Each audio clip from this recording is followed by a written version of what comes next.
My God. Alrighty. Uh,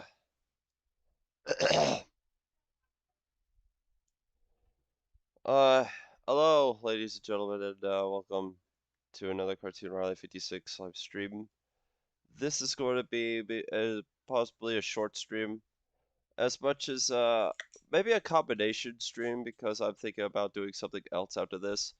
But we are going to be reacting to the PS5 showcase, another PS5 showcase stream. Yeah, remember the last one where there was like a tie between positive and negative likes. It's just it's just an ongoing thing that happens to me whenever I react to a PlayStation showcase stream. I bet it's going to happen a third time in a row for this one. But I heard words from Emily that it that Sony has really knock knock so, with the games that they're showing have uh, been very good, and uh, and they knocked the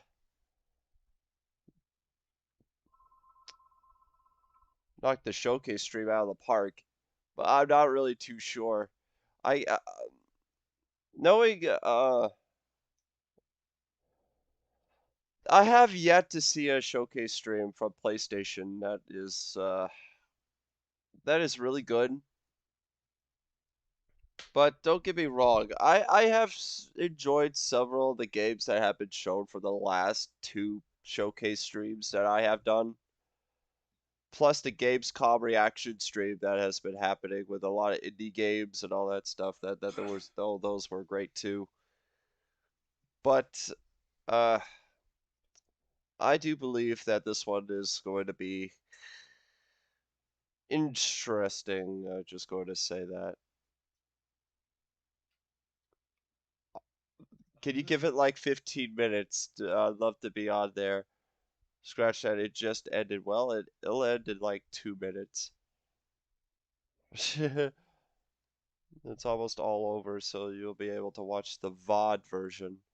Yeah, I'm going to be watching the video version. I am legitimately late on this because I had to go to the doctor's office today, and apparently, it is confirmed that I have a sinus infection, and I'll be having some medication for it soon. So hopefully I'll be able to get better uh, after this medication and after at least about a couple days, and the sickness will be gone. So so yeah, you will rarely hear me cough and all that stuff. Hopefully during this point of the stream, but I'll be doing something else too along with it. But yeah, sup? Uh, But yeah, we are going to be watching a PlayStation showcase, and then later do a an actual showcase stream where we you know what? I might be doing a part two to the Game Boy Advance showcase with I got several more games for the Game Boy Advance, Game Boy Color, and the Game Boy, so I might as well do that after this. Uh, so stick around for part two of the GBA showcase, and yeah, tested out Metal Gear Rising: Revengeance, which has been given by a friend of mine. Also, The Darkness 2, which you already saw, where when me and Emily were fiddling with multiplayer on it, and I'll be doing an actual campaign of that coming October, and along with Resident Evil 7, Spooky's Jump Scare Mansion, HD Renovation, Doki Doki Literature Club, and so on and so forth. Those will all be coming out around October. That also coming with Luigi's Mansion, the OG Luigi's Mansion. We don't know. I have a ton of games that I would be streaming for when October rolls around. But as for September, that will also come in.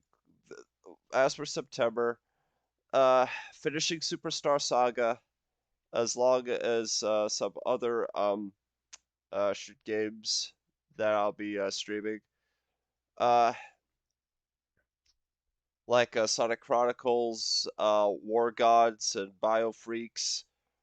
All that is going to be for Shit Game Sundays for coming up. And for as for Fanfiction Saturdays, I really want to continue that, but I have yet to gather up fanfics from my friends so we can all react to it. Uh, the standard reactors, as well as possibly Emily herself with some creepy pasta, and but we also going to stick around to doing that around October too as well.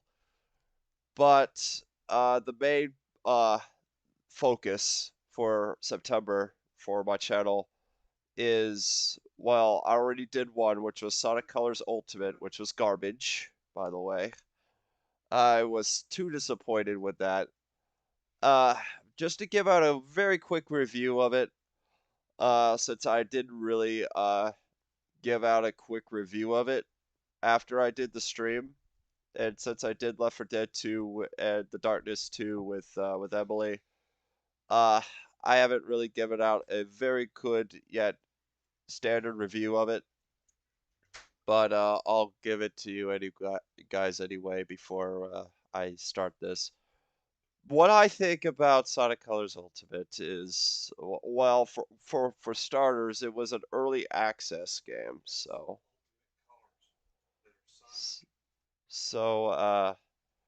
I do expect some glitches to take effect, but I did not realize it would be like Sonic '06 quality with glitches. And as a matter of fact, I have never ever seen glitches that are so awful that had, well, to be fair, I encountered very few glitches. I have encountered glitches that makes the music stop, the glitches that when you boost you speed up way too much. You Heck, even glitches that make me clip through things sometimes, which those happen. That's all I have encountered. But the worst one of all happens to be the save file corruption, which that happened to me during my first playthrough of Sonic Colors Ultimate, and I was really at first I was laughing because of how stupid that was, but after I encountered that, I was almost at the end of the game. I was just at Planet Wisp Act 4 when that happened, and it was legit horrible. Only had like 2 acts to go at terminal velocity, plus the final boss, and it would have been done with that stream. But if it wasn't for the save file corruption, I would have finished that game in under like 3 hours. But uh, with uh, with that save file corruption, I had to play extra hours onto the game with with 2 more hours played into it because I had to restart the game. So in total, I played almost 5 hours of Sonic Colors Ultimate with the save file corruption and all the glitches that have been affected. Also, the loading times in that game is horrible. It almost is Sonic '06 qualities with the loading screen time, but it but it's a couple seconds or less than what Sonic 06 had with its loading screens. And plus, the loading screen time isn't that bad with respawning because you also have the tail saves and all that stuff. So yeah, pretty much.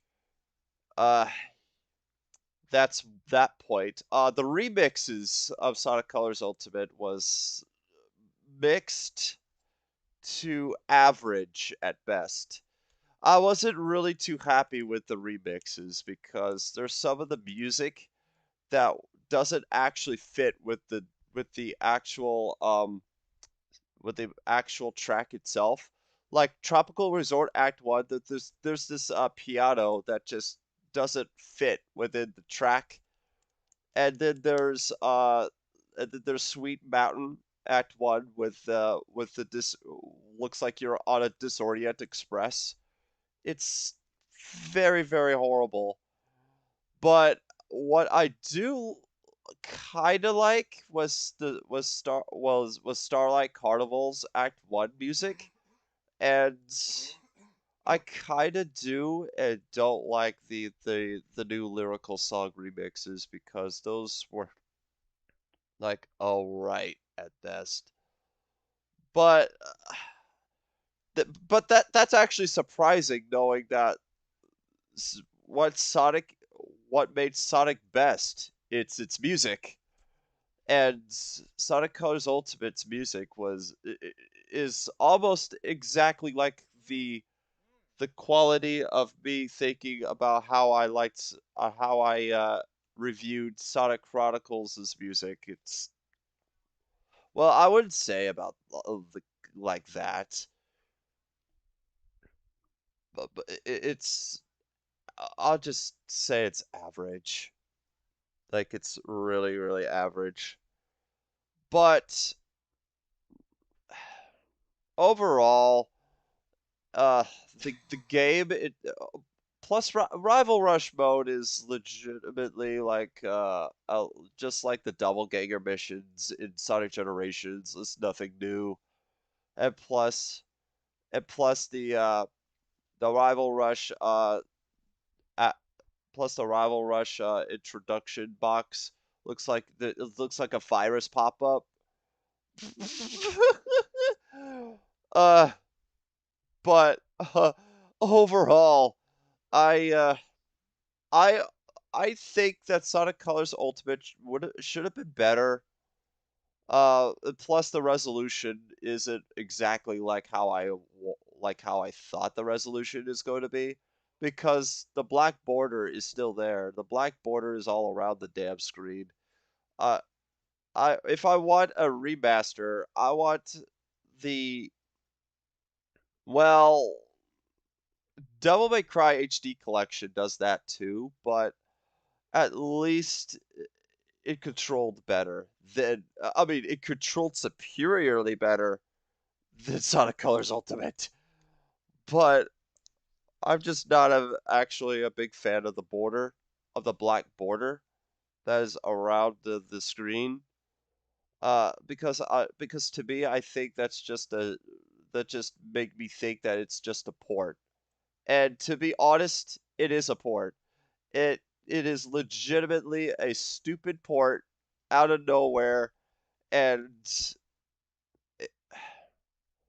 Sega was just being lazy of putting out Sonic Colors Ultimate. All they did is they made HD textures, made made the stages a little darker, and the fact that they remixed the tracks, added Rival Rush, and replaced the one-ups with tail saves, which is legitimately like I'm reacting to the PS5 showcase stream, which basically ended. The reason why I didn't get in that in time is because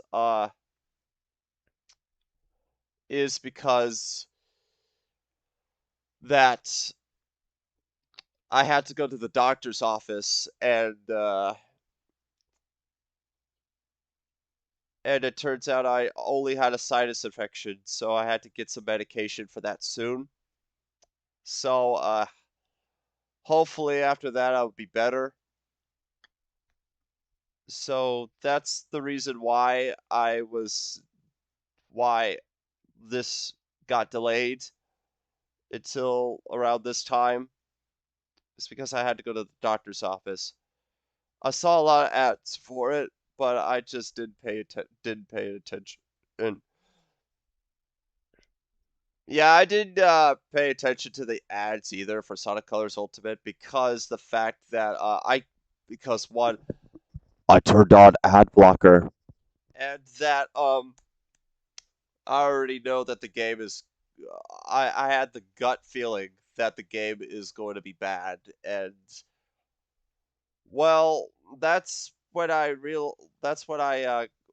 had to realize it was an early access mode where like it's 4 days before its actual release.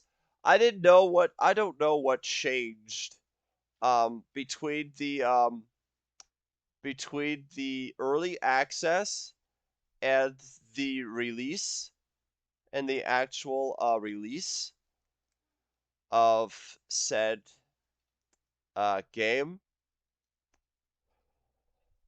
But all I know is that there were like some epileptic glitches and all that stuff in the Switch version, and that in the PS4 in the rest of the versions there is save file corruption issues, and that plus a couple of normalized glitches that came out of nowhere for this, and that the remixes are terrible. That's all I gotta say about Sonic Colors Ultimate. There is really no there's really no point about Sonic Colors Ultimate.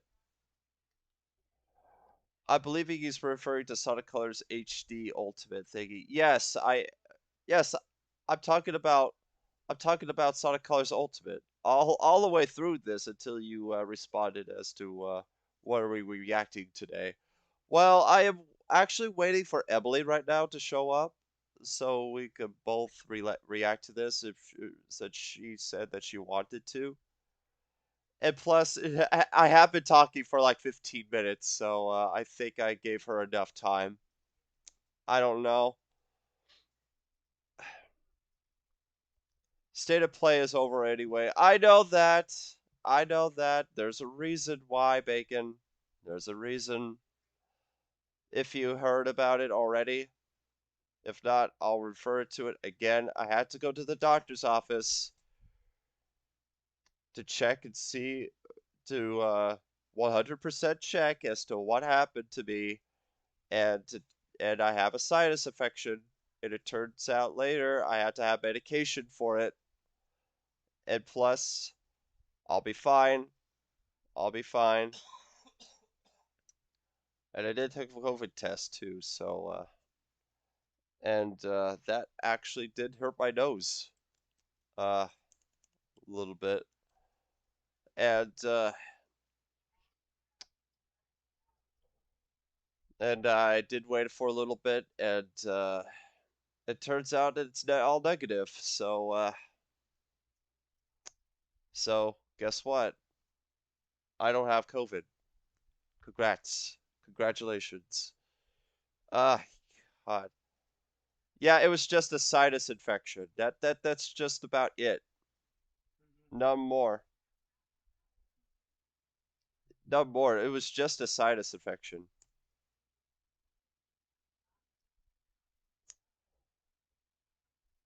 It was just a sinus infection. Yes, yes, I'm all right, Bacon. I'm all right. That's how you spell that.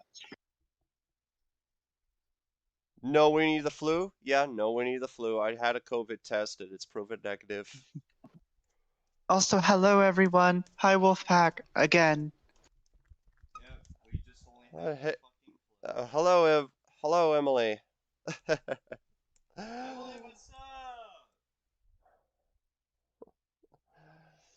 Alrighty, I'll pull up the video. We're watching this on GameSpot because fuck IGN. You're gonna need to link me the video, so we'll be What are you so we can talking sync up the time. about? Oh, the PS5 thing? Oh god, what's gonna be Actually, it shouldn't really. Hold on. Well, yeah, new? I because I got gotta it. have I the chat got on it. here. So. I got it. I got it.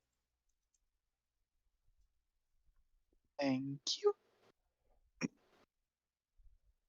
Yeah, it's Okay. I don't know what was missed, but you told me that it's really good. Yeah, it was pretty good. It was pretty good. Okay, we got to skip about 2.5 hours ahead. Jesus, really? Yeah, because this is the live stream, so they have the pre-show. Of course they have the pre-show. But yeah, I'm also going to do I think I'm doing a combination stream and then just do the Game Boy do another Game Boy Advance showcase thing later after this. If that's fine with you. If you want to When stick we're done around with for this, I'll that. probably well, I'll probably hop out of the chat then, so you can focus on like the games and stuff, and then I'll be in um the text chat when you do that. So hold on. uh somehow the thing ain't wanting to okay.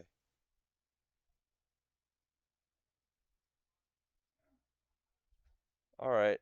It just takes a little while. All right, here we go. Yeah, it's been a while since I've used this. Huh? Oh, wait, I'm stupid. I gotta read the stream chat as well. Ah, no, I don't want to do that. Okay. Okay, so I know where you're at. Give me just a sec to get there as well. Yeah, Then we can sync this up. 229.46. Yeah.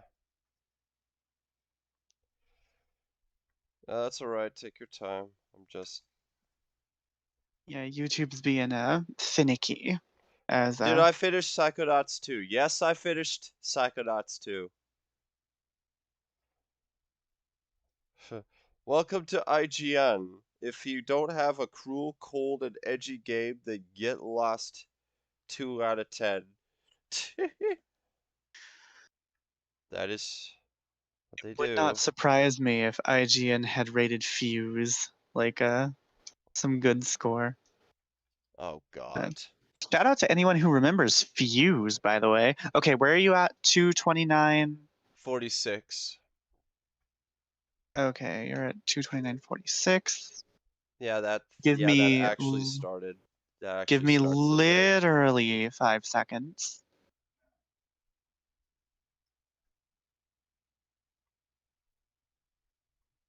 Okay, so whenever you're ready, count us down and we should be synced up.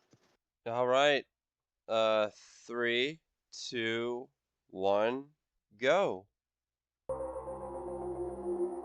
Might want to turn this down just a touch. Okay.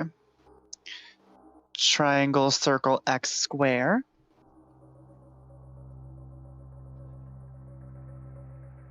It shouldn't be that long, since I did look at No, it's not that long. the preview panes. No, it's not that long at all, and it's mostly just trailers. There's very little um flipping people coming in and talking over stuff. Welcome to IGN. Our reviews amount to it's a Souls-like and kinda like Dark Souls. There actually is a Souls-like game in this showcase that looks pretty freaking cool. Um, I will say, even though I don't really like Souls-like games that much, And we entered it does look cool. in a cheat code. Yep. Oh, All right, okay. Here we go. rating pending to mature. I'm not gonna Gameplay lie. captured for a PS5 system. The program contains mature content that not be suitable for all audiences.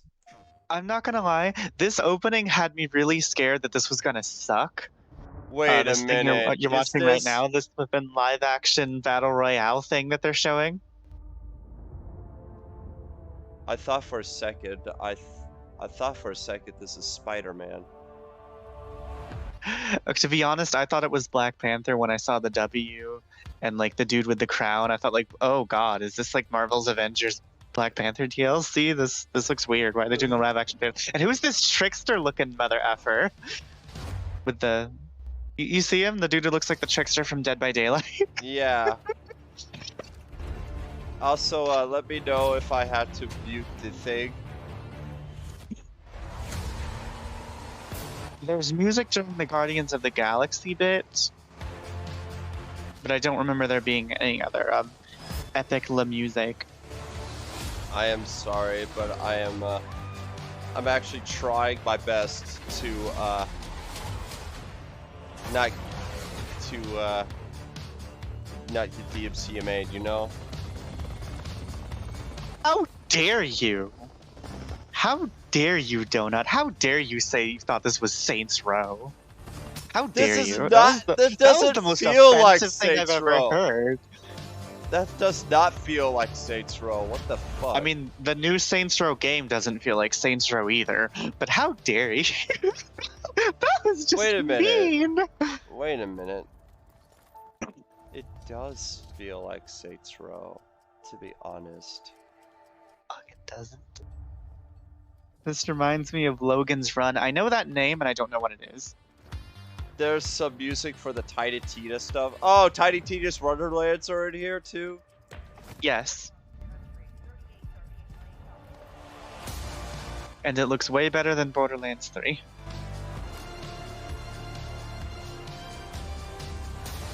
Like, get some gameplay in that.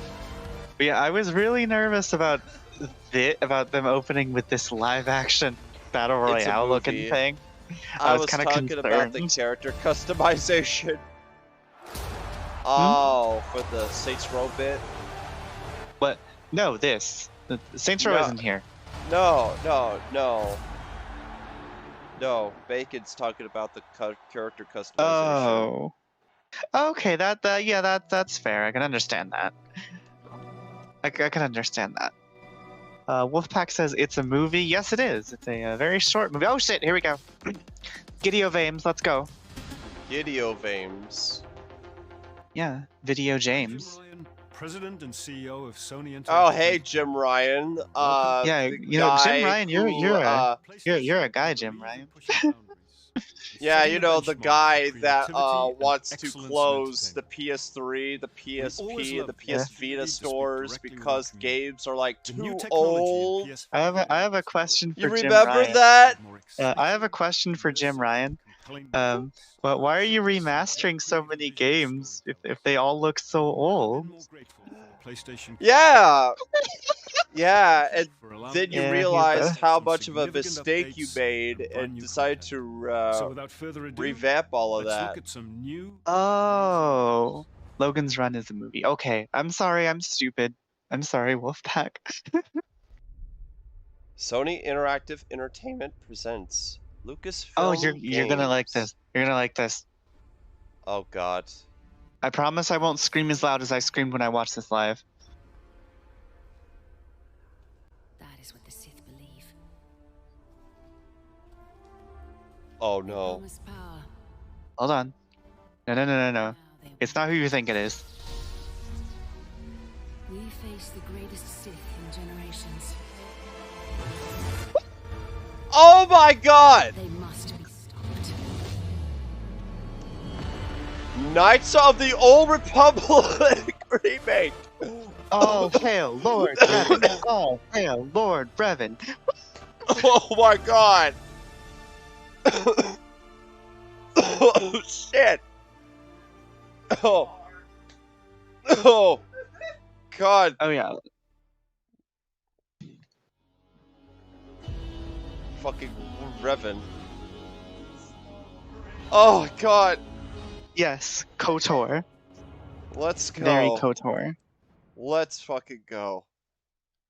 Okay, that was a good start. Okay, here's the Souls-like thing I was talking about. Wolfpack, this game is that Souls-like I was talking about. That looks really interesting. Interesting. Yeah, like this looks really cool. I really want to play this. Although I do. Hopefully this hope... does not look like. Hopefully this does not end up the same fate as Scalebound. You know. Oh, hold on. I hope there's a little more combat option-y stuff because it looks like there's. Oh, very looks like there's sci-fi. something. I love this. Yeah. Hold on. You're gonna like this.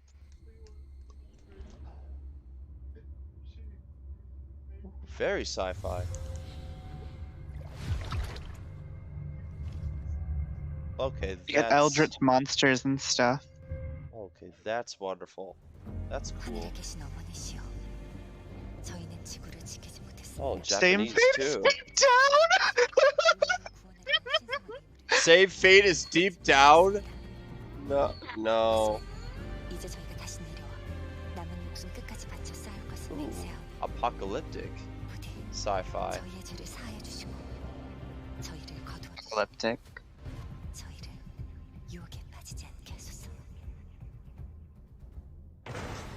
Connecticut.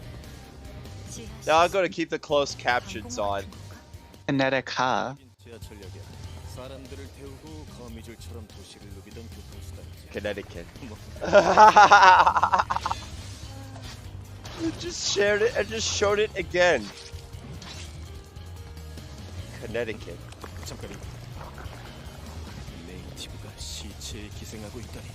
Resident Evil like monsters? They do kind of look like Resident Evil monsters. You're right.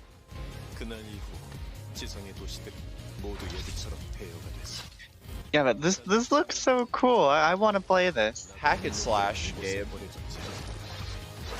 Cool. Like my thing is, it looks combat. Well, I'm hoping it's hack and slash. It looks kind of Souls-like, which is fine. But I hope it's more hack and slash. At the end of the day. No, it feels hack and slash. I don't see it being Souls. Oh, okay, never mind. I see it. I want more hack and slash character action games where I can play as a girl. And and before anybody says, "Oh, Emily, you can play Bayonetta," shut the fuck up. I already played all the Bayonetta games. I don't mean to be mean. Oh my god.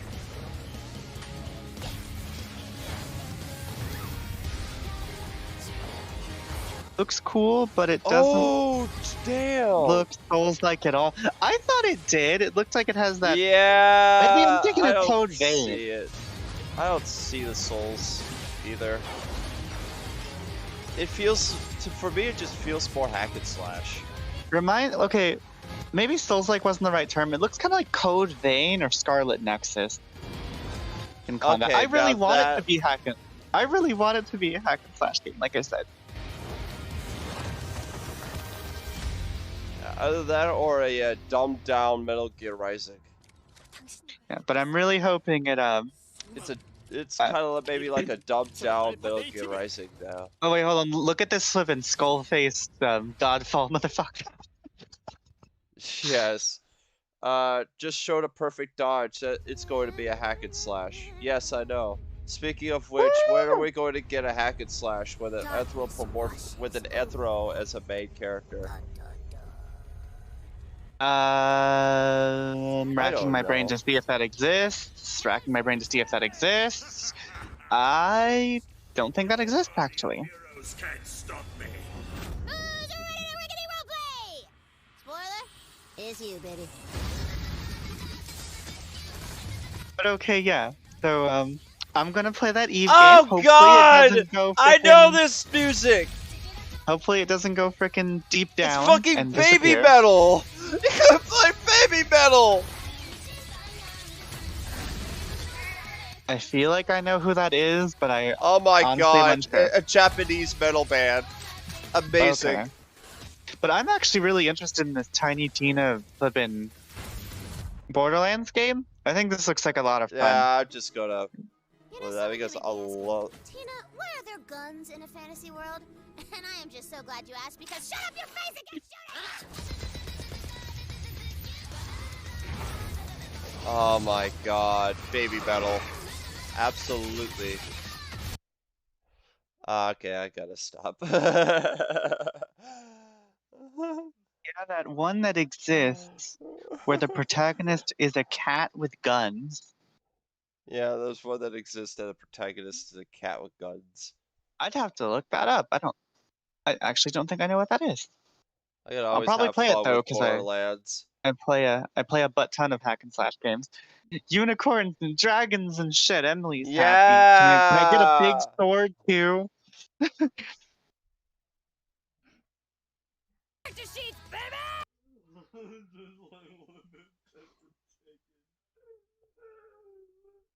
March Yeah, 25th. I'm gonna play that. I'm totally gonna play that. Alright, I'm sorry. I always have fun with Borderlands. Yeah, me and my brother used to play That baby metal the song older was one. jabbing. My favorite was Borderlands 2. Or no, no, that was my brother's favorite. My favorite was the pre-sequel. I didn't really get into the first one, but my brother likes that one a lot. I'll let you in on a secret, but I'm a pretty big deal. Real big deal. And then we never played the third one. Of the city, Homer. I promise we'll go somewhere that Yeah, has I'm gonna cats. get a little DC Bay with the baby metal song, but whatever. No more fights.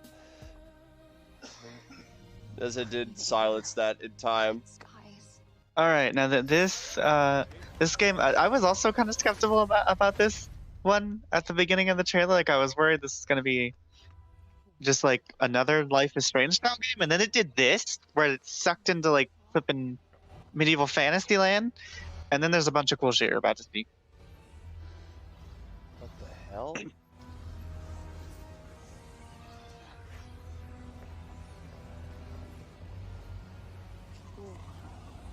Oh yeah, it's gonna be cool. Wait, stop! Stop! Whoa.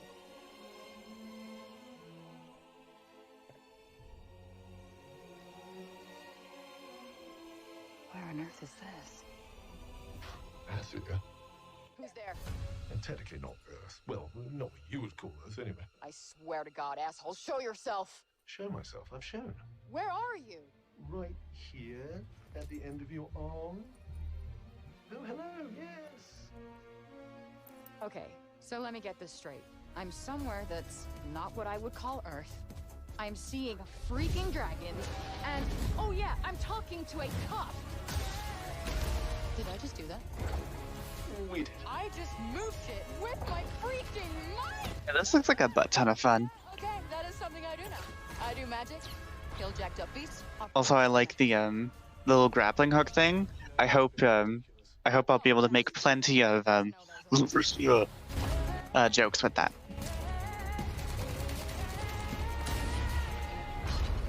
Our land suffers. You are the only hope we have. Special. You're the one that's planning on facing off with Sylar. Okay. This is Hunter legit. Sylar is the strongest amazing. and most formidable of all the hunters. Really cool. Honestly, rewatching this kind of reminds me of the trailers for Sekiro. I never ended up playing Sekiro, so it's probably not anything like the actual gameplay. Like the movement looks like the trailers from Sekiro, but all the magic and stuff Forspoken. looks like other things. Frey.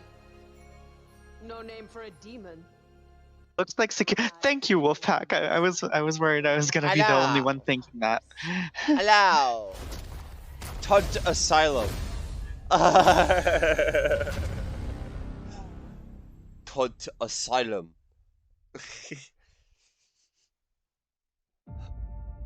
For For decades, Oh. Team Rainbow has been the shield against the worst global Yeah, threats in thank you. Oh no, is this Rainbow Yeah. Six? situations. This is Rainbow Six with crystal zombies, or whatever they're supposed to be.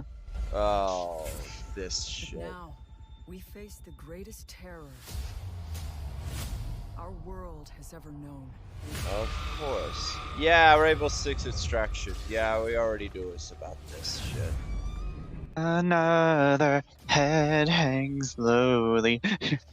Yeah, we already know everything about this When shit. it comes to killing zombies, it's the top of my class. What's some other zombie song? Hey, Tom, it's Bob from the office down the hall.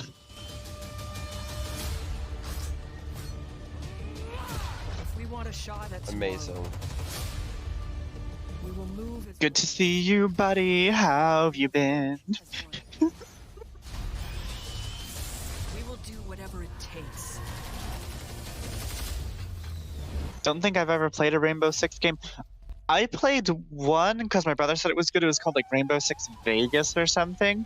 And then a friend of mine tried to get me to play Siege, and I played like 2 games, and I was like, okay, this is a pretty game, but I don't like this. For our future, Because you die in like 2 shots. and no one will be left behind.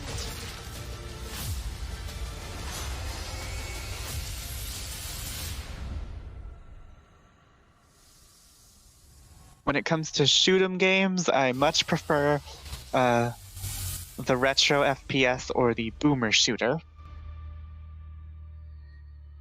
Yes.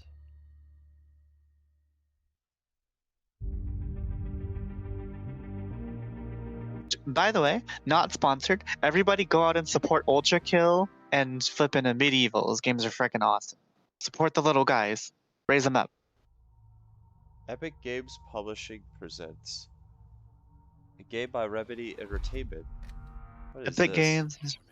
Oh, shut up. This is the best trailer. Don't go out in the dark. Stay Shut in the light. Shut the fuck up. This is the best trailer. One on the ferry, a famous artist, no less. Alice? Alan Wake. Alice? Yeah. Remastered. Alice, she's missing. Calm down, Mr. Wick. Last night I woke Now all in one package and on every platform. Except the Switch. What had happened to me? Oh shit, this is Alan I seized Wake. the flashlight like my life. I told you. With it, I could save myself. I could say that. I have that on my wish list on Steam. I just.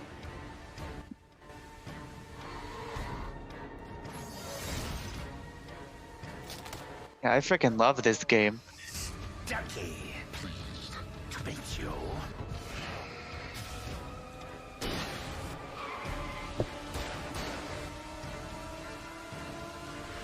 Finally, this game gets a remaster.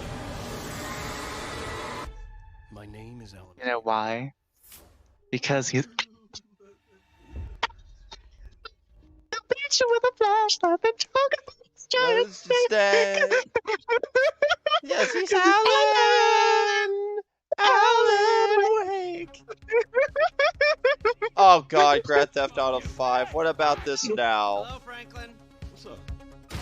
Another online. Oh no! Oh no! Oh no! Oh, this is a port to the PS5 with enhanced graphics. Okay. Alright, bye, babe. Maybe Alan Woke will be a DLC for the remaster. Pre-order bonus, you get Alan Woke. Yeah, this is just a port to the PS5 with enhanced I graphics. think we're gonna literally make out like bandits on this.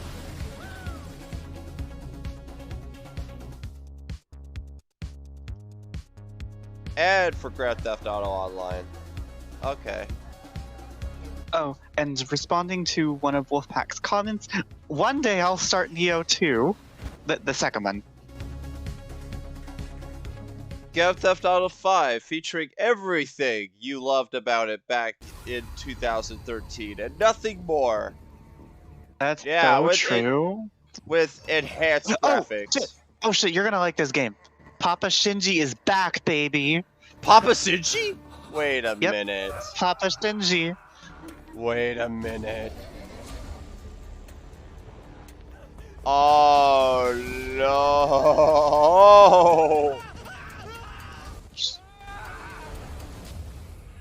What was that?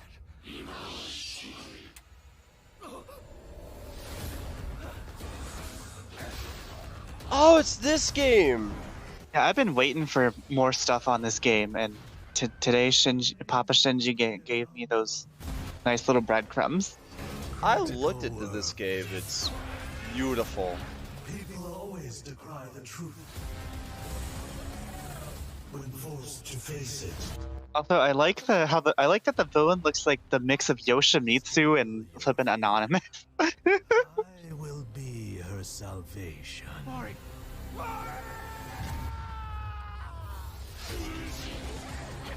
The time is GTA peaked with Vice City. I think that's Corey's favorite. on the precipice. Yeah, I like Vice City. Transformation. Yeah, I like Vice City. I just wish for that to be a remastered. I wish that would be remastered at some point soon. I heard rumors that it will be, along with GTA 3 and San Andreas. I want to play this game so badly. I heard rumors about Rockstar doing that.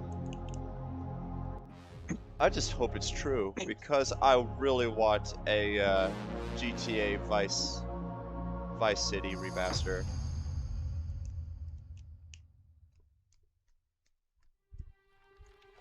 Marvel! Yep, this is the Guardians of the Galaxy trailer. Do I have to mute? You'll have to mute part of it. Of the galaxy. Oh, it's more of this game.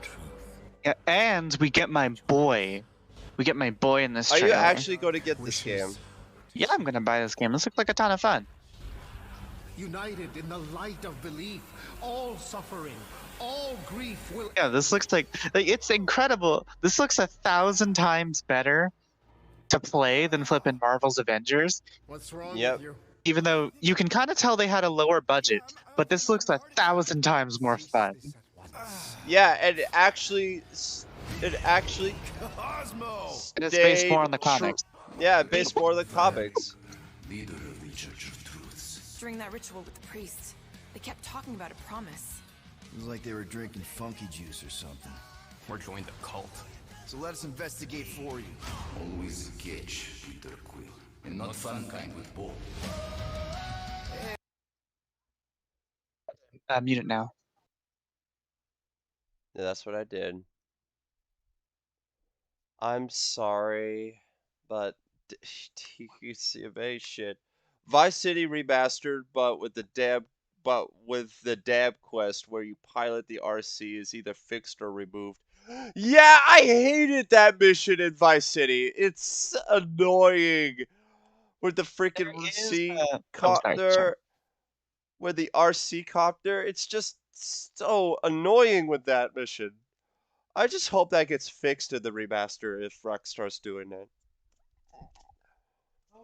Wolfpack, there is Telltale-styled dialogue choices and stuff that can affect what paths you take, but the gameplay is like a third-person shooter, and you can command your teammates to fight and stuff. Thanks, bud.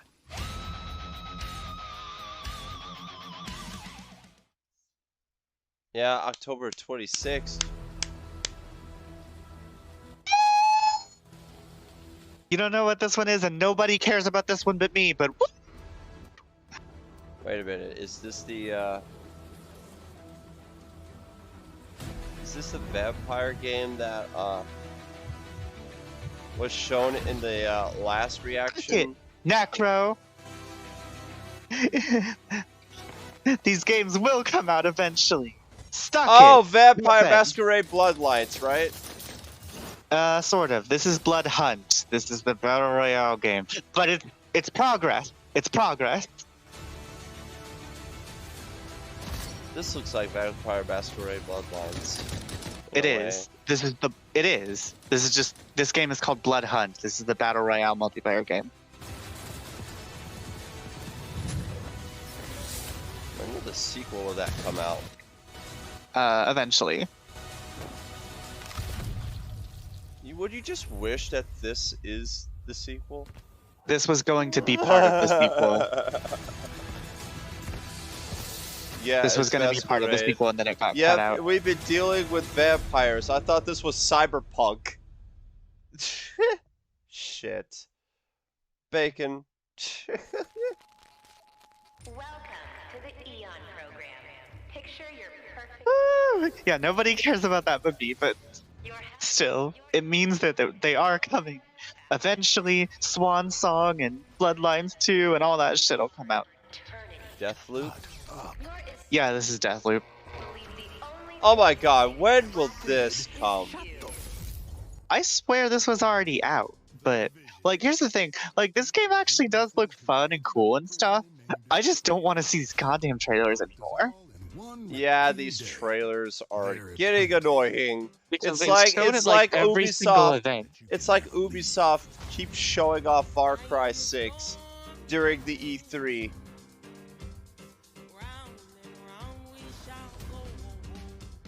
Place is supposed to be unforgettable. A bunch of spaced out science nerds. It just feels like that. I'm sorry, but it just feels like that. All spewing Eon's bullshit. Yeah, you know how much time they showed Far Cry 6, right? Yes, it was shown pretty frequently. My thing. You want to know how many minutes? I don't know. I can pull out like 30 plus minutes of footage. Jesus. During I remember the E3. I remember Ubisoft, didn't they have 10 minutes of some dude just walking in like flipping Assassin's Creed or whatever? Yes, but that continuously kept happening with other things like cars, boats, planes, even a flying drone. And I remember putting funny gifs and shit all over that to entertain the audience. Yeah, I think I remember watching that bit. That shit was horrible. Like, why, Ubisoft, do you have to start with that shit? Damn, I look good. That's what I don't like. I've imagined myself a way out.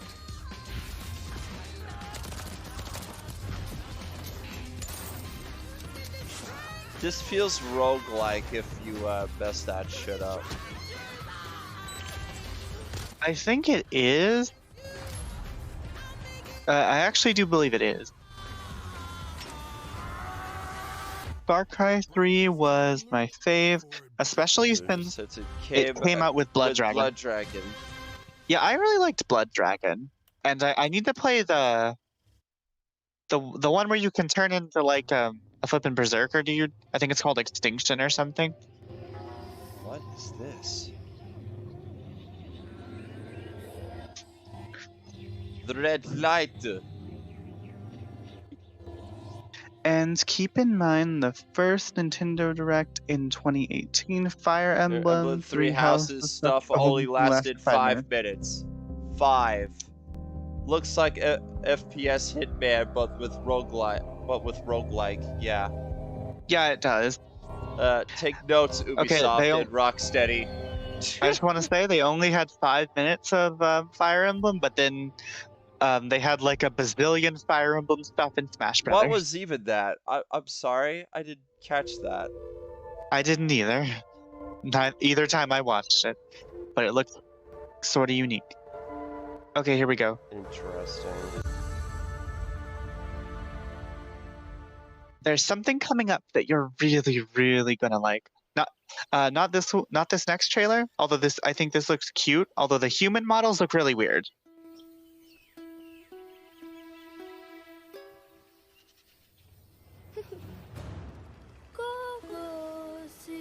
Human models look kind of odd to me, but I think the animal stuff in here is cute.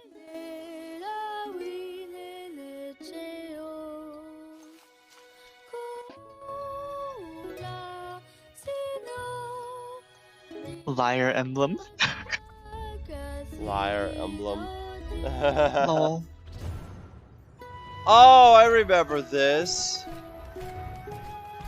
I don't remember this. This was shown off before. Yes, this has been shown off before. Oh, okay. Well, yeah, I think the animal stuff From looks the, cute. I think from the first PlayStation 5 showcase. Where you take, like, control of animals and stuff like Mario Odyssey style.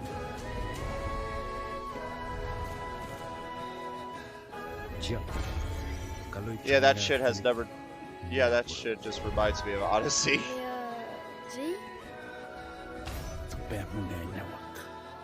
But with the stuff I've seen so far, honestly, thought...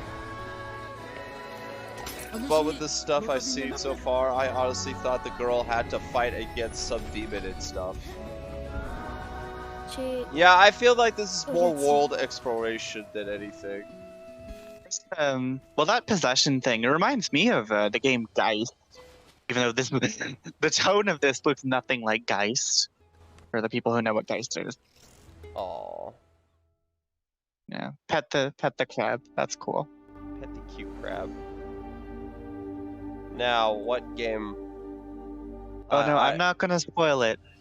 I'm not gonna spoil what the surprise Crash I have for you in Bandicoot? this is. All I'll say is this. Breath of the Wild. The biggest pirate treasure With looks like Breath of the Wild with less combat though. Oh, is this Laura Croft? Oh wait, no. No, it's Uncharted. Buy it again. Uncharted? Buy both of them again. Buy What? both of them again for more money. Buy both of them Remastered? again. Uncharted? Has this already been remastered? No, this is for PS5. Buy both of them again. Which one? All four of them? No, this is 4 in Lost Legacy. Lame. Lame. Lame. I want Uncharted 2 remastered. Come on. Well, Uncharted 2 remasters on PS4. Well, you know something? I want it on PS5. I'm Herman Hulst, head of PlayStation Studios. Yeah, PlayStation Studios yeah. at its heart is a diverse and passionate group of Yeah, get on my level. that are collective of AAA studios all across the globe. Okay, Get on now my we're getting really close to the special game that I think is gonna hype you up. 5 gives us the opportunity to push the boundaries of storytelling. Uncharted. Our world-class Got development. him. Got him. Gaming experiences for PS5. I just want to play that Ratchet and Clank game so badly, but I don't. But we're going to continue to drive innovation. I want to play it too, but I'm not paying a scalper. Yeah, I'm not paying a scalper either for a PS5. Games that you're not going to find anywhere else. Enjoy. I also want to play some other games that were shown off here. Like I want to play that hack and slash game with girl fighting squid monsters and shit. Insomniac Games. Shut up. Oh no. I'm just gonna say this. He's the best there is at what he does. Oh no. He's the best there is at what he does. Oh no. Is this...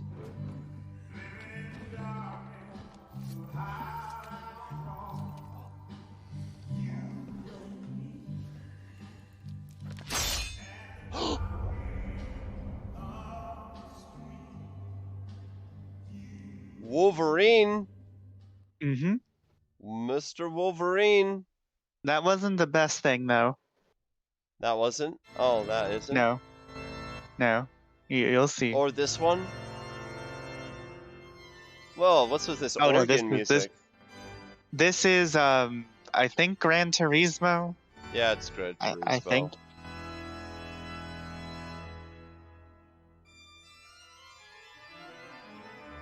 What's with the organ music for Gran Turismo? Really? I wish Sony would bring back their weirder racing games, like Kinetica. Even though I didn't actually like playing Kinetica, it was unique and different and stuff. Freaking Gran Turismo with organ music. Or remaster But Ugly Martian Zoomer Doom. Spooky times are ahead. Racing for your life. Blah.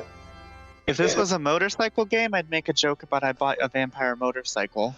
I bought a vampire motorcycle. Blah.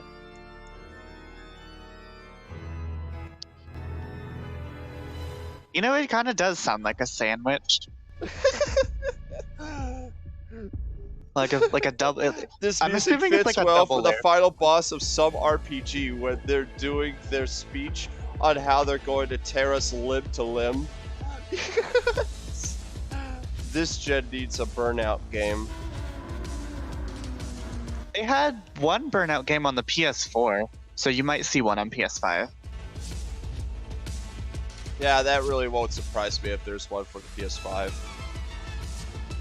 Well, actually, I'm not sure if the one on PS4 is a remaster or not, so you actually might not see one on PS5. Never mind.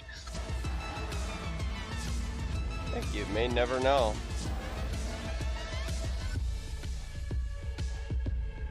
Needs the Mach 5. No! You know what Gran Turismo needs? And Corey's gonna hate me for saying this. It needs the Mach 6. No, stop! Shut up! Shut up! And we need Connor as the driver, right, Corey? Stop! Get your Speed Racer Next Generation jokes out of this.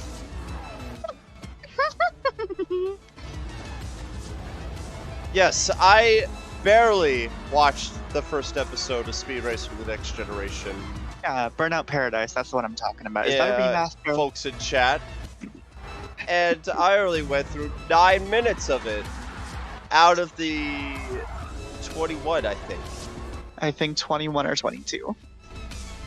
Out of the first episode. Yeah, it was so bad. Gave up. Yeah, it was so bad. Oh. This is it? Yeah, shh.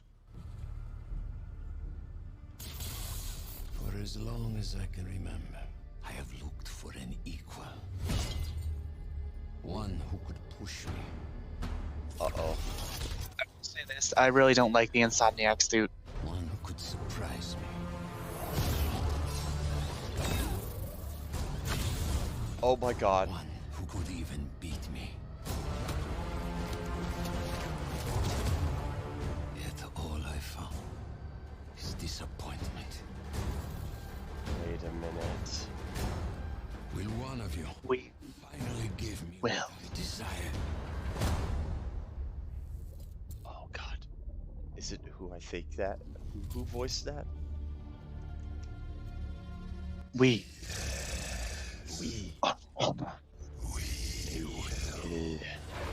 Venom! Let's go! Oh my god! Marvel Spider-Man 2 with Venom! Venom.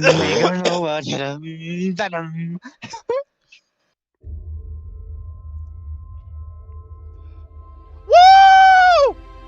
With Venom! Let's go! Oh my god, I get to play the same cool gameplay, but with Venom as a ball. Oh yes! Oh yes! I got the end credit scene in the first Marvel Spider-Man game. Mm-hmm.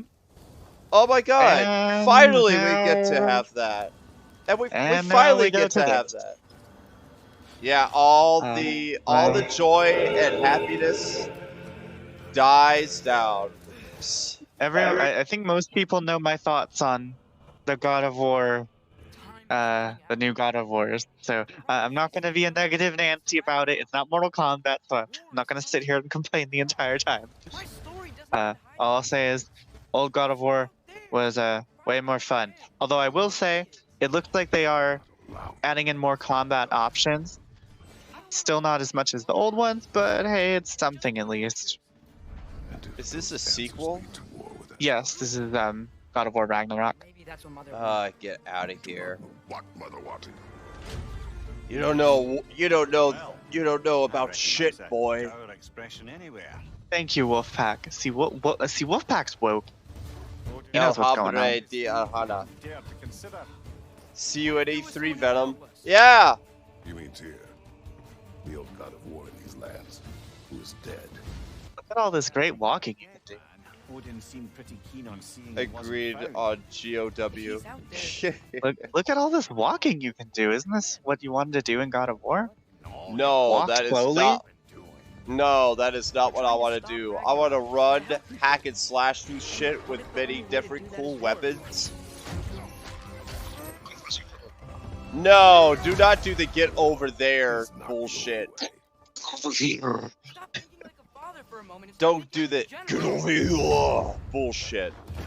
You seem like a calm and reasonable person. Ugh, this is no. You really expect me to not make fun of Mortal Kombat 2021? This is not. That's definitely not Raiden's hammer. Raiden's hammer? You mean Thor's hammer? That's definitely not Thor's hammer. With Raiden CGI graphics. Moments of crisis. Straight from TikTok. Straight from TikTok. Wait, how did Atreus get the fierce and how did it fit him? I don't know.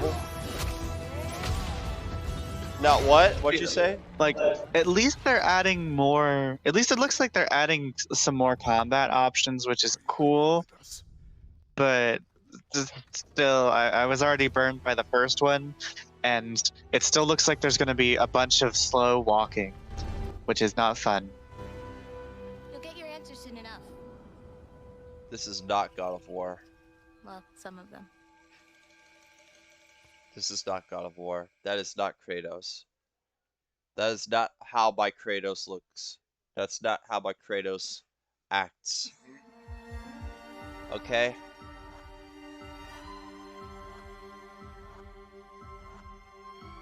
I'm sorry, but that is not how my Kratos is.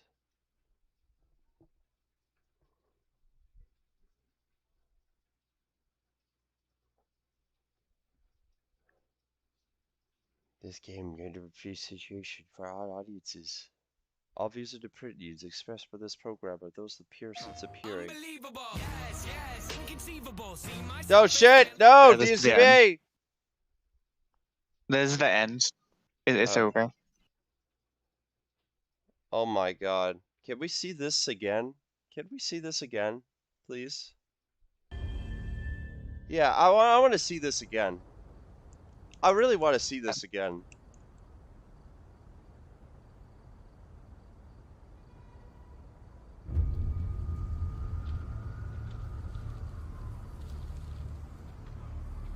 That got me so hyped. Venom thing. Okay. Yeah. That got me so fucking hyped. This got me so hyped.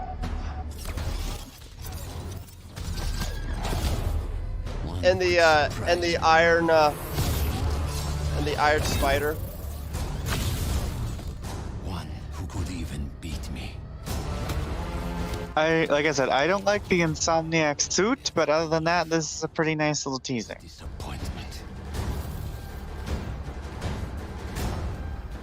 I like how I wonder if you could play as both Peter Parker He was and a Miles father in the Morales. old game. Hold on. He was a father in the old game. There's a really powerful moment in flippin' Chains of Olympus with where he gets the chance to be with his daughter again. It's a really beautiful scene, and it wasn't a flippin' slow ass walk and talk and move like a snail segment. That's beautiful. I love it. That is beautiful.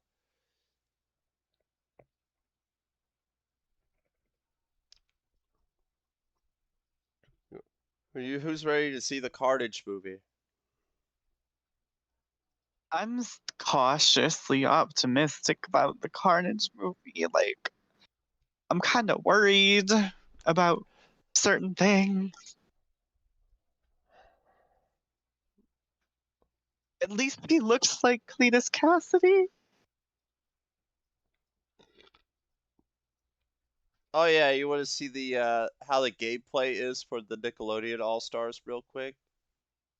Sure, go for it. I mean, that has been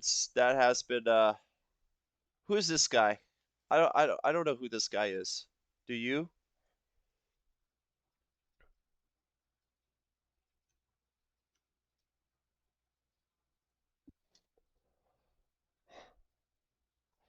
Yeah, here's the gameplay of it.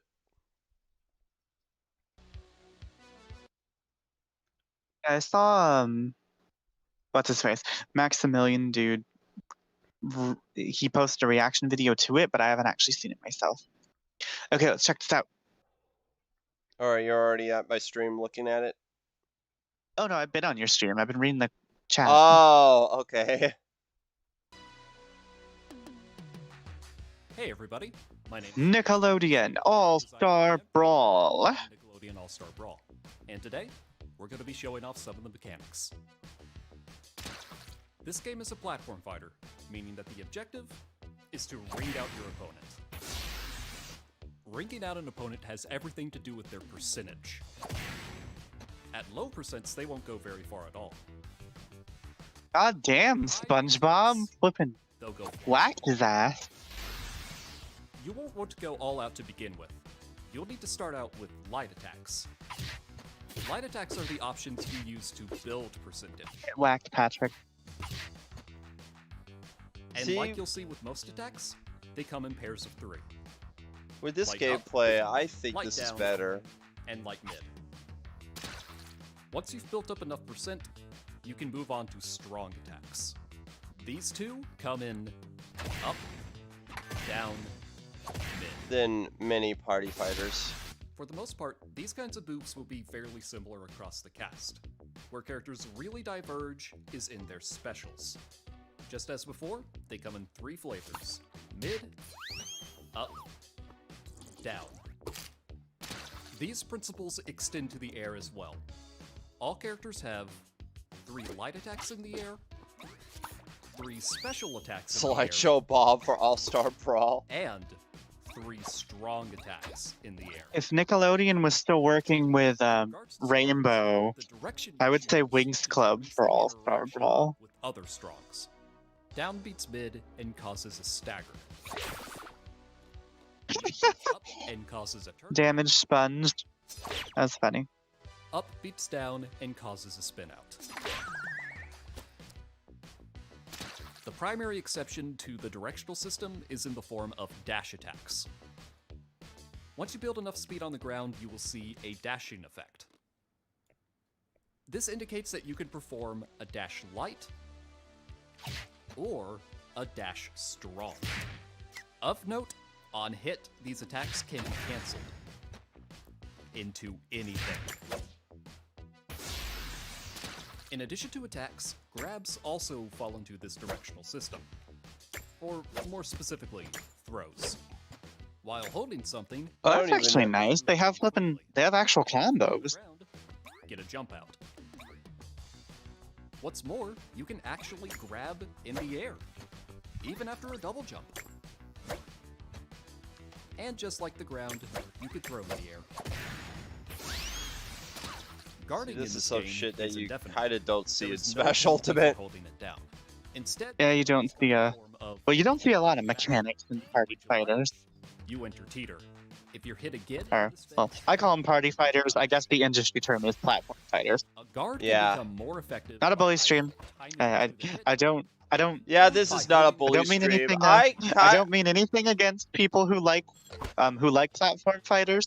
They're just not my favorite. Initiates a perfect guard, where you can react immediately. But you won't need to guard all the time. I think the best fighting game is the 3D fight. Projectiles. Instead, just But I can still have fun with any type of fighting game at the end of the day. the projectiles in this game follow a leveling system, in that the more they're redirected, the more powerful they become. God damn! Flippin' predictable, SpongeBob! Get caught! Players. No, you can also grab In regards to movement, projectiles and at all throw times, it back characters at the have players. freedom to turn. Then get predict. I mean, sorry. Predict Predictable. In the air. Oh yeah, you can do air dashes. This turning system can be locked by holding strafe. Using the left trigger on most controllers, you will put your character into a state where they are incapable of turning at all, both on the ground and in the air. The benefits of not strafing include being able to do all of your aerials in multiple directions. On the flip side, a benefit of strafing is that you're able to do full retreating attacks without compromising movement whatsoever. On the topic of movement, there is also air dashes. Oh yeah, now they're talking Air about air dashes dashes. grant no invincibility, but are fully actionable after the fact. You only get one per air time. However, the downwards air dashes are a lot more unique. They are significantly faster.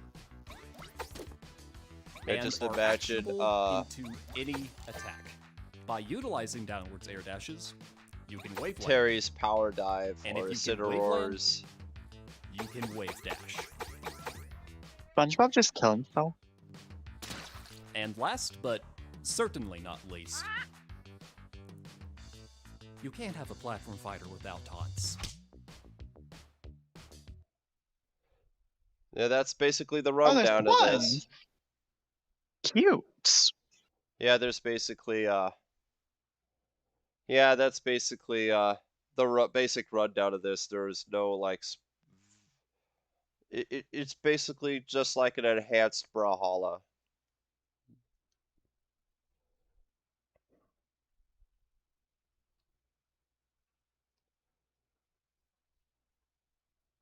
It's Brawlhalla but better. Is what I meant. I mean, Brawlhalla had Tomb Raider, That is true. but this has Korra. Yeah, this has Korra, this has Cat Dog. Cat dog. Yeah, Cat dog. here's a okay, hold on.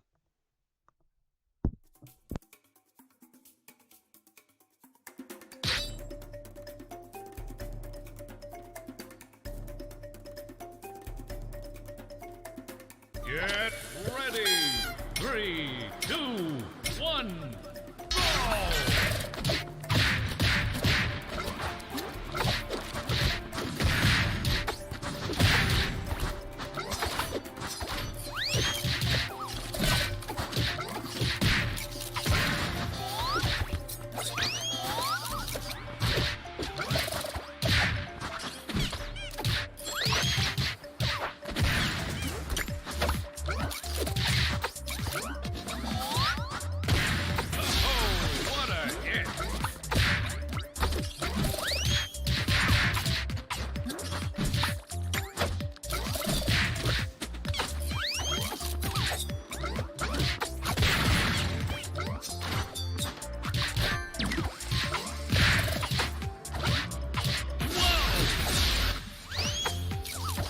April O'Neil before me. April will also be playable in the remaster of the old Turtles arcade game.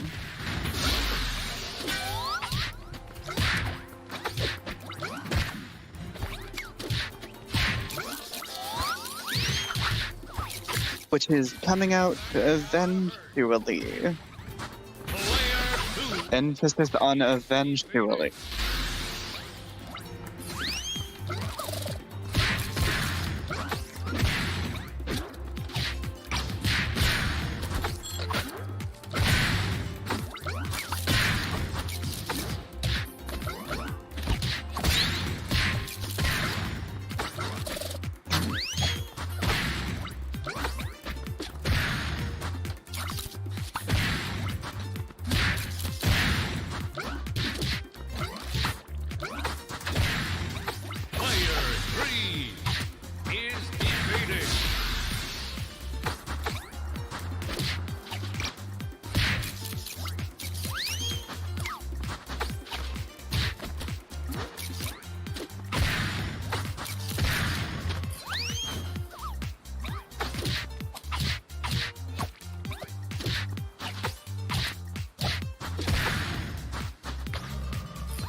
Finito.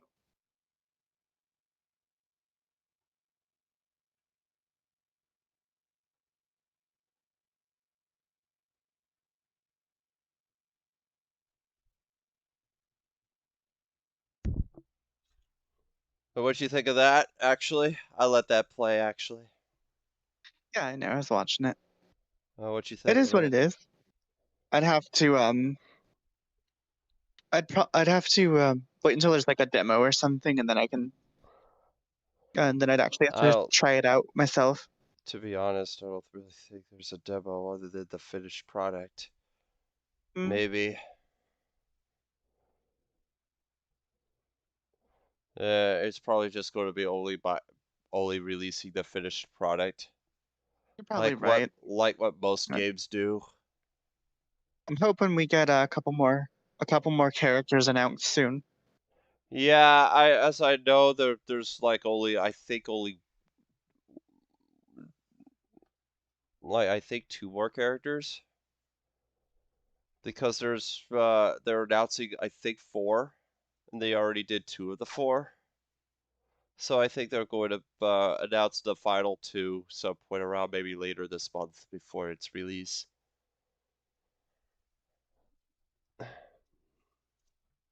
But yeah, that's an example of four player. There was also a couple two-player matches.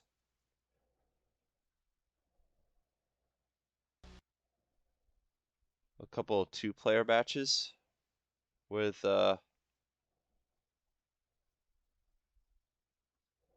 with Cat Dog and Lucy.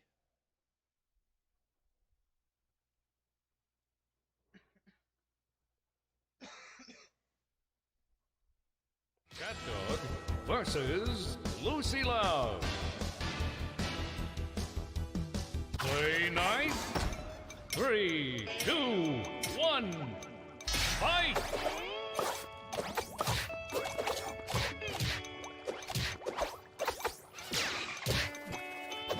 But yeah, I actually like the graphics. It is very colorful. It reminds me of oh, what's it called? Brawl Out. It reminds me of Brawl Out. That's gotta hurt.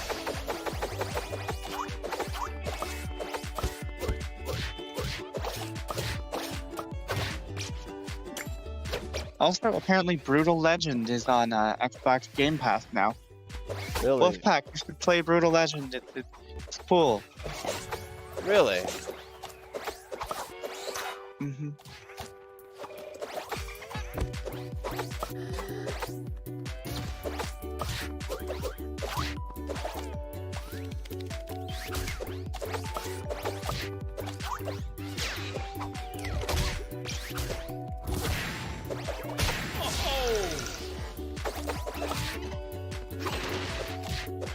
Howard was best dog. Coward was best dog. I think he means courage. Yeah, I think Cowardly dog. Yeah, I think you mean courage.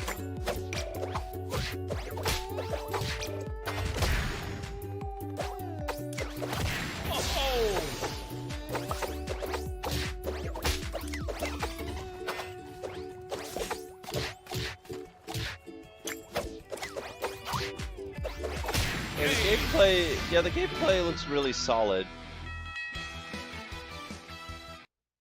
But you see, but you see where you have to deal with here. That's pretty much the gameplay.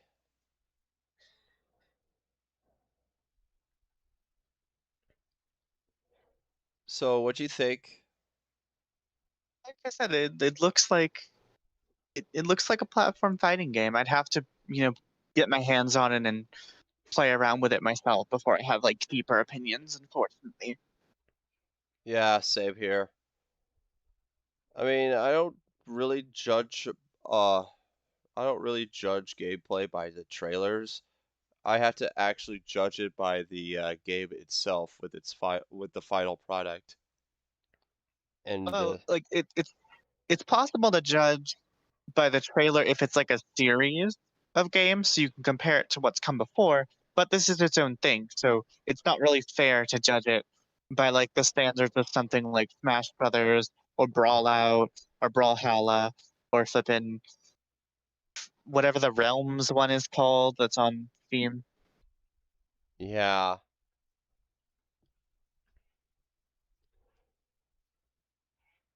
But yeah, those came out like a couple days ago.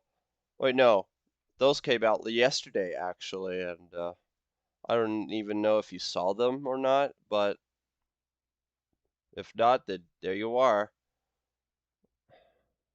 Yeah, I had not seen it actually. So thank you.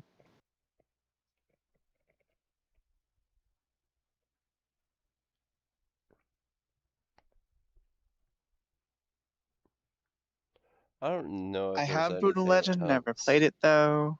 Courage, my bad.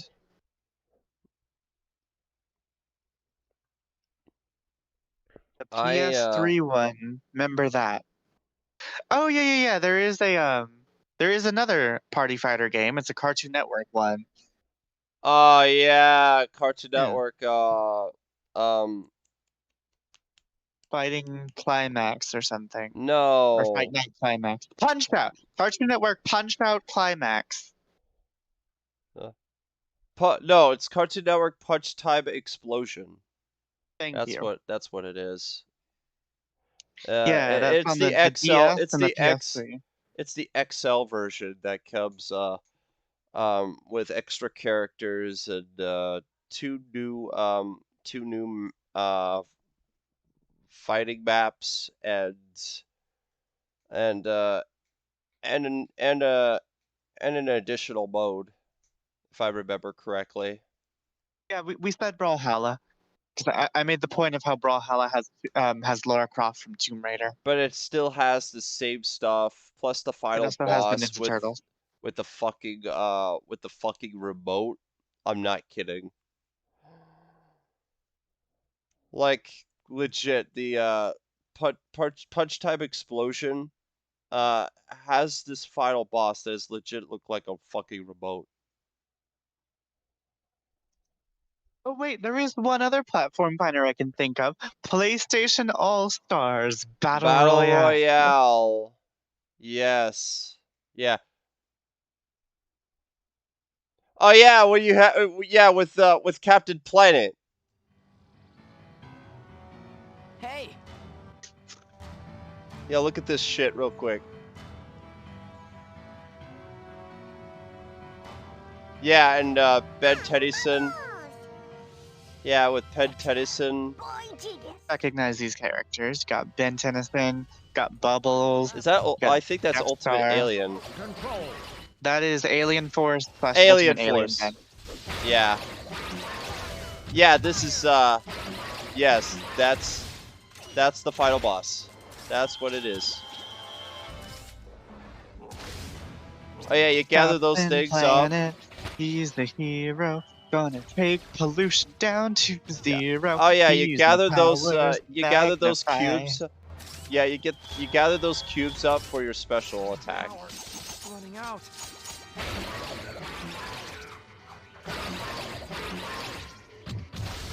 Oh yeah, you get a choice of 4 characters to play. Superstar attack. And he's fighting on the planet side. Captain Planet, he's the hero.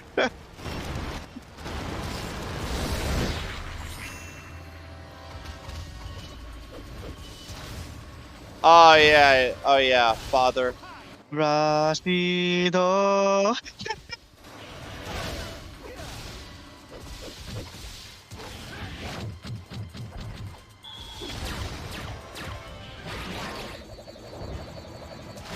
That's the one I meant. When I said PS3, when yeah. I used to have PlayStation All Stars actually. That was Kratos' third fighting game appearance at the time. Actually, yes it was, because that came out after Mortal Kombat 9. Yeah, that shit's basically. Yeah, you get the idea. I haven't seen a lot of Samurai Jack. I wasn't really into Samurai Jack. as a kid. I know Corey likes it a lot, and I Samurai was kind of Jack is interested in the video awesome. game. Have you seen it? Seen it in its entirety? Yes, I have seen all of Samurai Jack in its entirety, including the shitty season 5, which, sad to say, I was glad when Samurai Jack came back for season 5, but season 5 just feels rushed. I mean, it should have had more episodes and Okay, like more a stuff lot of to people, explain and more a lot stuff of to people say that. explain. A lot of people say that, but season 5 was the one season that actually interested me. I don't know. Maybe I'm just a fake fan. Yeah, you're just a fake fan because you need because it needs to have more. It just feels rushed. I mean, 10 episodes really isn't enough. First off, and second, there is still some continuity. There's still some continuity things that needs to be explained, but never did.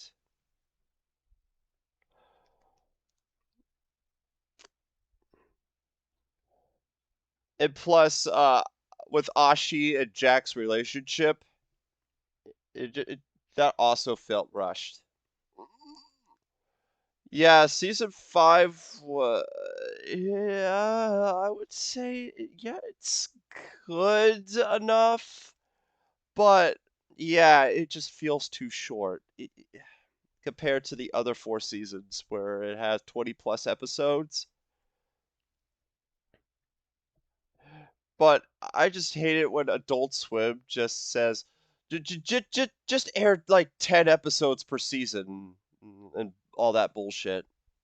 I mean, it's better than Netflix, who will say you get 4 episodes. To be, yeah, that I had to, based on all of my Rick and Morty season 3 rants, most of them were like, it's all Dan Harmon and Justin Roiland's fault with their randomness bullshit with how season 3 is with all of its garbage and those 2 jokes, which there are technically, yeah, it's their fault for those, but apparently I do have to apologize to them because Adult Swim also takes an offense to it uh for making them only have 10 episodes for that season, because originally Dan and Justin were planning to have more than just 10 episodes for that season. They were planning to have at least 15. So there were like 5 episodes missing in season 3 for Rick and Morty, but they just but Adult Swim just wouldn't let it happen.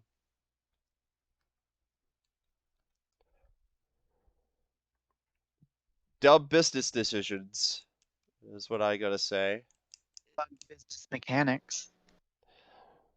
I think season 5 was good enough, but it was too short. Yes, yeah. Samurai Jack season 5 was good enough, but yeah, just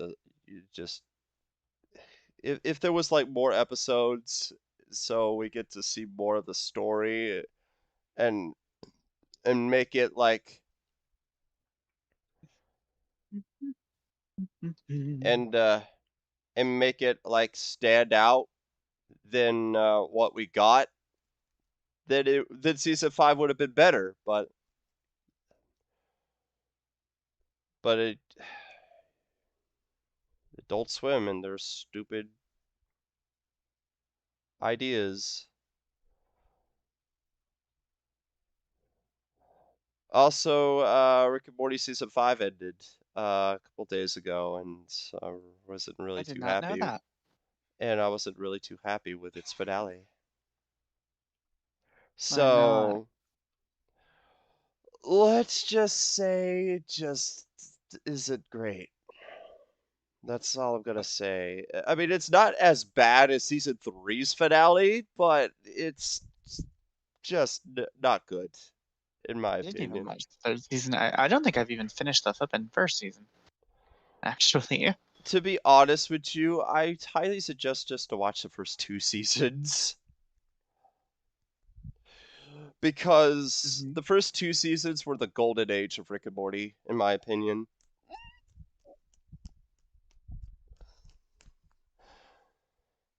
She should have been conflicted for longer. Yes! Absolutely! She should have! But no. Instead, we got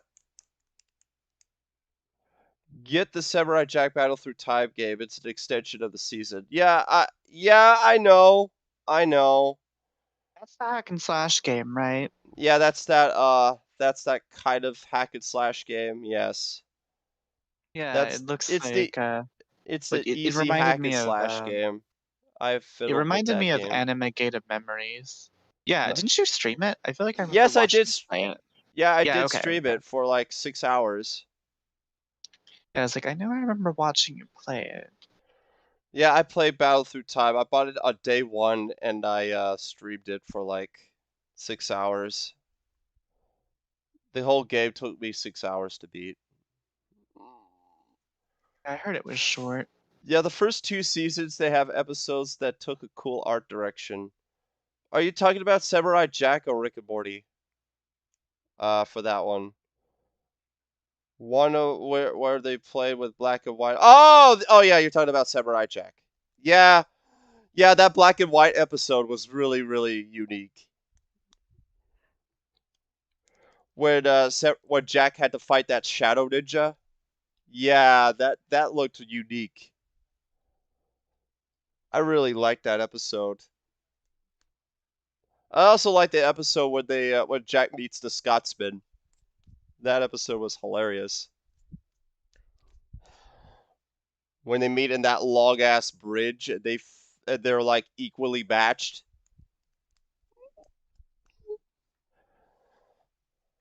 See, I know you're not a fan of Jenny Tartakovsky, Emily, but you had to give Samurai Jack at least a chance because I did. It just wasn't it's my thing. really damn good for what it is. Give it a chance. It just wasn't my thing. I really don't know what it is. I just haven't ended up liking a lot of Gendy Tartakovsky stuff. I have nothing against him. I have nothing against him. I don't know anything about him, but I just tend not to enjoy his shows. I really don't know why. I just like how for years you never got around to watching Courage the Cowardly Dog. No, I watched Courage the Cowardly Dog as a kid. I just didn't like really love it as a child. And then as I got older, I was like, oh, I really actually really do like this. But just for some reason as a kid, I just didn't love it. I could watch it.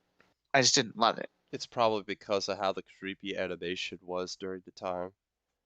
Oh no, I loved creepy stuff when I was a kid. Yeah, it's probably because of the animation of what it was. Probably. But as you've grown a little older, you probably understood that it really doesn't matter of the animation that much. I mean, I Well, mean, I mean, you still, you still criticize about the animation, but at least in your heart, you can tell that you at least will give Courage another shot. I can still enjoy. Well, I can still enjoy stuff I with don't know. That's animation that I just, don't like. I that's can just. just Oh god. hypothetics. Oh god, I'm getting shot. I'm getting shot. I'm getting shot. I still can enjoy stuff if I don't like the animation. It's just a lot of times with newer stuff, it just so happens to be it doesn't look interesting to me, and it also has animation that doesn't appeal to me. To me, it doesn't matter about the animation. It's just the fact that if it has like stuff that I enjoy, then I would just go ahead and watch it to its completion if it's that good enough, like regular show or Amazing World of Gumball. Like Seen a couple I don't episodes like of Amazing World of Gumball. yeah, I made you watch Amazing World of Gumball together if you remember. And Yeah. and What I don't like is, although I'm not criticizing about the animation, what I don't like was Steven Universe and how it is. I didn't like the animation and I didn't care for the plot Yeah, either. the plot of Steven Universe is pretty messed up. It's also kind of very inconsistently written. Not as bad as Yeah. NetherRealm. Not as bad as NetherRealm, but yeah.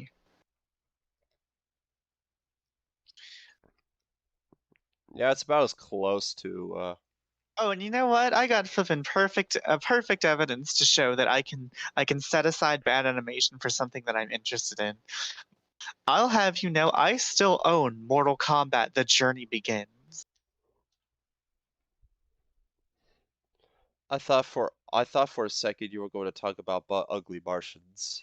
I still own But Ugly Martians, and the CG in that is garbo, but I still love that show.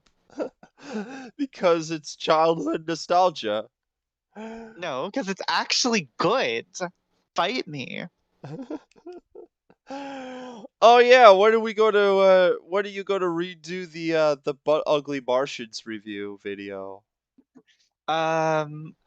Remember? Okay, you know what? I'll make you a video where I review But Ugly Martians, and I'll send it to you. Again. Yes. Yeah. Also, because I still have to make, because that's two videos that I need to make, but that one, and I owe someone a video where I talk about grits for 15 minutes. So What? you heard me. I didn't stutter. Oh yeah, when are you going to do that when are you going to do a DSP like cooking video? Remember? You said you were going to do that Oh god too. damn it! I have to do that too. You said you were going to do that as well. You know what? I'll do that. I'll do the DSP cooking video probably next week, and I'll finally upload that. And then I have to make the grits video, like I said, and then I'll make you your But Ugly Martians video. Yeah, I still remember all that shit.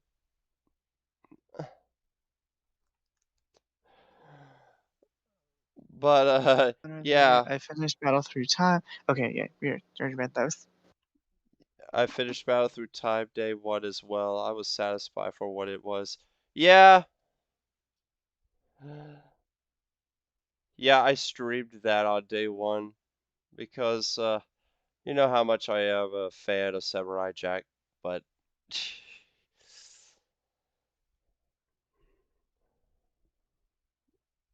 Mm.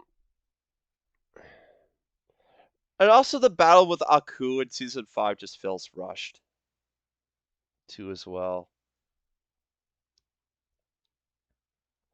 And it feels so cheap for the finale with Aku being defeated. It just feels so cheap in my opinion. I thought it was going to be like a big ass fight with him after Ashi and Jack got back.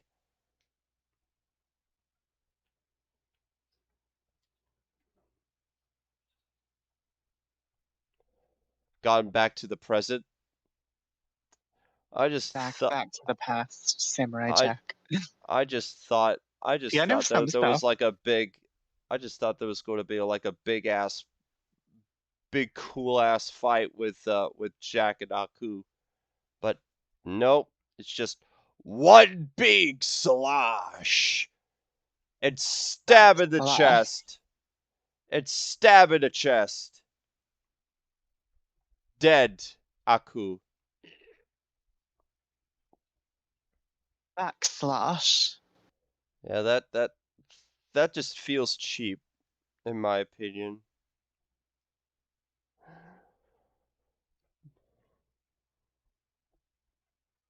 That just felt cheap.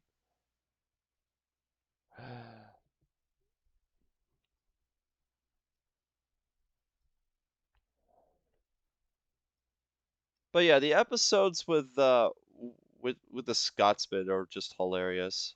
We're coming back to seasons 1 through 4 real quick. And I like the conflict between Jack and Aku in that one episode where Jack dares Aku to challenge him in his human form with with no uh with no supernatural powers and all that stuff. Especially that one part where Aku just tries to find the sword hidden in the desert. He just continuously keeps digging up the freaking digging up fake swords while while Jack goes behind a pile of rubble and pulls out the real sword. And while doing that, he's just as smug as ever. It's hilarious.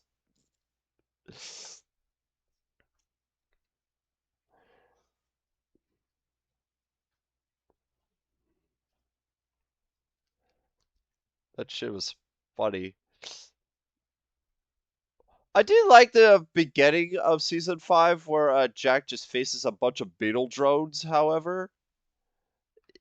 That shit was cool. And he had a fucking badass motorcycle that that does shit like the motorcycle weapon from DMC5 kind of. Cavalier? What? The Cavalier. That's what the Yeah, the bike's called. Cavalier.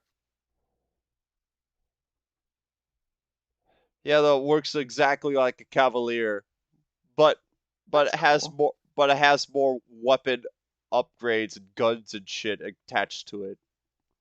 It's fucking beautiful.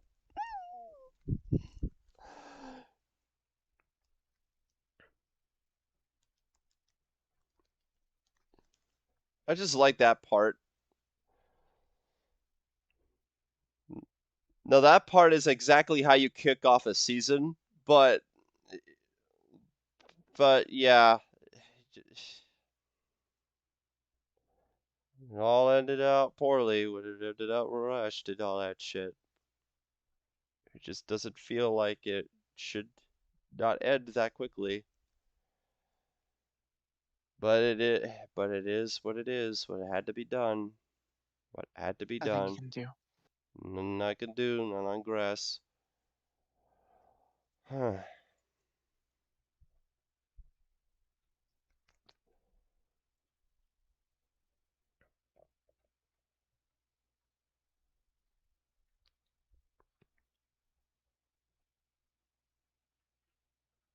I don't think I have any.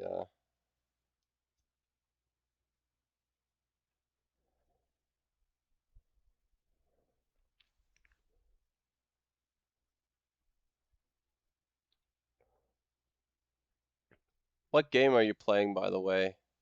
You Battle felt with like Aku was anemic and over before you knew it. He killed him in his Shadow of the Colossus weak spot. yeah, yeah. Oh, you asked what game I was playing. I'm playing Quake because Wait, I was on the Quake Xbox to 3? watch the no Quake 1. Or you just like shooting shit and all that? Yeah, I'm on the well, I was on the Xbox to watch the PlayStation stream while I read the stream chat on my phone. And Yeah. since we finished that, now I'm just playing this while we talk because I have you on Discord through my phone. Yeah. All right. That makes sense. That makes sense. What? It says I missed two enemies. Where the frick were those two enemies? Oh, I thought you Yeah, were talking to me for a 45 of second. 47 kills. This is But bullshit. This is bullshit, Ryu. this is bullshit. Bullshit, Ryu. Bullshit. I still like the fact that I still like the fact that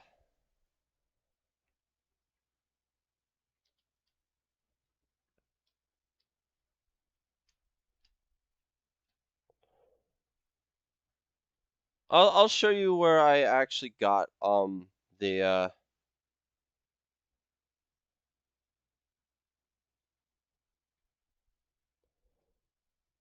apparently I had to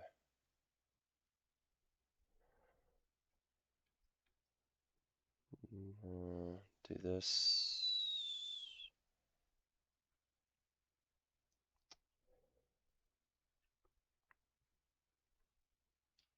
Oh yeah, you got another bad movie? What do you mean? I don't even know why, but we're having fun with this shit. In that last stream, remember? Oh, frick. I don't know. I thought you were gonna do Giddy of Ames. Yeah, but I kind of felt like it would be best if we did this again for some reason. I just kind of Okay, felt like sure. it.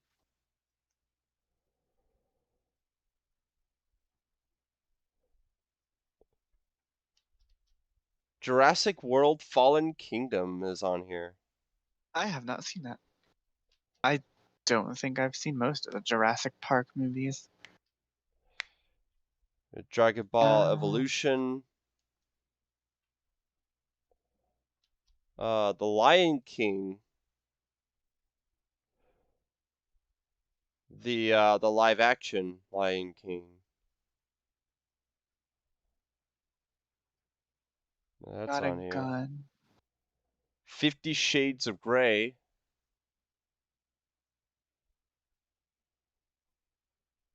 I think you mean 50 Shades of Fucked Up.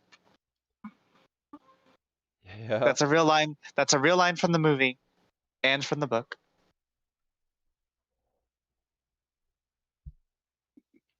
Oh, Oh my god. it's not great. It's not great. I was gonna say it's great, but it's not great.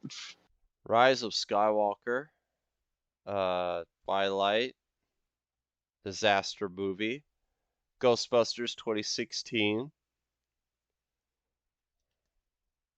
Yeah, we already know about how bad that one is.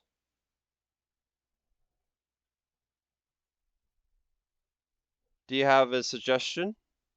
No idea. Okay, what's the first film that comes to your head? Honestly, I have no idea, except for like fighting game movies and junk.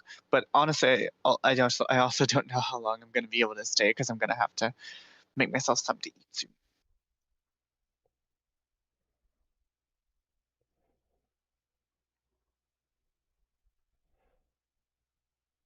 But I should be free a little bit later. Unfriended. That movie sucks.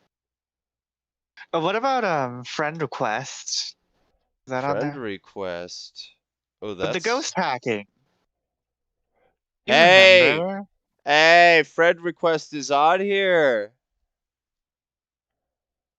Let's go. Or fear.com.com. Oh my god, it only has one redeeming quality. What the hell would that happen to me? I wonder. The animated sequences are well animated. That's the only redeeming quality. Ouch. That shit's. That shit's. That kid is fire, according to Daffy Duck. What? Oh, shit, stop up. Why it sucks. The entire film is based on the same thing as Unfriended, only except that it doesn't focus only a computer screen. Even the original title is literally called Unfriend. That's true. The premise of the movie comes off as ham-fisted and out of touch, treating Facebook like it's a vital part of one's real-life reputation. Throughout the film, the recurring theme of Laura's friend count dropping, when which comes off as ridiculous, as if a Facebook friend count actually actually matters that much. Got him. Laura Woodson is extremely unlikable. She was responsible for everything that happened in this film, all because she True. bullied Marina Mills for not inviting her to her birthday dinner, as well as calling her a freak, which led her to committing suicide and having her ghost haunting her and her friends. Hack her computer from beyond the Literally, grave. literally everything that happened in this movie led to something extremely ridiculous. One of the reasons why Marina killed herself is because she was lonely. She wanted to make Laura lonely after being rejected and ironically unfriended. After succeeding, Laura becomes Laura by wearing Marina's clothes, as well as having the same skin on her laptop and having zero friends on Facebook. So basically, Marina possessed Laura. Marina can somewhat hack into Facebook, disabling users to delete their account, posts, or even log out. It can also make disturbing posts of Laura's friends As a being murdered. ghost. The teenagers act extremely weird and oddball, another common issue with teenager films. Loads of overused, tedious, and lame jump scares. Literally the first scene when Laura was watching her cat video with a forced-in jump scare in it. The death scenes are extremely unoriginal. Majority of them are just suicides, with some being murdered by wasps. Not the bees. Or, well, not the wasps. Not the wasps. Wasp, my eyes, no. Marina wasn't that bad to begin with. Sure, she was a bit creepy, but she had a terrible life, and she deserves to have a friend. And Laura deserved everything. Well, not the fact that her friends get killed that happened in this movie. Inane dialogue. For some reason, we are led to the fact that Kobe is one of the villains of the movie now, all because of Laura. If Laura is dead, she won't be lonely, which makes no sense. If Laura were to just invite Marina into her birthday dinner, none of this would have ever happened. She could have just been a nice person, like for 2 minutes, and it would have the whole thing wouldn't have happened. Also, Wolfpack suggests Jack and Jill. Jack and That's Jill an Adam. has to be one of the worst. That is an Adam Sandler movie, so of course.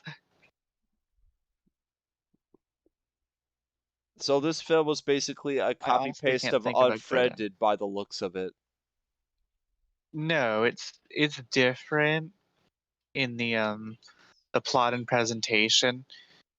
It's just there. It just so happens that they're both Garbo, and that in Europe, friend request is called unfriend.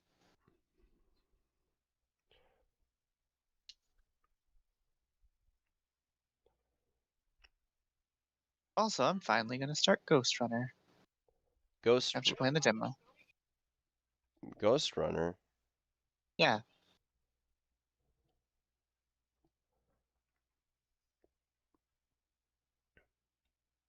Is that Cyberpunk-esque game that I kept seeing? Probably.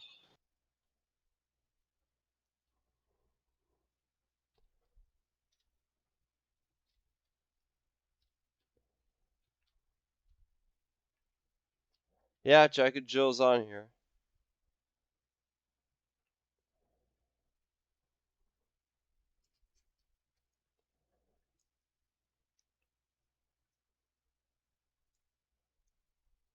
The Room is on here. I wonder why. The Room is a great movie. The Room is a good movie. Yes, The Room is a great movie. Fantastique, if you will.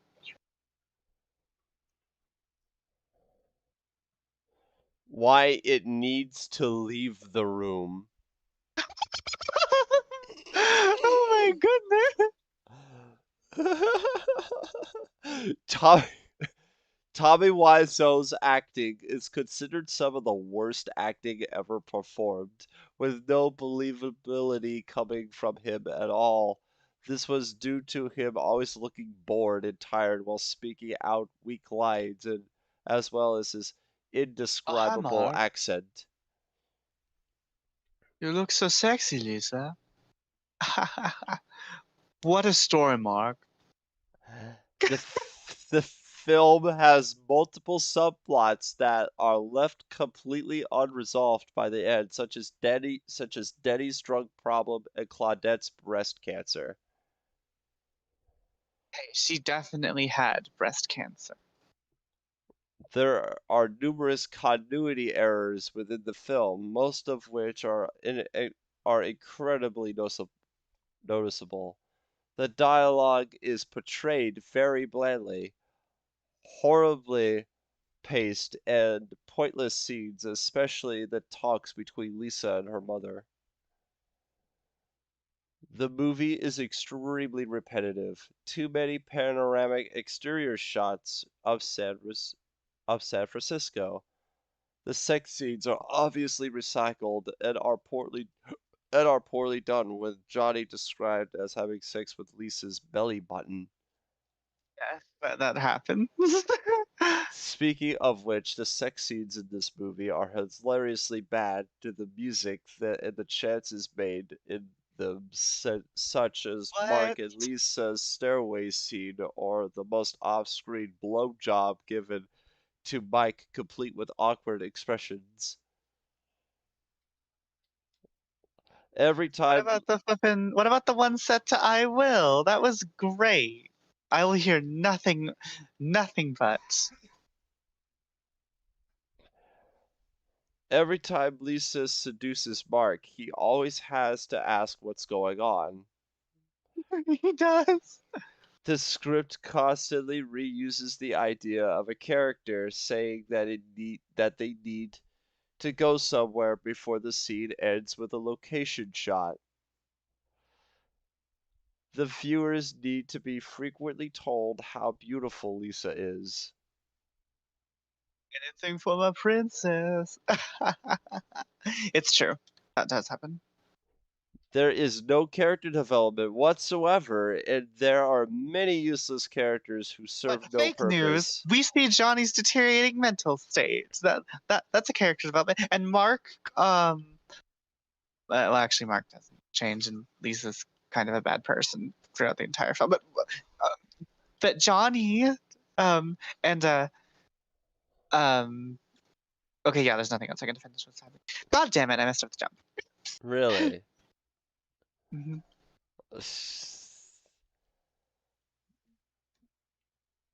There is no character. Oh yeah, false advertising. The poster and title given the impression that it's a horror movie when in reality it's a romantic drama. It does kind of look like a horror movie poster. That's actually true. Wiseau gave almost no direction to the cast in the film. When Juliette Denali asked for direction, Wiseau told her to watch the movie Eyes Wide Shut, forcing her to wing it as a villainess. I didn't actually know that one. That's pretty funny. Mark seemingly has the ability to teleport, as he randomly appears in some scenes. Well, I mean, Johnny was Tommy Wiseau's character Johnny was originally going to be a vampire. He was going to have a flying car as well. Oh my god. No, that's true. Shit. Most of the outdoor scenes use a green screen instead of actually filming it outside. Weird and bizarre moments. Johnny, Mark, Johnny, Mark, Denny, and Peter play football while wearing tuxedos. The players simply toss the ball back and forth from a very short distances as they don't know the rules. In a coffee shop, Johnny Sure. asks Mark about his sex life. From Anyway, out of how is your nowhere, sex life? from out of nowhere, there is a scene where Johnny shows his butt. Tommy claimed, "I have to show my ass or the movie won't sell." Fun fact, actually, I have a shirt that says anyway how it says the anyway how is your sex life line on it. I think I still have that shirt actually. I also have "You're tearing me apart, Lisa." I got them Um, from Tommy Wiseau's website. You oh can yeah, also get Tommy Wiseau underwear as well. I didn't buy that though. I was about to say, I was. I also heard from you that he sold underwear too. He does sell underwear and hoodies and I think posters. And fun fact, actually, this is kind of cool. Or additional fun fact on top of this fun fact. If you order stuff from his website, you get a flippin' picture of Tommy Wiseau with a handwritten note. That was actually really cool. When Mark and Lisa find Johnny dead, Mark tells him to wake up, while Lisa asks with a fake emotion if he was dead. Neither of them seems to notice a puddle of blood between Johnny's head.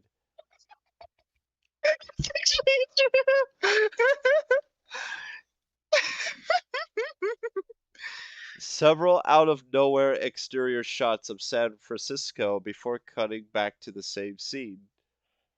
The legendary flower shop scene has Johnny reading his lines out of order, such that he is speaking one line That's ahead me. of the Oh woman shit. he was Wolfpack's talking right. to. This list is bogus. Where is Neil Breen? Hashtag how could you have committed suicide? I did not hit her. I did not. Oh hi Mark. I saw a meme of that. Oh yeah, with Mark Hamill in Star Wars. Yeah, I saw that. Characters in this movie take shockingly bad news too lightly. When Lisa tells her mother that Johnny became drunk and hit her, she's shocked to hear that Johnny was drunk rather than being a domestic abuser. Yeah, that's true. She says, Johnny doesn't drink. That's funny. But actually, fun fact about Tommy Wiseau is he had a show on YouTube with the company, I think Rooster Teeth, called The Tommy Wise Show, where he would play video games um, on the moon because he was kidnapped by an alien. And you used to be able to buy DVDs of this. I don't know if they still sell them. It was When either Rooster Teeth or Machinima. when when Johnny says you're just a chicken, he You're says, just a chicken. Sheep, sheep, sheep, sheep, sheep, sheep, sheep. and he says cheep cheep cheep cheep cheep cheep cheep cheep instead of bark bark bark bark bark bark bark bark.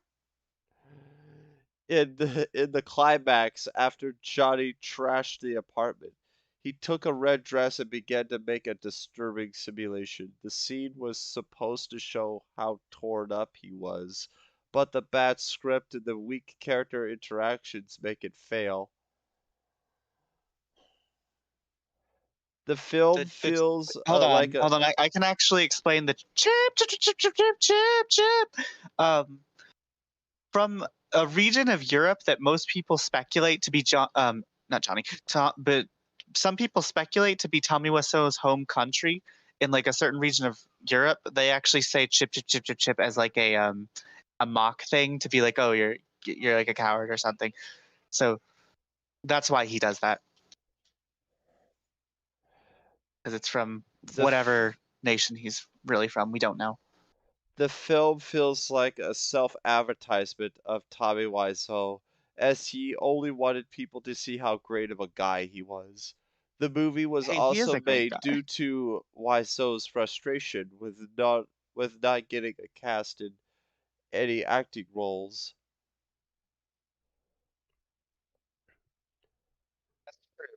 That is true. So there's Redeeming this guy quality, Giovanni. redeeming qualities. Me, me, me, Meldine did a great job composing the score. One notable example is the main theme. Juliette Donnell and Dan Jajagan actually had have conveniencing performances. In addition, Johnny's response after Denny said he loved Lisa is surprisingly deep and profound, and likely the only actual good dialogue in the entire film.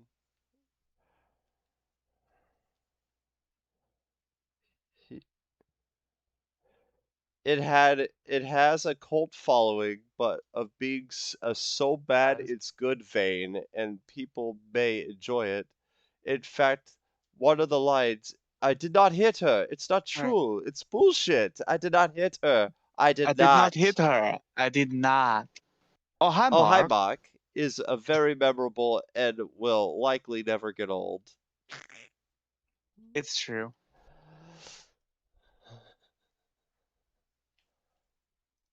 Oh yeah, there's also an awful games wiki too as well.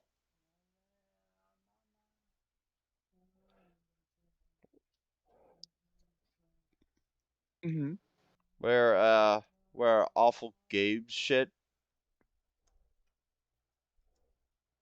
Let me see if Mortal Kombat 11 is on there. I'll probably have Mortal Kombat mythologies. And probably special forces Yeah, as Drake well. of the 99 Dragons. It's on here. Obviously. The strength of the stolen souls is changing me. Have I become invincible? Have I become invincible? I am the dragon. Mortal Kombat versus DC Universe. Mortal Kombat 3 Game Boy Game Gear Master System. Mortal Kombat Advance. Mortal Kombat Special Forces. Mortal Kombat Mythologies Sub-Zero. I'm just gonna say it. Mythologies is actually not a bad game. Fight me. The gameplay sucks, but its story is actually really cool, and it introduced a lot of characters who would become iconic classics to the franchise.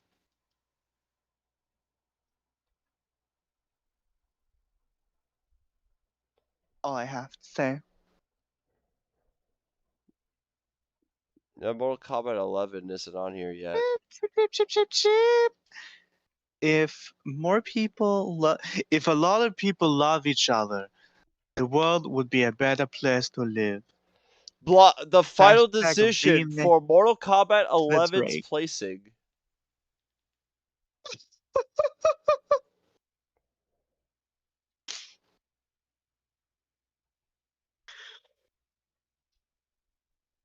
What do we have for MK11? Well, they're... No, this is more of a blog than an actual... Oh, is it like a pending thing? Yeah, it's more like a vending thing. Well, I think it belongs squarely in the dropping of Mortal Kombat X on PC. What? What fake news? What? So what if part of the player base didn't get to have all the characters? So what? So what? In January That 2016, was really stupid. The Mortal Kombat X publisher Warner Brothers Interactive Entertainment announced the Kombat Pack 2 DLC and Mortal Kombat XL. The former continued 4 new fighters as well as several guest characters and skins, and the latter is an enhanced edition of the base game containing both combat packs 1 and 2 and some costume packs such as Cold War. Along with both Along with both was a new balance patch containing tweaked move sets and attack power to balance fighters. However, the Sub-Zero's list combo. However, the listed platforms for all 3 announcements were only consoles. The Yep, that's true. PS4 and Xbox One. PC, which also was available for was not mentioned during any of these announcements. PC gamers became worried that these additions might not come for PC, and WB Games had a shady history of poor PC launches. Yep. They Both didn't Mortal give Kombat X and content Batman Arkham that Knight belonged. suffered from terrible launches on PC. Oh, yep. God, awfully bad. Neither ports were developed by their original developers. They were instead outsourced to other studios, High Voltage Software for the former and Iron Galaxy Studios for the latter. Mortal Kombat X wasn't exactly a failure on PC, though. It sold 500,000 copies and received numerous patches while addressed several of the complaints users had. There there were also players who managed to get the game to run smoothly, and it had a dedicated, albeit small, online community that gave some PC gamers hope. On January 20th, 2016, another Realm Studios employee finally spoke about the game's future on PC. He told the users of the forum that the Combat Pack 2 and Mortal Kombat XL will indeed only be coming to console. PC gamers were justifiably infuriated and accused both WB Games and NetherRealm of abandoning PC. In Which fall, they did for a while. in They eventually fall, did get them. in fall Okay. 2016, this was overturned as Mortal Kombat XL became available on Steam alongside the Combat Pack 2 as QLOC would take over the PC port rather than High Voltage Software and Iron Galaxy Studios. Now the port has mostly positive reviews on Steam.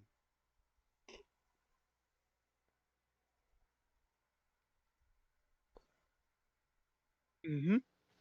But yeah, Ed Boon really wanted all the players to have it, so he it was actually a special announcement.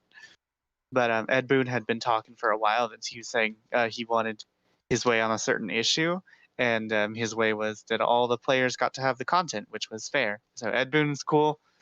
NetherRealm sucks. Blah blah blah. Usual.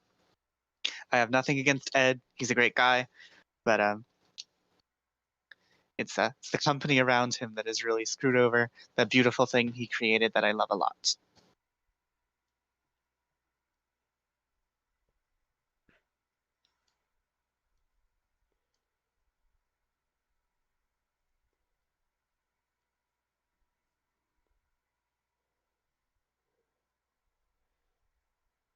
Fighting games. Let's see here. What do we got It's like here? Remake the Drake. We got Blaze Blue Cross Tag battles on here. Yeah, probably for its incredible mismanagement, massive flippin' price gouging of DLC content, complete lack of a story, complete absence of single player game modes. The gameplay has been dumbed down to ridiculous levels, severe lack of single player content, Called it. no misses of several important characters like Bang and Lily Chi Called it. Fei, Ling from Blaze Blue. Called it.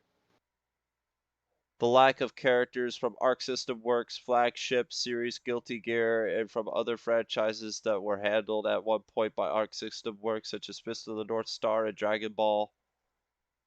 Okay, but that's not a fair complaint. I get the Guilty Gear complaint. That's fair. Complaining about properties that they'd have to buy or receive the rights to, that's a stupid complaint. Now, they did have Dragon Ball at the time. Executive meddling. During 2.0, Mori was originally going to add Adam and Penny because of his favorite characters, but Rooster Teeth pushed one and only character of Ruby's side of 2.0, Neo, in the game's Neo roster Cosmo. as DLC. That's true. That's bullshit. Yeah, it was leaked actually. It was going to be more than just those two from Ruby. We're gonna get all of Team Juniper. Flawed PC Lodge. It has been speculated that this game. It's been speculated that the game was rushed for Evo, which explains why half of the roster is DLC. Which is reality. Over half the roster is DLC. If you Extremely look at the bad base game, PR.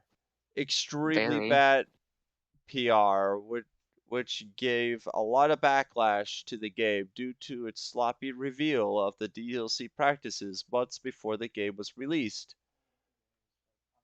which later were solved. In the Ruby story mode episode, Yang is not playable at all and only appears at the beginning and the end of the episode. Yeah, that's bullshit. It's true.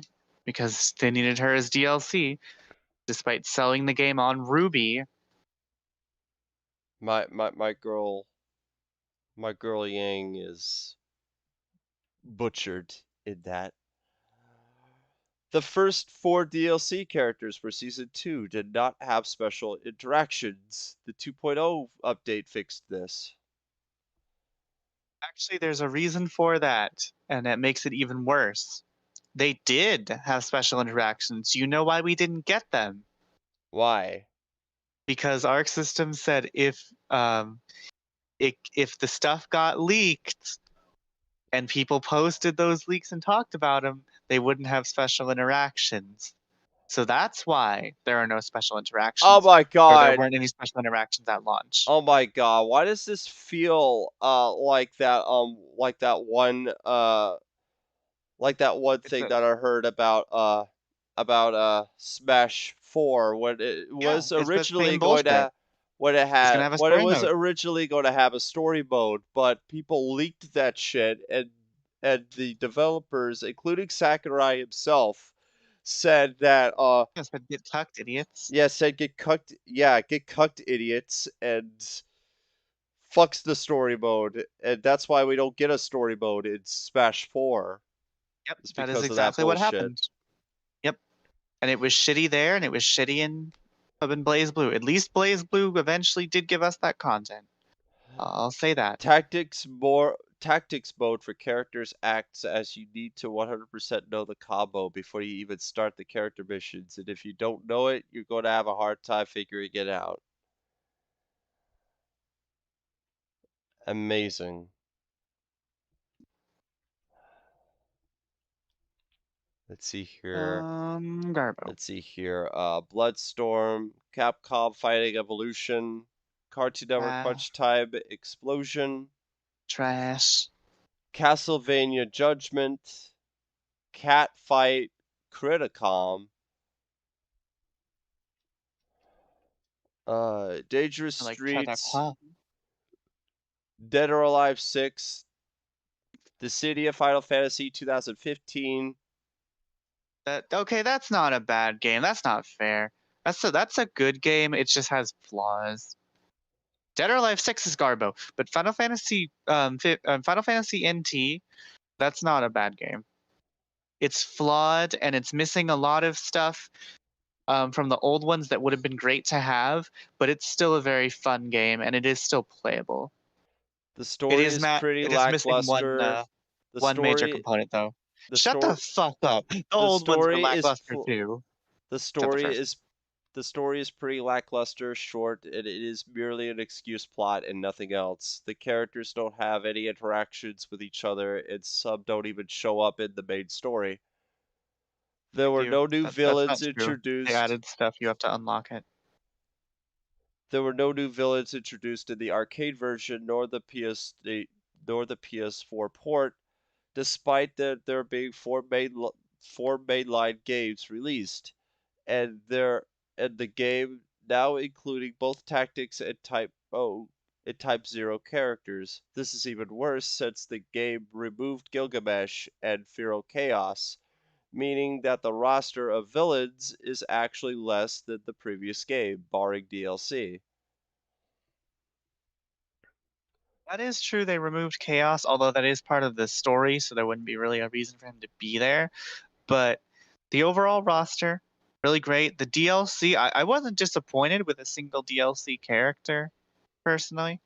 They really had a diverse roster of guys and girls that the fans would like. They added in Tifa, they added in Renoa, and a couple other people. Oh, Snow! They made Snow from Final Fantasy 13 fun. Okay, The they number made of Snow changes fun. in both versions of the game was not accepted by fans due to them removing features like custom move sets for bravery attacks, EX mode, and EX bursts. There are even more features removed or changed, such as the fact that you play online matches to level up and unlock Mamiria, where you then watch a 1 minute cutscene that is not linked to any specific character storyline, while maybe having some fights depending on which option you picked, something that wasn't in the PSP games, That and is the not true. removal of the That is many not true. combat features from the previous installments, like lowering the number of summons available and changing the combat to have only 3 on 3. You want 1v2, 1v3, 2v2, 2v3, or just single combat? Nope. You need to drag a few unwanted participants with you to get the fight you wanted. Yeah, that's true, and that actually is really shitty. That's something that really screwed with me and Ernie because we used to love playing those on PSP, and you have to play online in 3v3s. But that thing about having to play online to unlock the materia, that is a lie. That is factually incorrect. You unlock materia through just playing the game in any way, shape, or form. You can do it by playing the base bits of story mode. You can play the gauntlet mode. You can play the mission mode. You can even do single fights against the computer. So yes, one of the things they said is just factually untrue. The HUD is an arcade version, was extremely cluttered. The HUD in the arcade version is extremely cluttered, making it hard to stay focused when fighting an opponent. Thankfully, the PlayStation 4 port made the HUD much smaller. Some of the characters are completely wasted for this game, the worst examples being Golbez. Not only is he the villain with the least amount of screen time, he doesn't even say a single word in the entire story mode, even though he has a voice actor in both English and Japanese. While he does play an actual role in future story DLC, it's still disappointing to see him regulated to a voiceless side role in the base game, especially after how he was in the previous games. Ace and Ramza had no role in the story at all, despite the two being completely new to the Dissidia games. Neither Materia nor Spartus is playable or even takes part in battle as a boss. Yeah, that sucked to me too. I wanted Materia and Spiritus as playable characters. I'll give that one.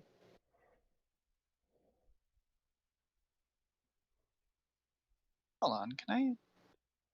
Wait a second.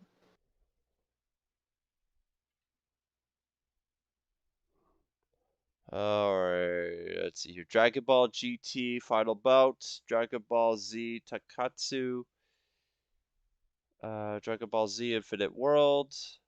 Fuck that game. Dragon Ball Z The Ultimate Infinite World. Dragon Ball Z Ultimate Battle 22. I forgot about that game ever existed. Fight Club, Fight Fever, Fight for Life, Fighter Within, Fighters Uncaged, Fire Pro Ash. Wrestling, Fury Strike, Godzilla Unleashed. I understand people's complaints about that at the time of its release, but in retrospect, most of the Godzilla fighter game fan base doesn't really have a lot of complaints anymore. They have a couple, like, what could have been type of things, but overall people have come to accept Godzilla Unleashed for what it is. Honestly, if it had just been released for like something other than the Wii, and if the PS2 version had gotten more characters, it probably would have been perfect. It's just the problem is that a lot of the cooler features were only on the Wii version, and the Wii version's controls kind of suck, including the best version of Gigon. But Gigon's costume in the Wii version is iconic. He's incredible. Best Gigon, the Final Wars Gigon, if anyone's wondering. Head boxing, Heavy Nova, human killing machine. Intergalactic cage match. Jump Force. Yeah, we already knew about that one. Kabuki Cargo. Warriors. Karate 1982. Kart Fighter. Kasumi Ninja. Kabuki Warriors is on the Xbox, I believe. Also, Kasumi Ninja has it has things in it. It certainly has things in it. The King of Fighters 2001.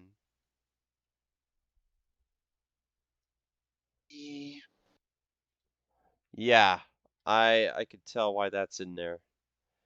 King of Fighters Neo Wave. That too.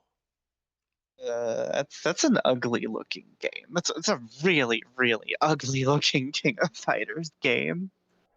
Yeah, Neo Wave is not a good game.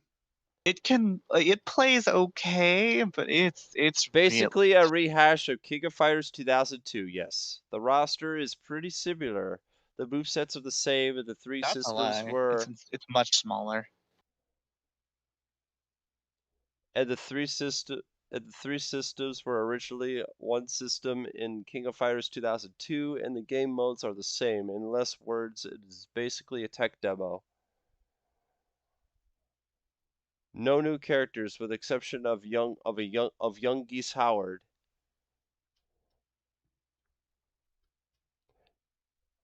Yeah, Geese Howard is an awful boss in that. Yeah, he sucks. Uh, we don't need any more on that. Kabate Mexicano X.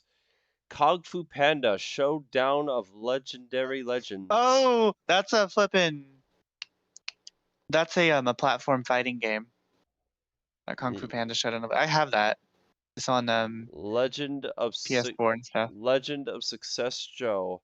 Marvel vs. Capcom Infinite. Yep. Ash. Mighty Morphin Power Rangers Mega Battle. I think that's a mobile game or something. Yeah, we already talked about the Mortal Kombat games that are on there, including DC Universe. Naruto Ninja Destiny, One Punch Man, A Hero Nobody Knows, Pit Fighter, Rise to Resurrection, Rise of the Robots, Rock'em Sock'em Robots, Rocky 1987. Eyes of the Robot sounds incredibly familiar to me, and I do not know why. Samurai Showdown Sen, Shadow War of Succession, Shaq Fu, The Simpsons Wrestling, Slaughter Sport, SNK Heroes, Tag Team Frenzy, Sonic Gather Battle, DRM Incident. Oh, that's okay. Soul Calibur 5. Here we go. One of the worst things I've ever experienced. One of the actual worst. Like, actually. Good qualities. The gameplay in this installment is the best in the series up to that point. Lies. Fucking lies. The stupid EX bullshit. And like half the like useful moves being locked behind meter was terrible. What the hell are you talking about? Also, flipping the way they changed around half the controls and took out moves for characters like Nightmare. Some of his best moves are taken out of his flipping repertoire. freaking lies. And also, I point to Patroclus Alexander's moveset and his flippin' Alpha Patroclus form, where it's like, okay, let's take Setsuka, except let's make all of her moves suck. And then let's make the entire roster suck by nerfing everyone.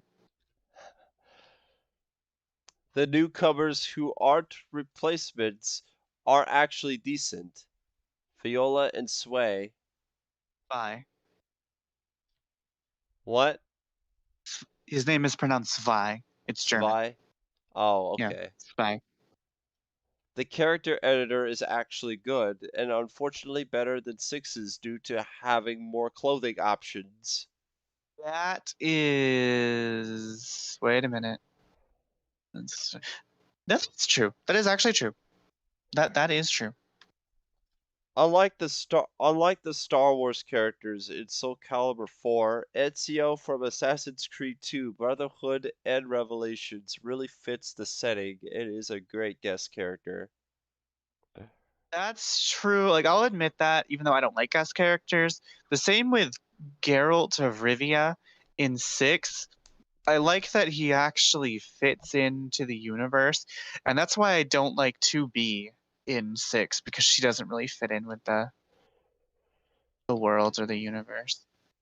The graphics look good. That's an opinion. Okay, they look fine. Actually, they look fine. They look fine. They look better than MK9. The voice acting Not as is good as Dead or great. Alive. Okay, we will not judge the actors for the script they are given. We will not judge the actors for the scripts that they were given. There is DLC that allows you to use music from all the previous titles, including Soul Blade on the PS1. That's actually true, and that is cool. It's not even that expensive now that I think about it. It lets you use Devil Jin from Tekken as a style for your custom character. Except he sucks ass. Thankfully, Project Soul learned from their mistakes, and by rebooting the franchise with Soul Calibur 4. Oh wait, no. Rebooting the franchise with Soul Calibur 6 in the Yeah, they same messed up with style. 5, so then they made Soul Calibur 4. Yeah, I didn't actually read the Roman numerals right. It's okay. Rebooting the franchise with Soul Calibur 6 in the same style as Mortal Kombat 9, and also being a sequel. You fucking lie. No. That is a lie. No. Soul Calibur 6 retells the old stories, trying to get as much detail correct as possible and going out of their way to show love and reverence for every single character and every single aspect of the universe. Mortal Kombat 9 goes out of its way to insult you if you care about the long-time lore and change stuff arbitrarily for no real reason. Not okay, it adds some stuff in like earlier on, like some MK2 characters and MK3 characters show up in MK1, but then in other parts, like there's a classic thing of a character story that's just completely ignored, not brought up, or they bring up stuff for 2 seconds about what would be a part of a character story, and then it's never touched on again. It's like, oh, look, it is Thing. We recognize Thing. We understand Thing is supposed to be correct, but oh, well, we're not actually going to go into detail on Thing or discuss Thing. But it's reference, so clap peons. Exactly what it does. Which hate brought Mortal back Kombat, right? iconic characters and fixed many of the problems this game has. The mode for creating characters is very cool, since you can create any character from another game, anime, book, TV series, movies, or even characters from the previous Soul Calibur games that didn't make it into 4. I don't know who Derry Dangle is, but this dude is woke.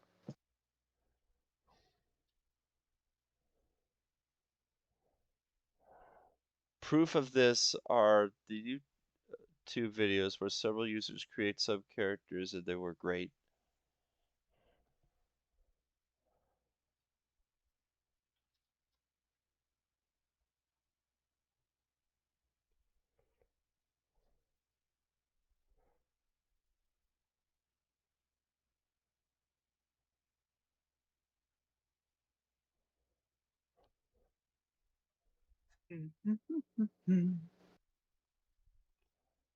Bad qualities on Soul Calibur 6. Reversal Edge has been panned by both newcomers and experienced players alike. Newer players found the attack too strong, where, while most experienced players found it too annoying to deal with.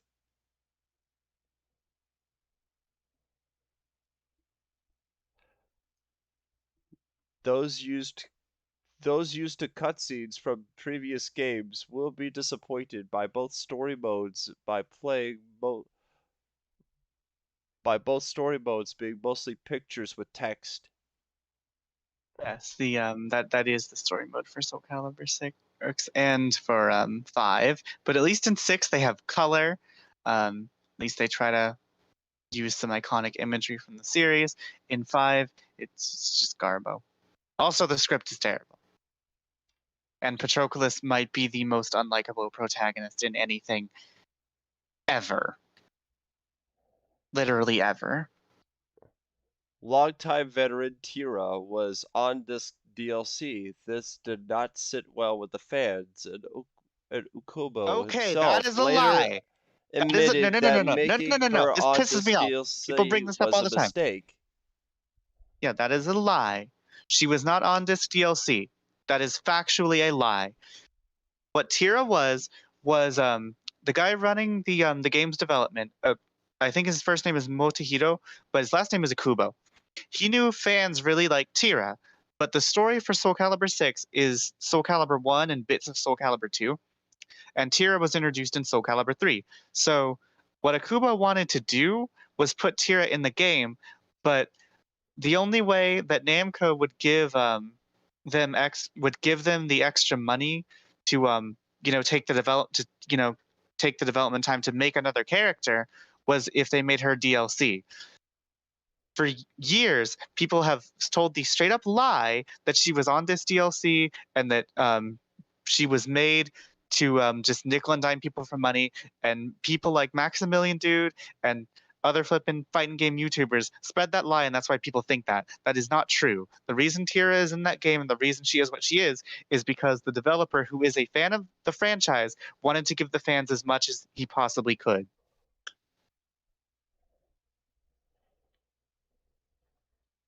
There are actually less parts Yes, for Soul Calibur 5 does have customization, Lizard Man. which was ironically 5's strongest quality outside of gameplay.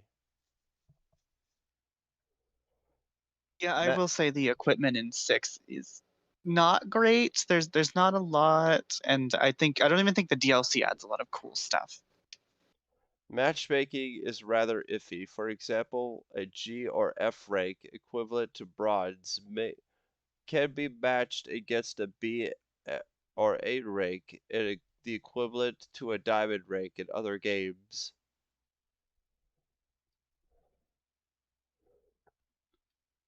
While the stages are completely made, many criticize them for being too generic by Soul standards. Yeah, there were a lot of squares and circles at launch, but I'll also make this point because this also pisses me off. The same people who bitched and moaned about Tira being DLC and lied about why she was DLC, those same people were ready to bend over backwards and be like, "Oh my god, it's so fucking great that we got the early DLC from flipping Mortal Kombat, that they're announcing the combat pack at the same time, or that the flipping launch trailer has a flipping teaser for Jason as the first DLC. Oh no, that's okay. But when this other game does it for an actual reason, oh no, that's bad. Shit pisses me off. Wow. Again, I said one name, and I feel bad because I actually like Maximilian Dude. He's a cool guy, but it is a thing he did. He did contribute to the whole, bad tier reputation thing. But I'm not going to name any other names because I don't want to actually like harass anybody or bully anyone.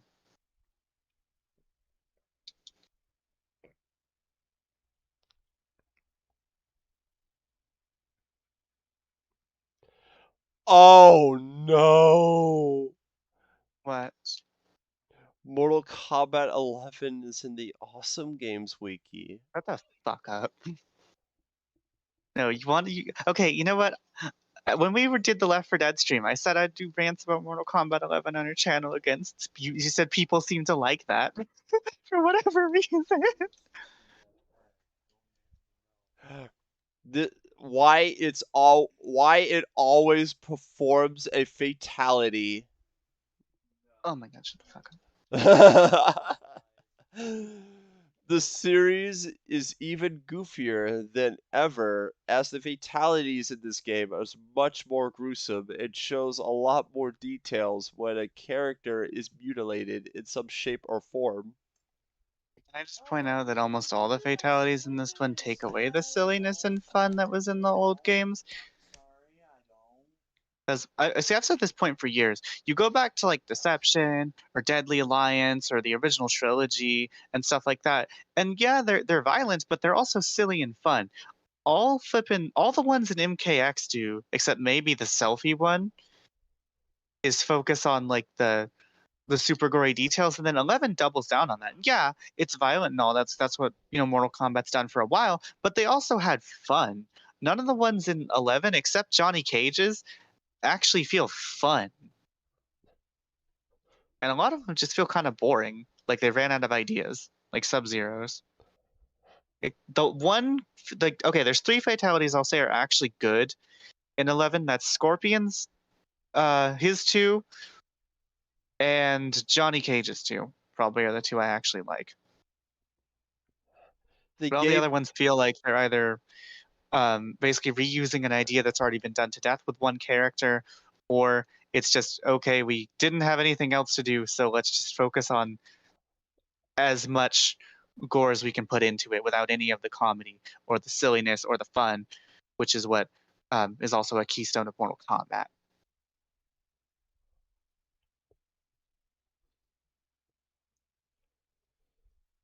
The gameplay is overall brutal, fun, and addictive. I will say it's probably the best of the NetherRealm trilogy, but at least at launch, and as far as I ended up playing the DLC characters, which was not super extensive because I didn't like a ton of the DLC characters, aside from like Sindel and Fujin, a lot of characters have the problem of they have one strategy on how you play them, kind of like Dragon Ball Fighters, but at least that game you have multiple characters, so you can juggle different options. You can mix and match your team at least. But in 11, at least with most of its launch roster, they have one right way to play, and then other options that are just much less effective. Which, in my opinion at least, kills the fun of experimenting with combos and trying to find cool looking stuff or interesting stuff to do, because most characters did boil down to there is this one correct combo, and that's the most damaging one, that's the most effective one. It does everything it's supposed to do, but that's the only one they have. That was a big problem for that game, in my opinion. And how come? Hold on. But you got a bunch of comments. Oh shit! Johnny is pretty fucking radical. The violence got so bad, someone on the production team had PTSD. That is true. That's true. Hey Sue, no joke. Yes, you are right, Donut. So about All-Star Brawl. Oh, you missed that. Well, Corey showed me the gameplay and stuff. Yeah. They didn't announce anything at the Sony thing today. The 3 newcomers, Cetrion, a corrupt elder god, Giraz, a servant of Koronika, and Elector, an outworld merchant who is loyal to Shao Kahn, are all very interesting and a lot of fun to play as. Okay, one, that is a blatant lie. Cetrion is actually fun, I'll give her that. She's actually very fun. She's probably my favorite character gameplay-wise on the roster. The characters I like the most story-wise are Katana and Scarlet.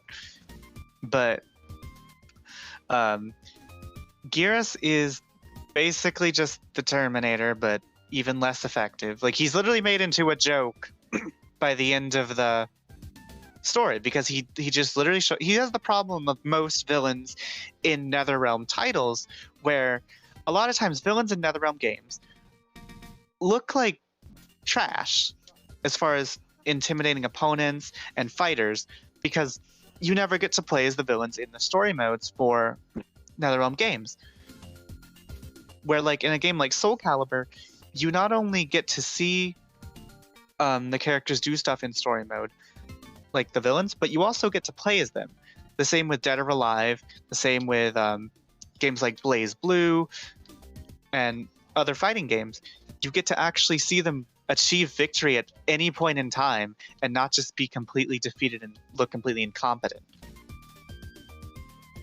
But like I was saying, the problem with Geras is supposed to be this great, this super great fighter who is he's died thousands of times and he's immune to all these different things. He can't be killed. He has almost no weakness. He sounds really cool on paper, but then whenever you see him in the story mode, all he does is get his ass kicked. He never wins. He never wins a single fight and is never shown to look even remotely intimidating.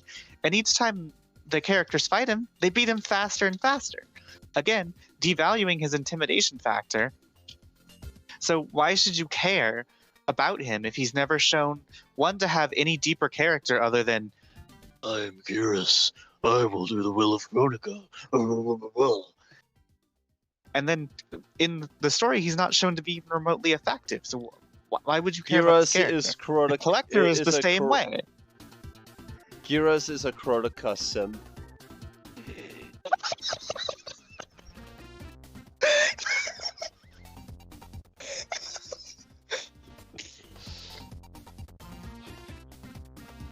They look like generic D&D men. Yeah, thank you. Flippin', well, the Collector does, yeah. The Collector is a completely wasted character slot. And I don't like saying that because, excuse me, I love any fighting game character roster. I like to try and learn about everybody. I like to get interested in the world and stuff, and I hate saying that he's a wasted character slot, but he is. He has no character outside of, I serve you, Shao Kahn. I speak with this accent that probably is going to sound offensive to someone on Twitter. You are the one true Khan. I know who I sound like. I sound like that fucking bug guy from Star Wars. But the Collector has no character. He does nothing in the story. Like, what he does in the story is he kills some random flippin' Osh-Tech guards, and then he gets beat up a couple times. And he tells Shao Kahn that he died, which I think anybody could have done, realistically. The main villain herself, Kronika, is also an interesting character, and her motivations are pretty decent. Lies. Do you want to know what Kronika's motivation is? What? My perfect timeline. What? My perfect timeline. My very strange allegory of good and evil or whatever.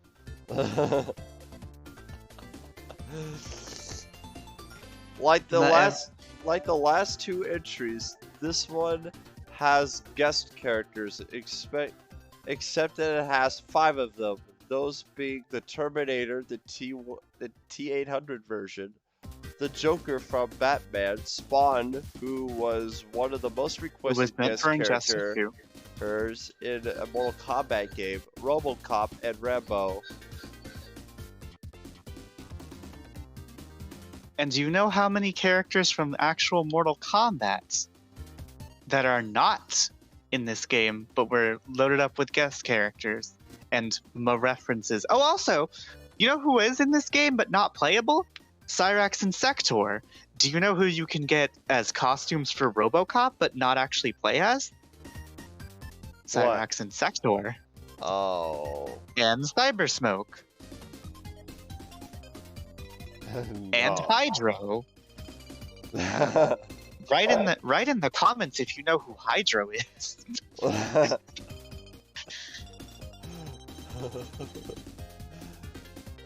This game features returning characters who were absent from X, such as Baraka, Noob Saibot, Jade, and Scarlet. Yeah, it's almost like cutting out a bunch of characters people like and introducing characters you have no intention to develop isn't going to go over so well, so you have to bring back characters people actually give a shit about.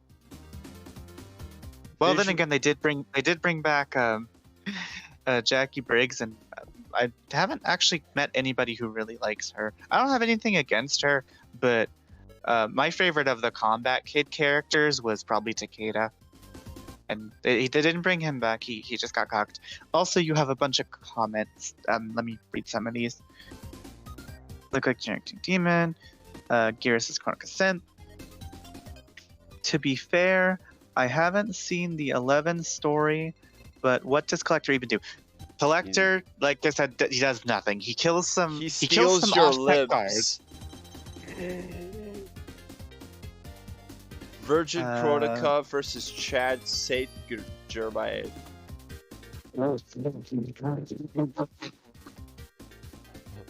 Don't forget Ash Williams. Oh, wait. Yeah, Ash Williams was gonna be in the game, and then it's just like, nah, get cocked. I know Hydro from the Muggin games.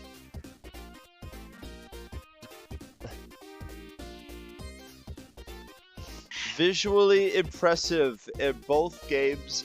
Oh wait, no. Visually impressive and beautiful graphics and visuals, especially for the 2019 standards.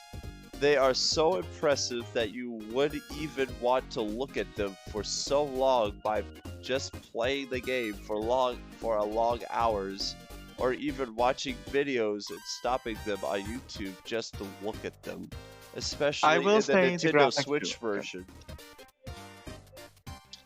I didn't play the Switch version. I don't know if they look any different or whatever on there, but it's also surprising considering how it ran on the outdated Unreal Engine 3.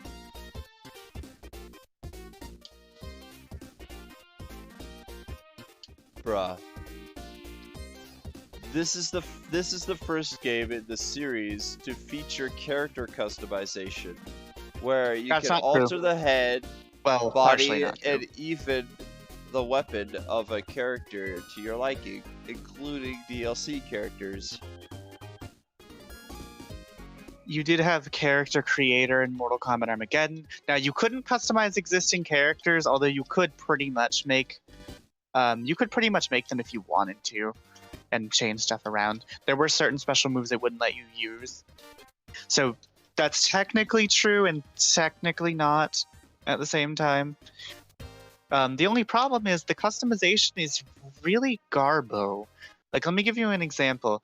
With Sub-Zero, do you know what you can customize? What can you customize? You can customize his mask, the look of his ice axe, which will appear in certain special moves, and I think one of his fatalities. And you can customize this little thing on his belt, or these little daggers on his belt that you can barely see.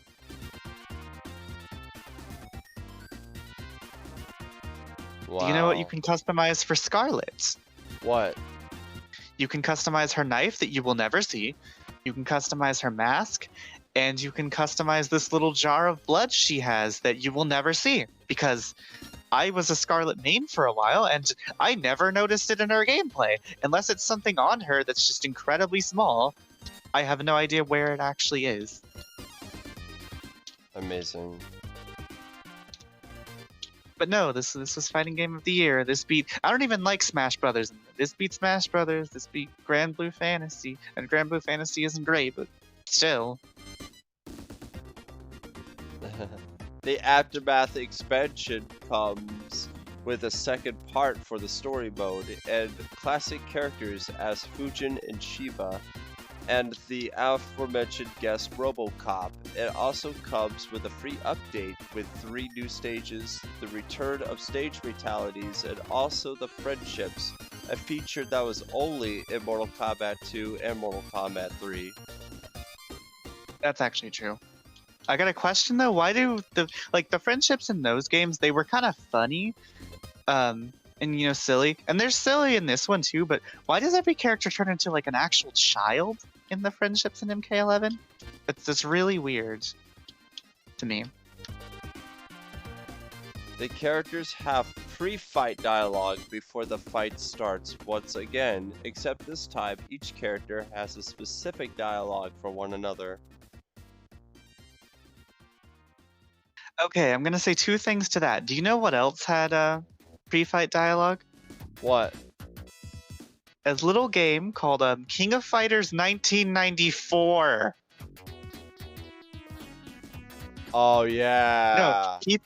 People hold this up as like it was some incredible thing that NetherRealm flippin' started. It's not. Fighting games have had that for a while. Soul Calibur 5 had pre-fight dialogue. Soul Calibur fucking 5.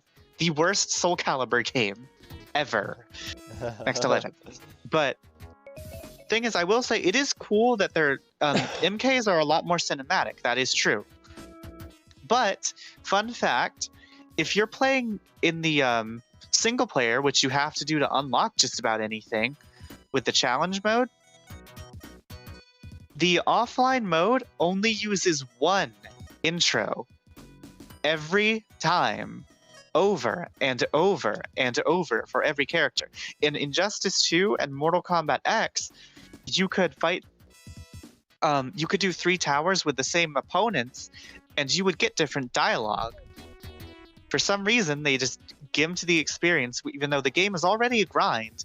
They've just gimped that even more by making even the dialogue a grind. Like, in MK11, you have to grind for, not shards, you have to grind for money, and you have to grind for items and stuff, and gear and all this crap.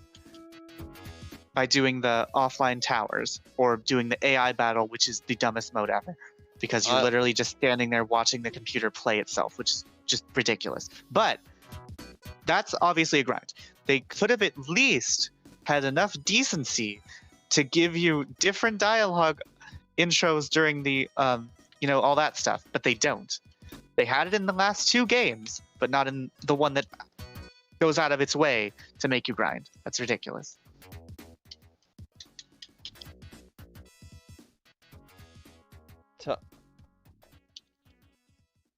Top-notch voice acting, such as Richard Epcar as Raiden, Erika Linebeck as Cassie Cage, and Steve Blum as Sub-Zero. And add to that Hollywood celebrities like Keith David, Peter Weller, and Sylvester Stallone reprised their roles as Spawn, RoboCop, and Rambo.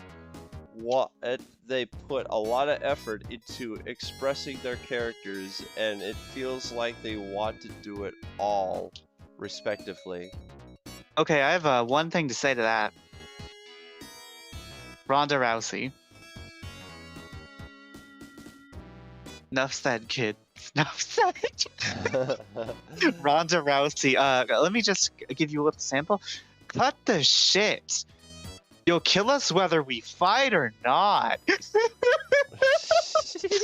Damn it, Cassie. You abandoned me? Seriously? Fucking Ronda Rousey. Okay, hold on. A bunch more comments. I like Jackie's moves because I can easily imagine them or Yang doing them instead. See, a Ruby fighting game, like an actual Ruby fighting game, would be really great. I would love that, and I'm really disappointed that Cross Tag was a massive letdown in that area. So I can't do it in Soul Calibur where I can make Sub-Zero wear an animal head in his undies. Yeah, you can't do that. Oh yeah, also, I'm just going to say this. Steve Blum is a really good actor, but Steve Blum does not do a really good Sub-Zero, because for Sub-Zero, he just does Steve Blum voice. He sounds like it. Picture a Steve Blum character you've heard, and that's what Sub-Zero sounds like. You want to know who is actually a really good actor for Sub-Zero? The guy in MK9 and Mortal Kombat vs. DC, he was really good. And the guy in the new animated movie, Battle of the Realms, he's also a really good Sub-Zero. And the part of the classic, and as part of the classic MK movie skin pack, actors Lyndon Ashby, Jet Wilson, and Christopher Lampard reprised their roles from the '95 movie adaptation as Johnny Cage, Sonya Blade, and Raiden, respectively. Yes, SVC Chaos and all the King of Fighters games have pre-fight dialogue. And about what you just said, Corey, yes, that does make Sonya's voice incredible because Bridget Wilson is iconic, Lyndon Ashby is godlike, and Christopher Lambert is literally a god. But that's not in the game. You have to pay for that. Very memorable. That's DLC. Yeah, God, that's horrible. Very memorable and intense soundtrack composed by Wilbert Rogat. Fucking lies. No NetherRealm game has had a good soundtrack. Not a single one. 2, especially the main theme of the game. It would make you want to try to get it to your head or to get the stages longer to listen to the music. Or even go onto YouTube and download the music onto your computer, phone, or tablet. Okay, I've got 2 things to say to that. One, look at what every Mortal Kombat YouTuber is getting their soundtrack from. I can tell you what games they're from. They're from the original trilogy and the 3D era. Also, Dimitri Vega's Mortal Kombat theme. Oh yeah, flippin'. Okay, they made that. They said that blatant lie about the voice acting. What about the Dimitri Vega skin? We gonna talk about that? A lot of very cool Easter eggs are present in this game, like when the Terminator makes references to other movies with Arnold Schwarzenegger, like Total Recall, Predator, and Jingle All the Way, during his pre-fight intros to certain characters.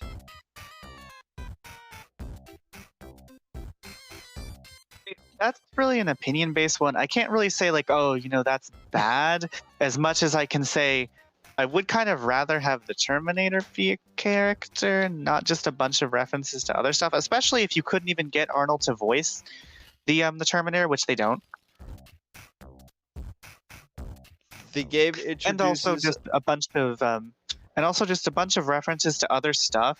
After a while, considering how bad the product I'm interacting with is, in this case MK11, it just gets me to where I'm thinking I could just be doing other things that are a lot more fun. And when they reference MK stuff, that rings hollow a lot of the time because of how obvious it is that the NetherRealm team don't care about the story and lore. Just look at what they did to Sindel. If you needed a reason why MK11 was terrible, you can ignore the microtransaction shit. You can ignore the grindy bullshit. You can ignore the guy who had PTSD. You can ignore all that stuff. Look at how they treat their own legacy characters and the medium and the fans that respected and loved this property. That's all the evidence you need to see that the game is terrible. You can ignore the story's inconsistencies. You can ignore that their plot holes big enough to flip and drive the Titanic through.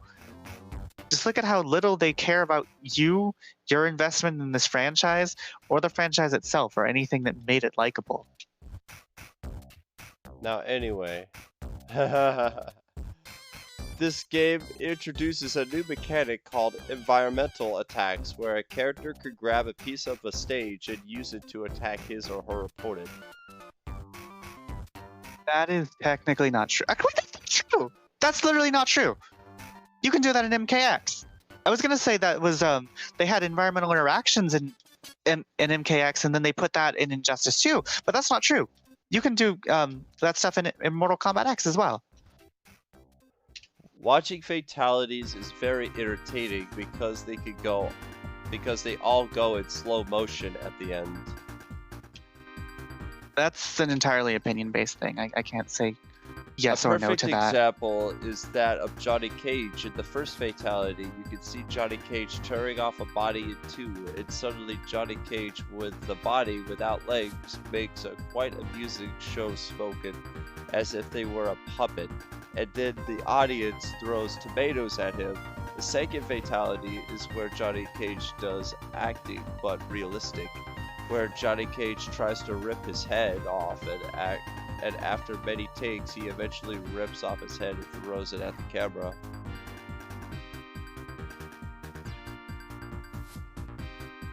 Brutalities from MKX are back, with some of them recreating classic fatalities like Johnny Cage's deadly uppercut, this being a universal brutality for every character. Sonya Blade's kiss of death and even Cabal's scream. Again, this is an opinion-based one, but I would rather just have the classic fatalities, personally. That's an opinion-based one, and it's not really me deriding the game or me really bashing this person's point, but I would prefer just the classic fatalities.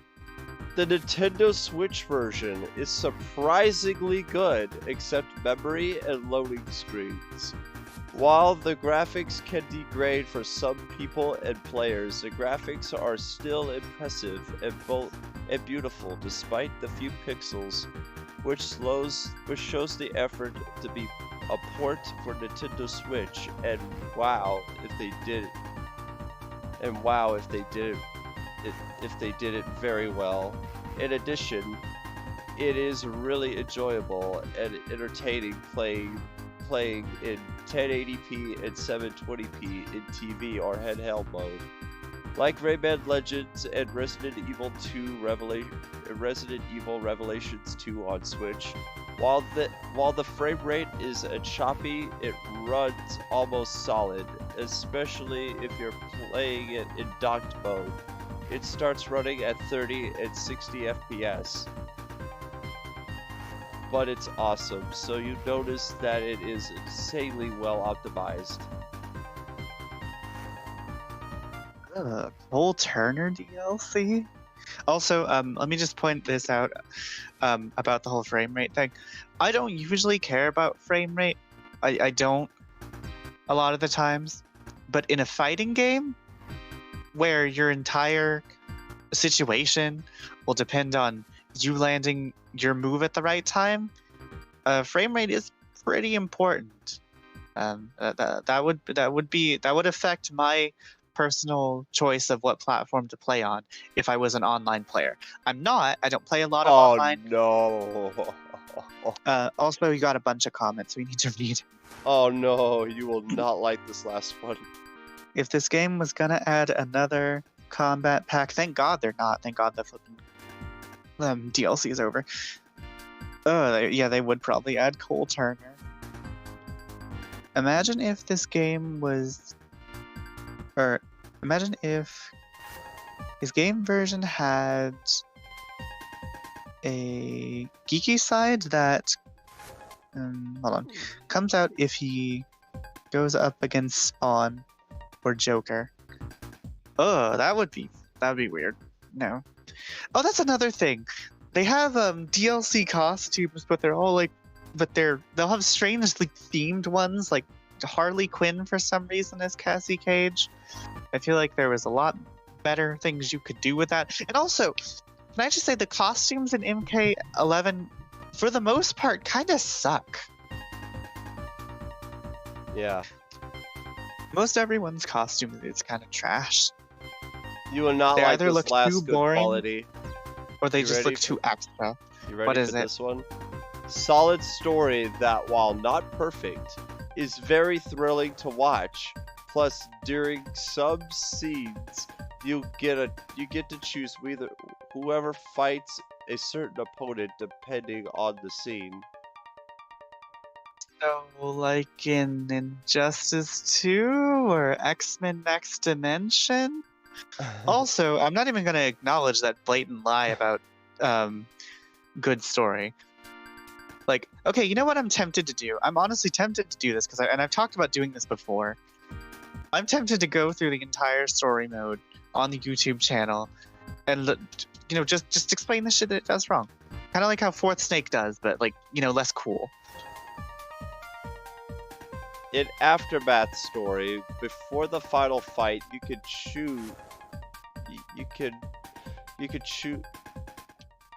choice if Shang Tsung's faces Fire God Liu Kang or vice versa. The winner decides the fate of the history. Yeah, that last bit didn't have very good English.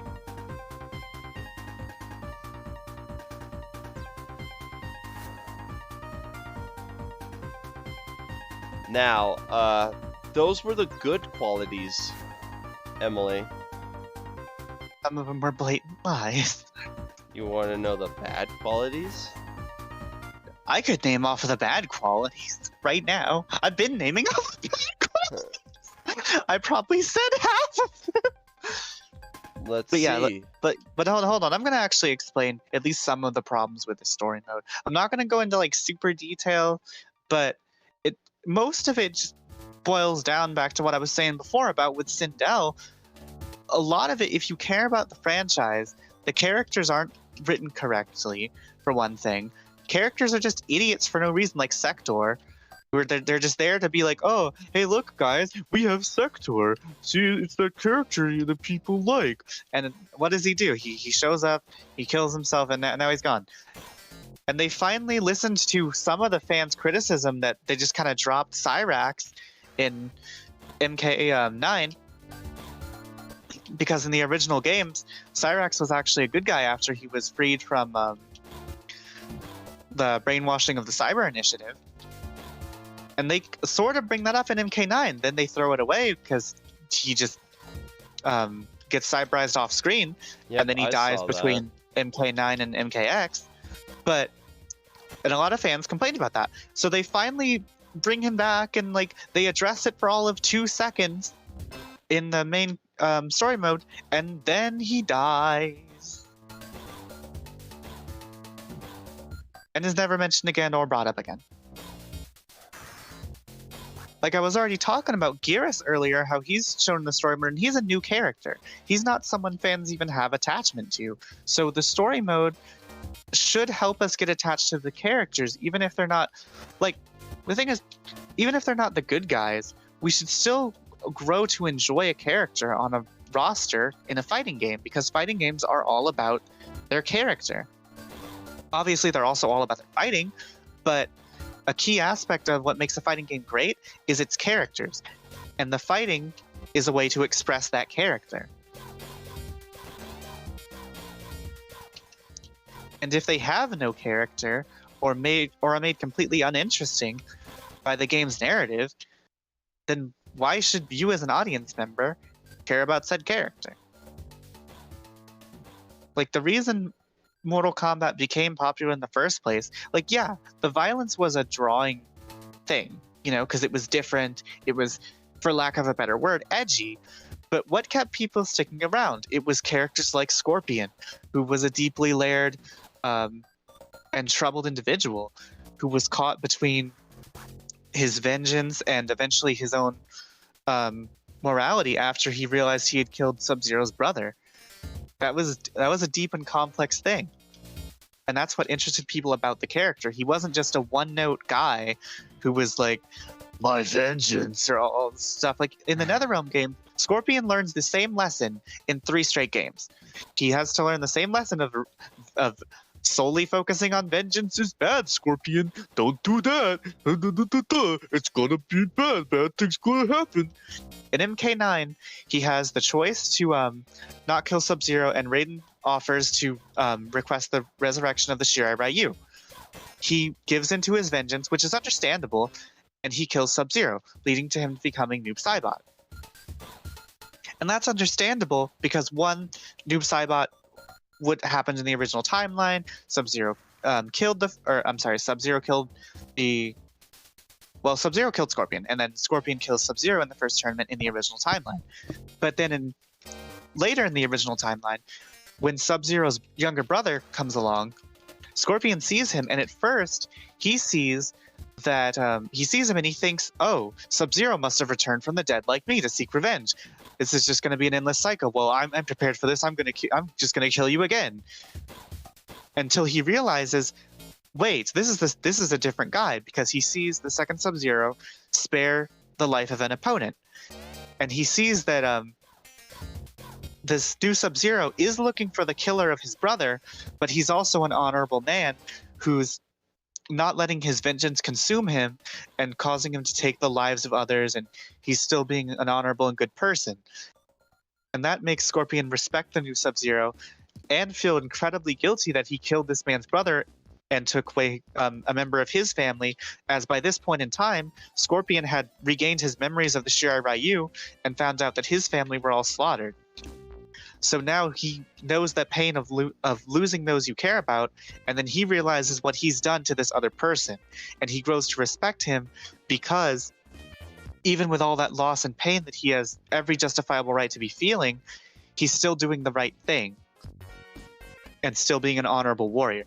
So Scorpion then decides to, even though he feels he could never probably be forgiven by Sub-Zero, he still wants to try and to redeem himself and be an honorable man, be as Hanzo Hasashi. So he becomes Sub-Zero's protector from the shadows, helping him out and stuff. And that's why in MK3, Scorpion at first sides with Outworld until he sees Sub-Zero on helping the Earthrealm guys, and he's like, oh shit, you know what, I should probably be helping these people and stuff. So there's actually a really cool scene in one of the old comic books where there's like these two Tarkata who were supposed to be reporting to Scorpion after Scorpion finds out, hey, you know, Sub-Zero's working for the Earthrealm guys, you know, maybe that is the right thing to do. And so they come to Scorpion and they're like, what are your orders, Scorpion? And all you see in the comic is like Scorpion's eyes, kind of like fiery looking, and then you see his spear swing, and it's this big die, and it's really cool. But yeah, that was part of Scorpion's story in the old games.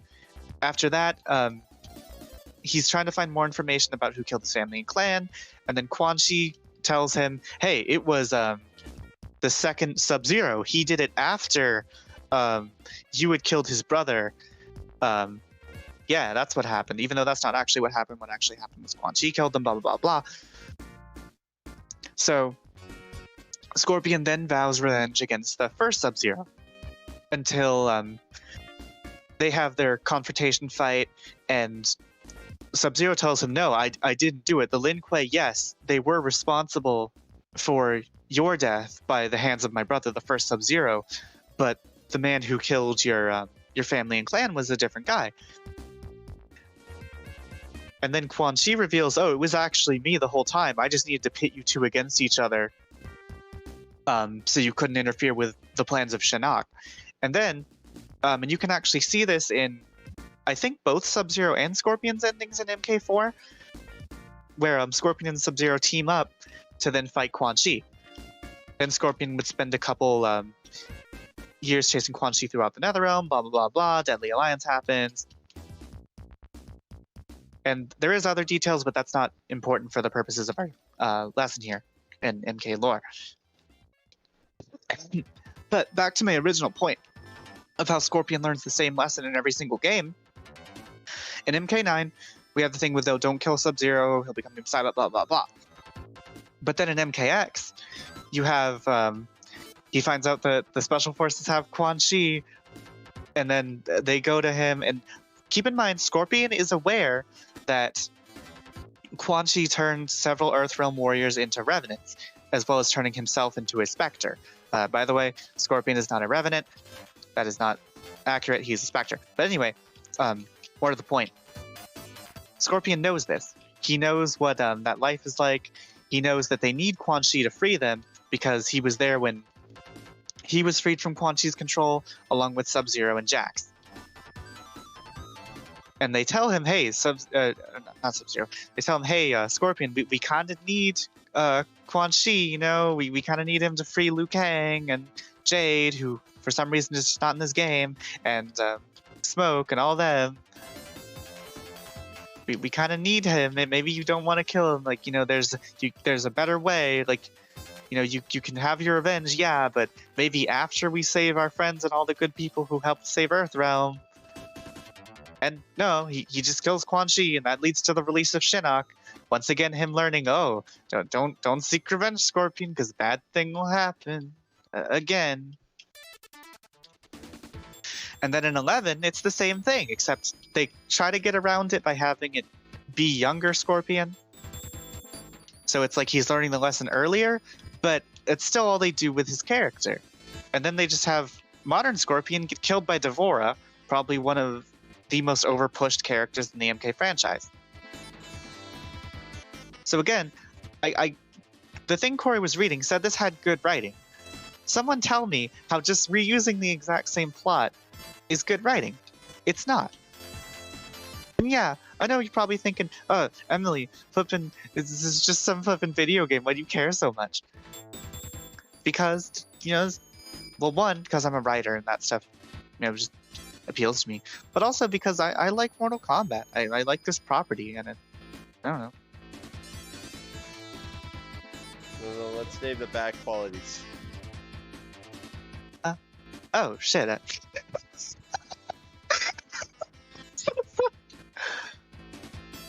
And that's not even all that I complain about with the story. So, there. Now that I said all that, would you like to hear the long version? Oh, my God. Because that was the short version. That was the short version of the short. You want the long version or the short version? This is the short version. You said this was. You said there's going to be. You said there's a short version. The short version. This is the short version. Mike. Okay, hold on. Before we read those, there's probably been a bunch of comments while I've just been ranting and yelling. We should probably read those first. Hold on. Is it bad that when I was young, Wait, what? I missed Cyrax as Cyrax. What? Oh, I misread Cyrax as Cryrax. That's kind of funny, actually. EGM didn't help because they made fun of him by saying, no fair, never get to kill anyone.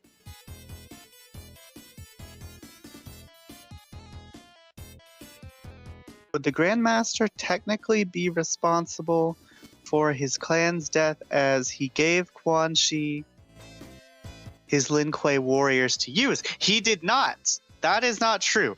That's something they added in flippin' Legacy and the Legends movies. Quan Chi did that shit on his own. Quan Chi just did that on his own. He's like, you gotta understand, Quan Chi is actually super powerful. He can be kind of an idiot, but he's an incredibly powerful sorcerer. In the original lore, no, the Lin Kuei warriors did not slaughter the Shiraryu. That was all Quan Chi.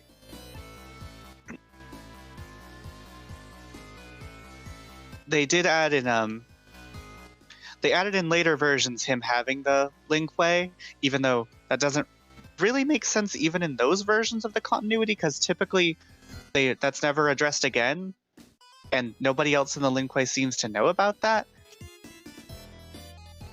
But the deal was that the Grandmaster made with Quan Chi was, if we retrieve the map of the elements for you, you will deliver to me the head of Scorpion's ninja clan, which is the Shiraryu. And Quan Chi does that upon Sub-Zero completing his mission. Yeah, that was all Quan Chi.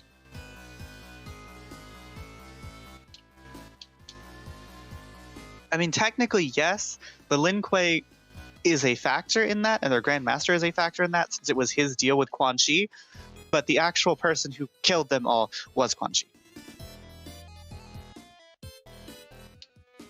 Bad qualities. Microtransactions are present in this game. Microtransactions out the ass. When the game launched, do you know how much it would have cost you to just get everything through the microtransactions? How much? Over $7,000. That's right. More money than I put into Dead or Alive over 5 years. Oh my god. And they can be used to skip through certain parts of the crypt. which is otherwise pay to win. Not to mention that the crypt can be rather grindy without them. Yep. Another thing about the crypt. The crypt is random, by the way. There are no assigned chests. Like, you know how if you load up Deception, Coffin, like B5 or whatever might have concept art or like a Sub-Zero costume or something? You know, just as an example. 11 does not have that. 11s are random. And you can get duplicates. Sorry. Go ahead. No, that's fine. Speaking of the crypt, you need to be connected to the internet, also requiring an Xbox Live account on Xbox One Series X, a PlayStation Network account on PS4 and PS5, and a Nintendo ID account on Switch in order to access it. Mm-hmm. A few other features such as unlockable items and skins are also require internet. Also applies to leveling up and gathering coins. It does. That's true. Without an internet connection, you don't have any of it. It will take some away. Not all of them. It will take some away if you disconnect. That's lame. Even if you've unlocked them. Stupid. Oh, but one other thing about the crypt that I'll say. I kind of said this a second ago, but I don't know if you heard me. But you can get duplicates in the crypt of item unlockables. Have you done that? Yes, you can get duplicates. You can get the same flippin' random ass customization bottle thing for Scarlet 5 times from 5 chests in a row because it's all RNG. There are no dedicated spots. Also, you can die in the crypt, by the way. Die? You can die because there are death traps in the crypt and there are enemies in the crypt that will one-shot kill you. No. Yes, it's true. Also, there's a couple more comments. Hellspawn Ninja is taken out by some bug lady. What Wriggle Night Bug can easily beat? So he solos the entire clan instead of getting warriors to help him. He probably had, okay, like if I had to guess, Quan Chi probably had Brotherhood of Shadow. Like if I had to just make a guesstimate, if he had any backup, it would have been Brotherhood of Shadow, or it would have been Quan Chi's Angels. If you know who Quan Chi's Angels are, you're cool, and you get my joke. He used the secret art of YOLO. Also, hi Wolfpack. I don't know if you heard me ranting and yelling about Mortal Kombat, but you missed that if you weren't here. Okay, sorry, Corey. Go ahead. Oh my god. Let's see here. A few. Oh yeah, I already wrote that.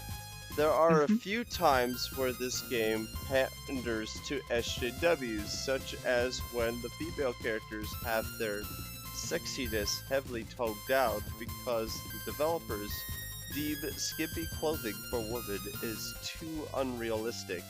This is also hypocritical because they think brutally murdering a woman is fine, but giving her a sexy outfit isn't. Thankfully though, developers listened to the fans' complaints by adding their classic outfits back. Hey, I have a couple things to say about that doesn't actually that doesn't include.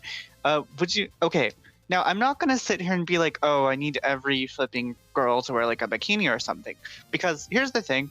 In Mortal Kombat's history, yes, the girls have had skimpy outfits, but it has not always fit. Like MK9 Sonya, those outfits are trash. Those outfits are trash. But the Edenian women in Mortal Kombat, that is Katana, Sindel, Jade, Tanya, and Scarlet technically. The reason that they wear skimpy outfits is because in Adenian culture, in the Mortal Kombat universe, the Adenians, I don't know if it's like the blood or if it's something else, but they were essentially made to be like part mortal, part god. Like that's why they live longer. Oh yeah, flippin' Rain and Taven and Dagon are Adenians as well. But the reason the Adenian women mostly wear the revealing skimpy clothing is because of that godlike attribute to their culture. It's a pride thing where they're proud of, you know, that divine element of their DNA. And that's why all the Adenian characters, like physically, if you look at them, the men and the women from Adenia all look flawless. They all look like flippin' supermodels and Adonises because of that the god aspect of their DNA. And that's why they dress the way they do, is because they're proud of that aspect of their heritage. Now, there are some costumes that have been skimpy and have been kind of trash, like Sonya's, like I said. But there's other costumes that I think actually... Oh yeah, Melina's Adenian too, I'm stupid. There have been other characters who've had skimpy outfits where it has worked, but there have also been characters in the past who had non-skimpy outfits that actually look cool, like Ashra, or Li Mei's dragon armor in Mortal Kombat Deception. That's one of my favorite costumes ever in any fighting game. And it reveals next to nothing physically, other than like her collarbone area and her face. But it's a really great looking outfit. And like I said, it doesn't show off much at all. Katana's outfit from Deadly Alliance, which they would use in MK vs. DC, it also doesn't show off a lot. And it looks really cool. But to the point I was originally going to make, so I said all that stuff, right? And they make the point of how they say the developers did say that the women fighting in skimpy outfits is unrealistic. That's partially not true because historically speaking, women would fight in revealing clothing because it is physically distracting, you know, against most men, typically. Like, that's actually historically accurate, that women would dress more revealing as a way to distract a male enemy. But also, the men in Mortal Kombat 11 are extremely revealing. Almost every man has like a shirtless or a thong option. Why? So, because the double standards make the world go round. And don't get me wrong, I'm not gonna, like I said, I'm not sitting here saying, oh, it's, you know, every character should look like a Barbie doll and like wear a flipping lace bikini. That's not true. Character design should reflect the character and reflect aspects of them and, you know, inform us about them. They should be visually interesting and memorable, and like I said, they should express character above all things else. Oh my. And most of the costumes in MK11 don't do that. They look really boring or really and just inaccurate. Yes. Like Scarlet. Like look at, yeah, Scarlet. Like, see, here's the thing about Scarlet. Yeah, thank you. You made you gave me a perfect segue. Scarlet, similar to the Adenian women, has a lore reason for why she dressed scantily. At least in MK9, her story was retconned in 11, and I, believe it or not, actually kind of like her 11 story a wee bit better because it's got a little more depth to it. But in her original lore in MK9, Scarlet absorbed blood through her skin. That's why she dressed skimpily, because it allowed the maximum amount of the enemy's blood to be absorbed into her, giving her the most potential increased strength from each fight. But look at her costume in Mortal Kombat 11. Yeah, it's not being revealing. Yeah, I'm not sure he's able to take, how she absorb the blood with all of those clothes on. I assume the Shira Ryu would have been huge in numbers, And Serena involved in Clan's death would be death. interesting. Yes, Serena probably did take part, realistically, because she is part of Quan Chi's Angels. Melina's reason is to literally get her people to not look at her face. It is actually tragic. Li Mei's dress in Deadly Alliance does expose her chest, but not a bikini. That's the no, that's her costume 1. I'm talking about her alternate costume. I'm talking about the armor. But yes, you're right about Melina. That's true. Jax is also completely out of character in this game, especially his ending. He was no, I got this. I'm not waiting for the rest of the world to get woke.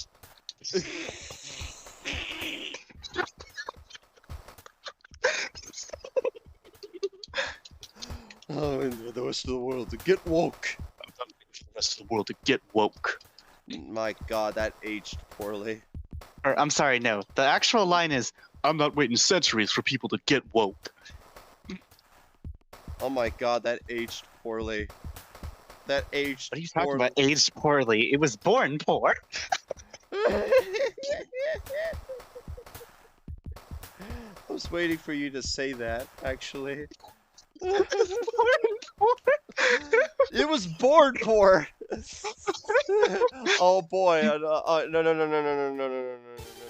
Do not read that. Do not read that. I'm about to get to that. There is an actual point there about that. Don't worry about it. Oh no! I just read the comment. Do not! Not yet. Not yet. Okay. There is a point to that. Fine. Hold on. He has never been focused on race. It also makes him unintentionally unsympathetic, as he could have erased a lot of people judging from his daughter's ending, when she erased herself from history from her parents.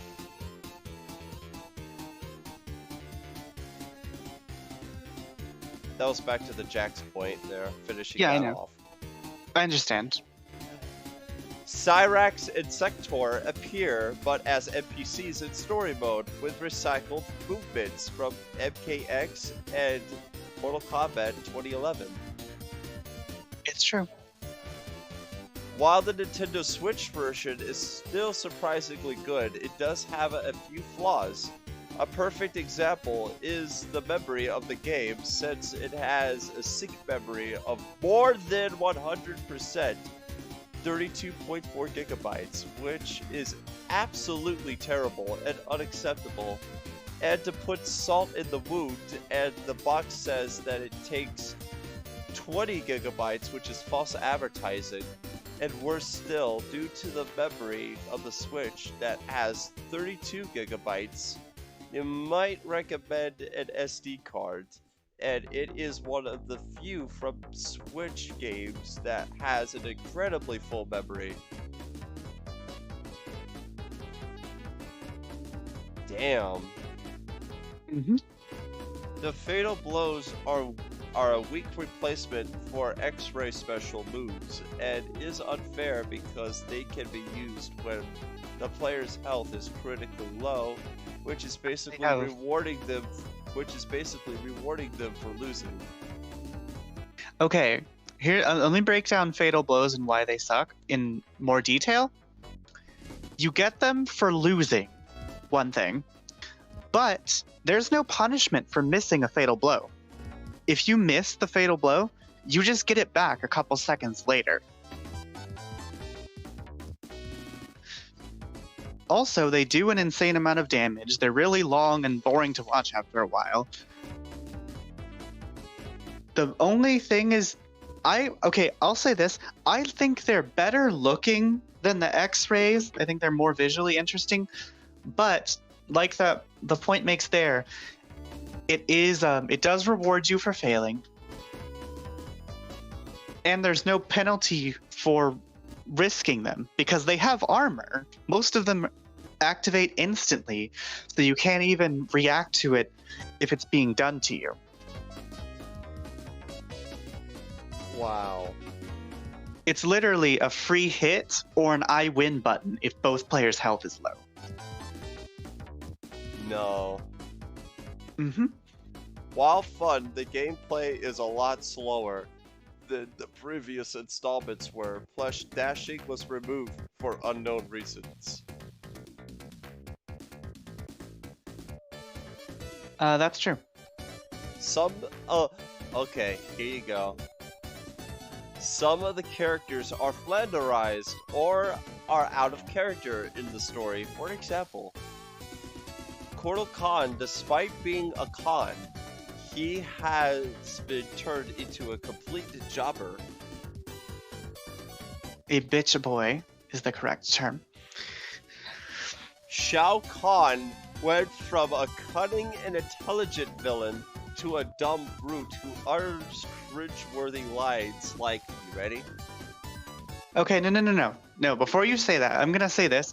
Shao Kahn was made into a dumb brute in Mortal Kombat 9.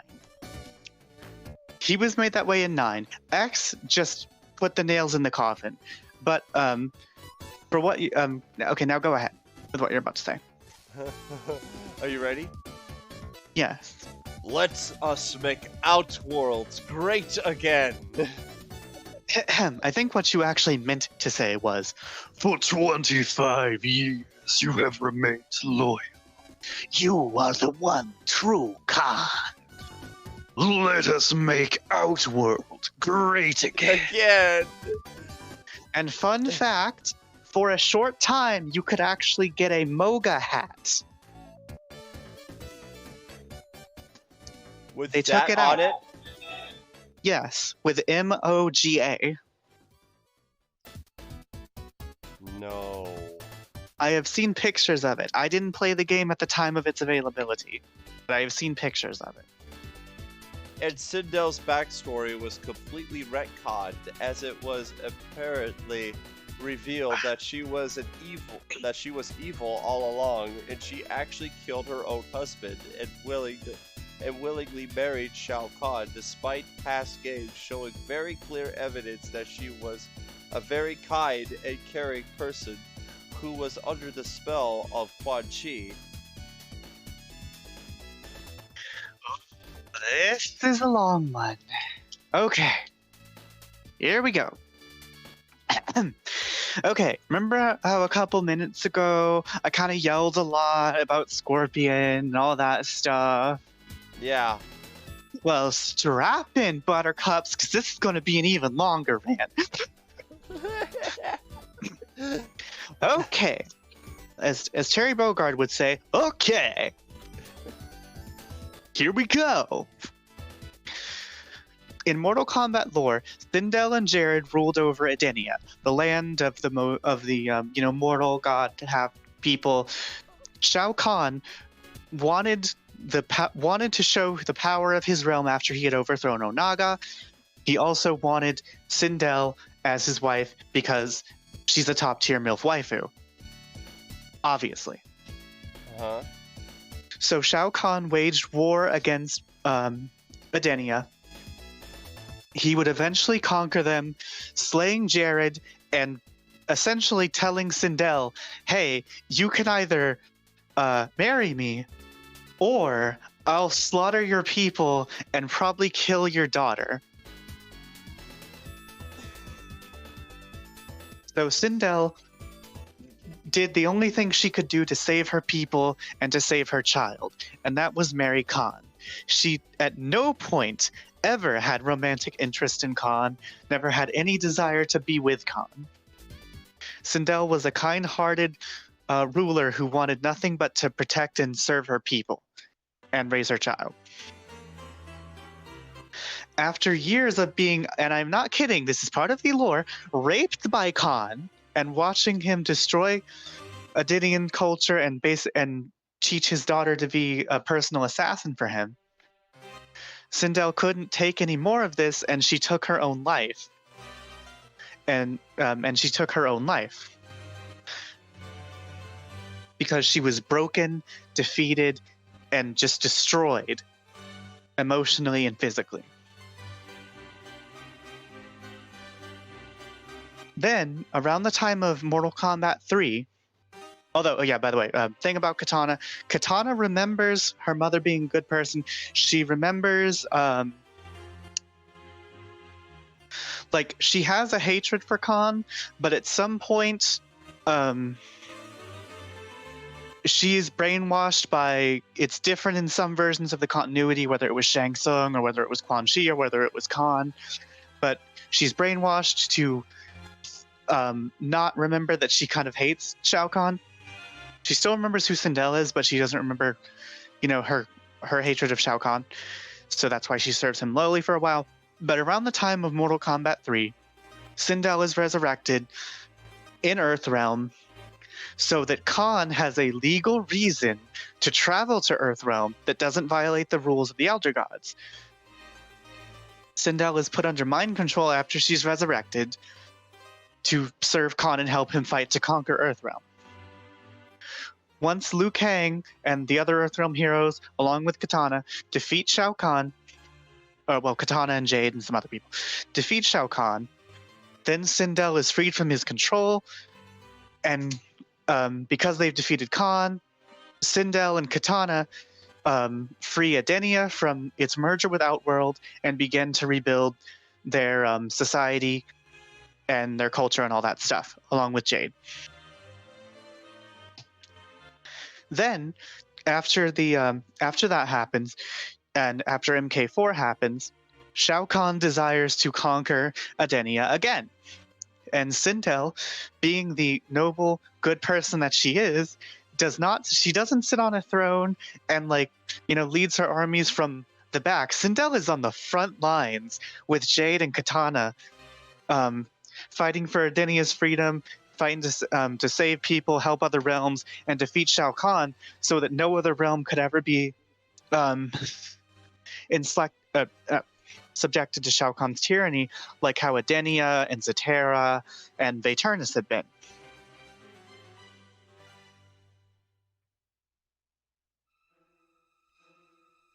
Oh my god. Would you believe I did most of that on a couple breaths? I gotta take a minute to breathe. Whew. Oh my god. Okay, anyway. And then we see other examples of what a good person Katana is. Or not Katana, Sindel. Well, Katana's a good person too, but Sindel, look at Sindel's ending in Mortal Kombat Deception, where in Mortal Kombat Deadly Alliance, Raiden had led a team of heroes to fight the Deadly Alliance. Most of them were killed, and then they were resurrected by Onaga to fight for him. Well, because back in MK3, Katana had broken free of the brainwashing of Shao Kahn, and she was fighting with the good guys because she had fallen in love with Liu Kang, and she wanted to save her mom. But Katana had never given up on Sindel. She didn't give up on her. She knew she was a good person. She was trying to reach her and all that stuff. And that was beautiful.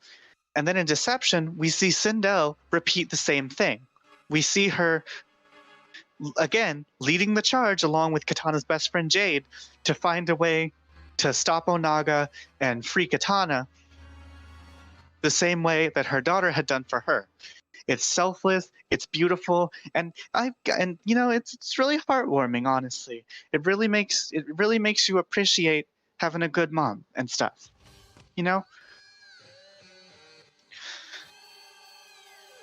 And then in her Armageddon ending, she resurrects Jared, and then Katana, Jared, and Sindel rule over Edenia and make sure that no tyrant like Shao Kahn will ever arise again. They dedicate this, to protecting all the realms and everybody. They're, Sindel, really good person. They keep this story in MK9, the reason for her resurrection and stuff. The only thing they change is that she wasn't resurrected in Earthrealm like in the original games. So MK9's version of Sindel is actually accurate to the material until they do a bunch of other retconning bullshit that ruins it. But that's beside the point. In MK11, they changed Sindel to, instead of being this pure, noble, strong warrior woman who was selfless, kind, and fought to help her people and loved her family, they turn her into literally a thought. She is a money-grubbing thought in Mortal Kombat 11, in the new timeline version, because she goes with apparently thought King Jared was just weak, and she only married him for the power and the respect of the throne. And then she gets with Khan because he's just so mighty and powerful.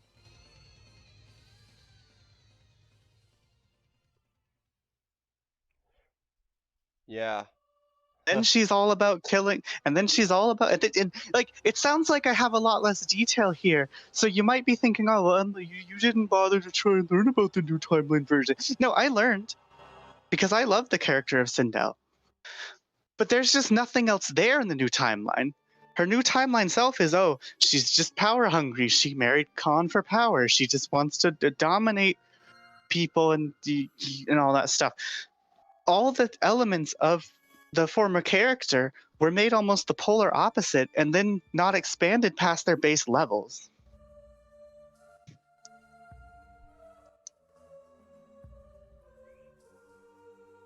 But the thing on top of all that really aggravates me personally about the Sindel retcon is, do you know the actual in real life reason why she was changed to be a villain?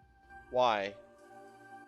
And this is from the mouth of Stephanie Brownback, one of the community managers for NetherRealm Studios. Oh god. And I quote, "Guys, she looks like a goth, so she has to be a bad guy." Quote, "The old games never really made sense because she looked, all gothic, but she was actually this really nice and good person. That doesn't make sense." These are real quotes from the people who are supposed to be in charge of making this video game. These are the people that win awards, and it's saying, oh, their writing is so great, and blah, blah, blah, blah, blah. And it really pisses me off, and maybe this is personal. Maybe this is me being personal about it. It really pisses me off as a transgender person that someone says a thing like, well, you look a certain way, so you have to be this thing, or you can't be this because you look like this. Oh my god.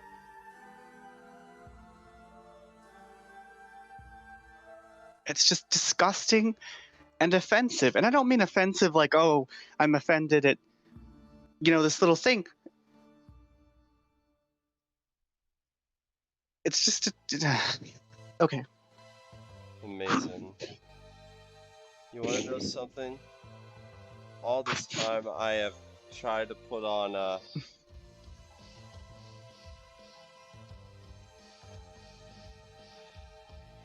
Sub-Zero never shown any signs of wanting his brother back, despite him trying to avenge him in Mortal Kombat 9, and still decides to keep his title name for his honor.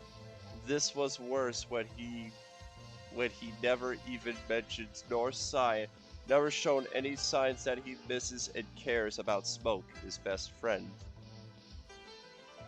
Yep. Oh. You don't give any depth on that? That was spot on? Okay. I mean, yes, that is spot on. The thing is, in the new timeline, Sub-Zero is shown to care about really only one person, because he only ever interacts with one person, and that's Scorpion. Like, at no point does he try, because it's implied he and Cyrax at least knew each other. He just kind of says, oh, hi, Cyrax, and Cyrax is like, oh, Kuai Liang, you look older. That's their entire interaction. He never mentions Smoke in the entirety of Mortal Kombat X, except for in one intro with, oh no, he doesn't even mention flippin' Smoke in X. He mentions Noob Saibot once in X.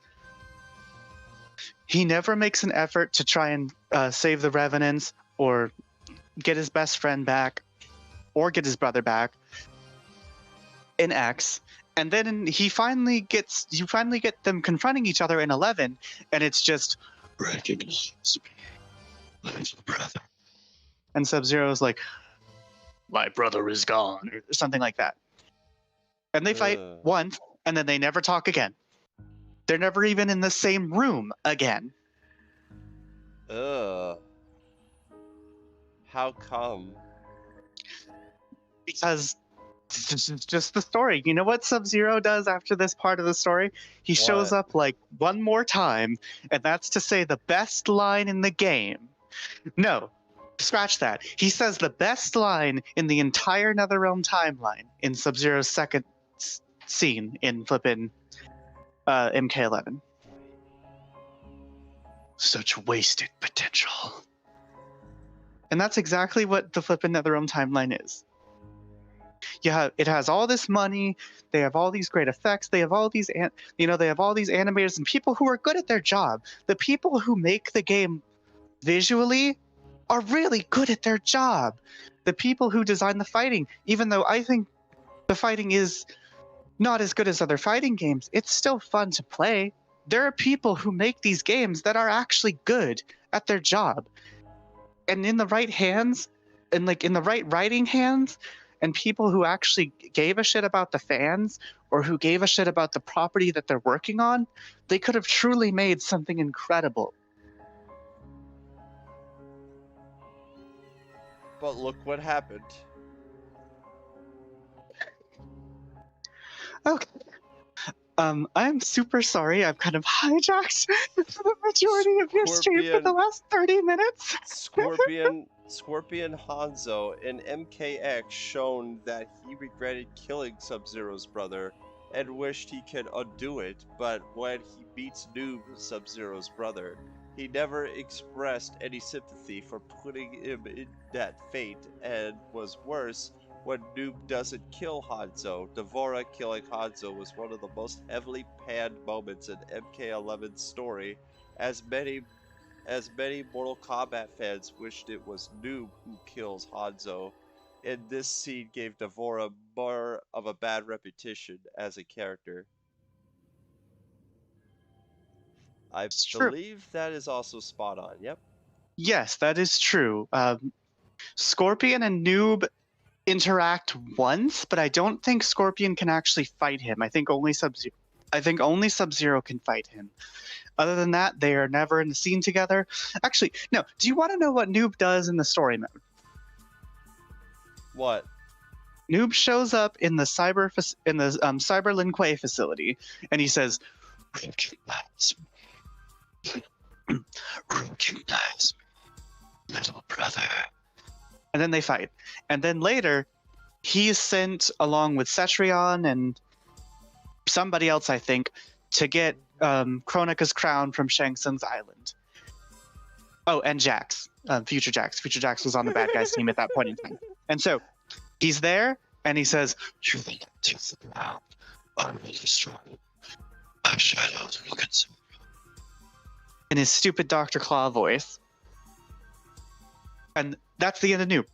He's never brought up again. I don't think he's in Aftermath. Oh no, he is. He's in Aftermath, and you know what he does in Aftermath? What?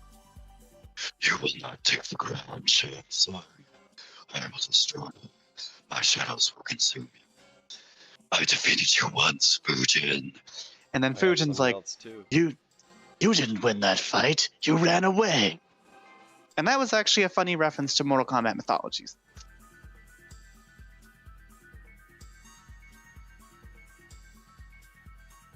Oh boy.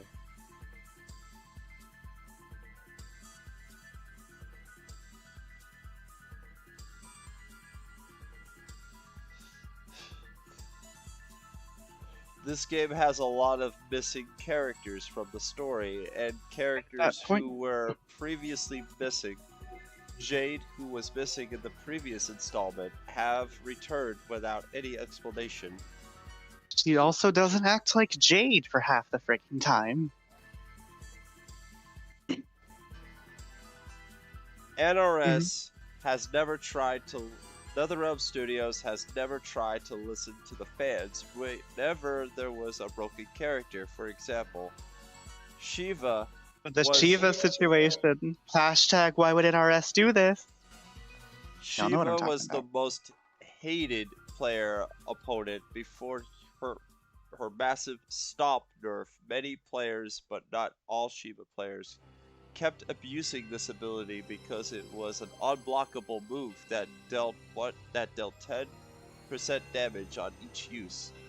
Many characters suffered from not having many anti-air moves, not great mobility, and this caused the stop attack to be almost impossible to beat. NetherRealm Studios ignored the mass amount of player feedback of the begging them to nerf Shiva. NetherRealm Studios finally took action when a streamer was crying when a Shiva player was spamming stop at her. What? Yes. Oh, I didn't explain the flippin' hashtag. How could an RS do this thing? So, in MK11, you can name your variations, which is essentially your your custom-made character with your specific mask and your specific set of special moves.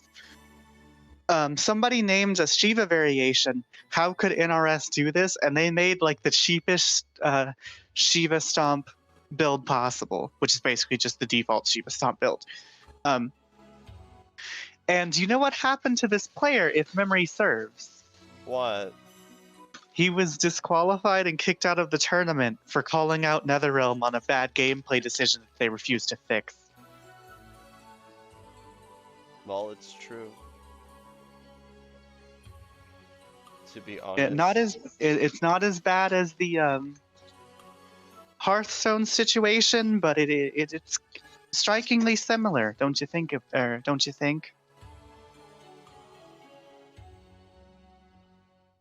Yes. Also, you have a ton of comments, by the way. No, that's all I know what most of them are. Most of them are referring to my dancing little chibi character gifs that I plastered in many of my streams if you saw them. I'm surprised a lot of your comments aren't saying, Emily, shut the fuck up about Mortal Kombat lore. No, that's alright. We already have one more point left to go. Oh, Jesus! Cetron, a keep away character with lots of abusable, hard-hitting, and unavoidable projectiles, and Jackie Briggs, a rush-down character with lots of tools that do a lot of damage. Those characters are still broken, and that's somehow never gotten any massive nerfs.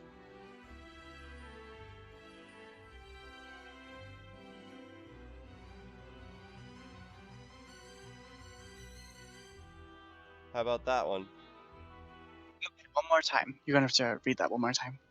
Cetron, a keep away character with lots of abusable, hard hitting, and unavoidable projectiles, and Jackie Briggs, a rushdown character with lots of tools that do a lot of damage. Those characters are still broken, that somehow never gotten any massive nerfs. To my knowledge, that is true. I did play Cetrion when I did try to give MK11 a shot from a gameplay perspective, and she had an answer for everything. She was the one character, like her and Spawn were the two characters, I guess, who didn't follow the MK11 formula of we're only going to have one viable strategy. Because Cetrion actually did have answers for stuff. She was like a flippin' normal fighting game character supposed to be, having different answers for different opponents. And that probably made her more overpowered because she was actually completely designed. Unlike a lot of the other characters who, like I said earlier, were just given the one right way to play them.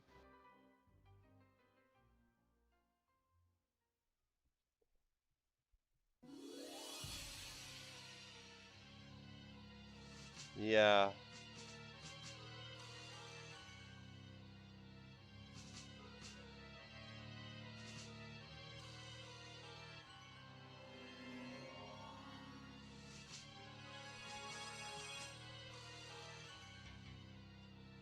No trivia, nothing.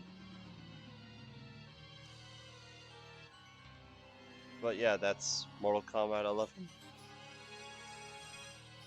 I am incredibly sorry to you and to your audience. Oh, that's alright. We got Mortal I Kombat hope 3, 4, I hope you had a good time. 2, 'Cause, 2, my throat X, hurt. Armageddon. Let's see here. What else is in the greatest games wiki? That game shouldn't even be in, but it's there. Let's see here. A bunch of Naruto games. I was with your rival schools united by fate. Shaq Fu, a Legend Reborn. That's considered certainly a a fighting. meme. That's The first one is the fighting game. The second, the Reborn's a beat 'em up. I know. Why is this on the category of fighting games? Because people are dumb and don't actually look into what stuff is. Shinomi 2, Skullgirls, Soul Calibur 6. Iconic. There is no Soul Calibur 3 yet. See, people making mistakes. Street Fighter 2, Street Fighter 3, Street Fighter 4, Streets of Rage 4. That's a beat 'em up. Why is that here? My point exactly. Yeah, the Smash games are on here. Almost all of the. Wait, let's see here. Techromancer, Tekken, 1994, Tekken 2, Tekken 3, 4, 5, 6, and 7. Tekken Tag Tournament and Tag Tournament 2 was on here. All things should be. King of Fighters 97, 98, 2002, 2002 Unlimited Match.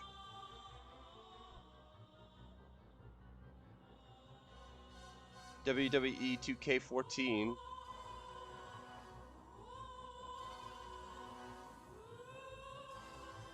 Godzilla Destroy All Monsters Melee. That's a lot of people's favorite. My favorite is actually Unleashed, surprisingly. But it is what it is. Nothing you can do. Killer Instinct 94 and 2013. AI 2013 is probably the best fighting game of the last decade and the best video game industry story of pretty much all time, in my opinion. Wyatt rocks. Great graphics. Even though the game is a reboot, some plot elements from the other two games are retained. Oh, hold on a second.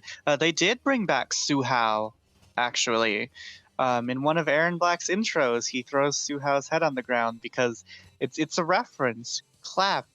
It's a reference to a thingy. You're not going to get playable characters, but we can mention their names. Like, we can have Aaron Black say Natara. We can have Kano and Jax talk about Cobra and Jarek. Why, I just like the little dancing characters, okay? Just reading what Luz said.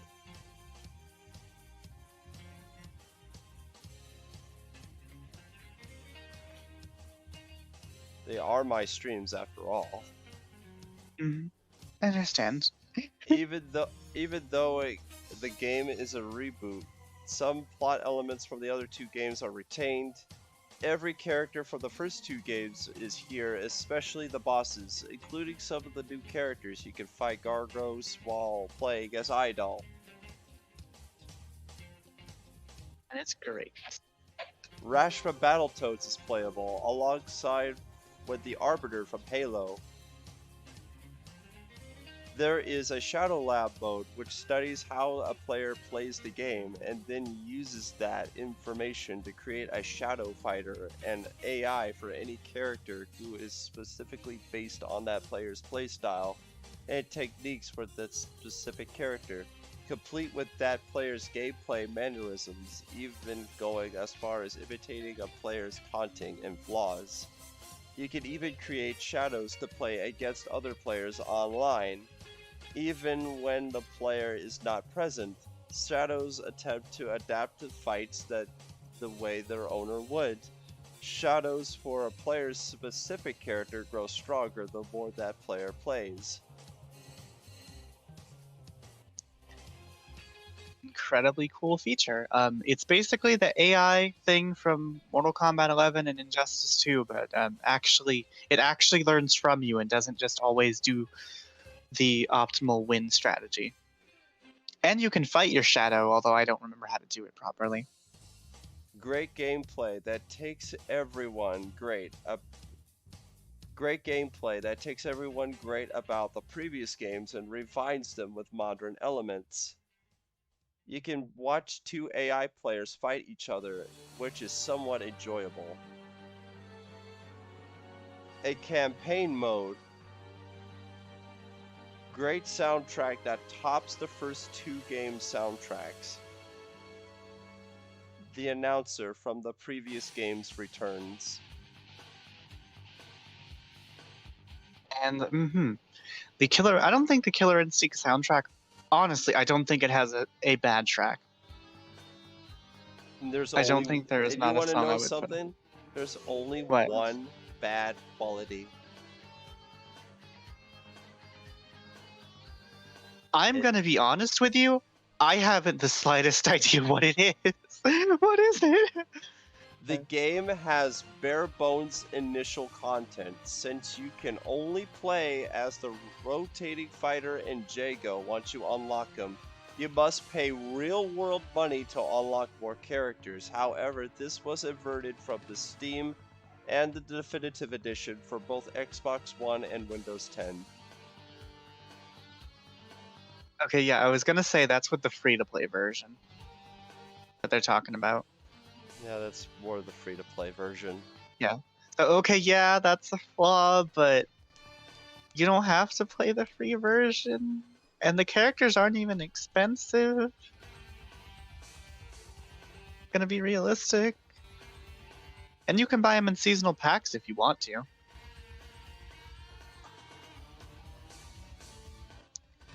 Let's see, Kirby Battle Royale, The King of Fighters 14.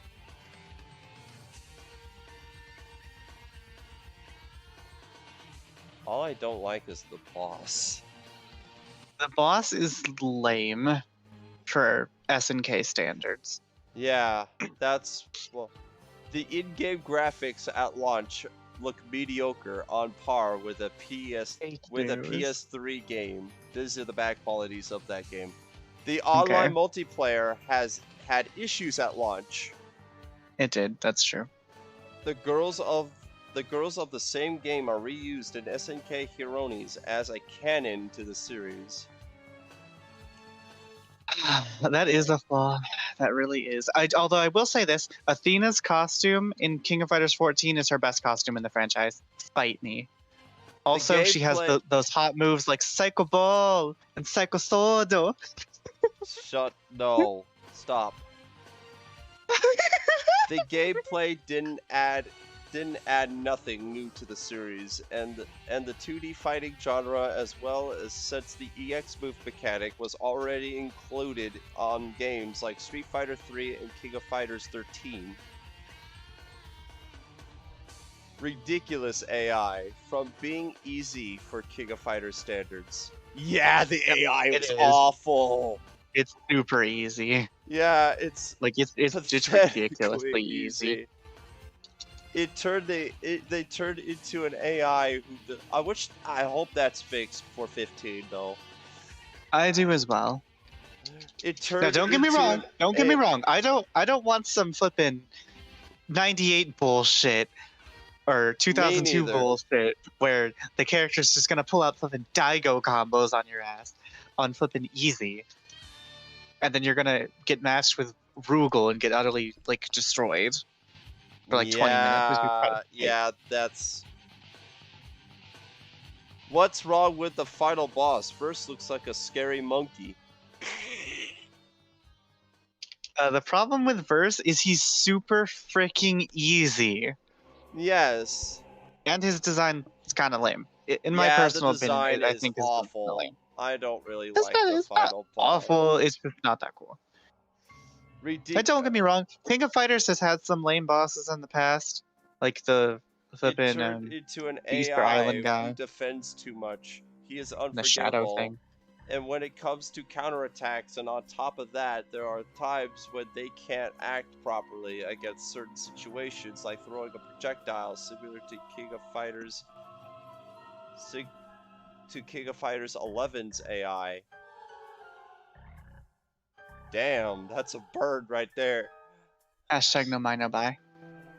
Oh wait, no, that was King of Fighters 12. Never mind. No, this is King of Fighters 11.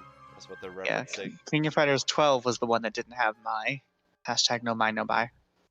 Awful final boss. Again, SNK boss syndrome strikes back with Verse having too much damage in their attacks and a high defense. He can easily make you a comeback, even if you manage to drain about 80% of his health bar due to his combos. It's not even his combos. It's like one special move and one super attack.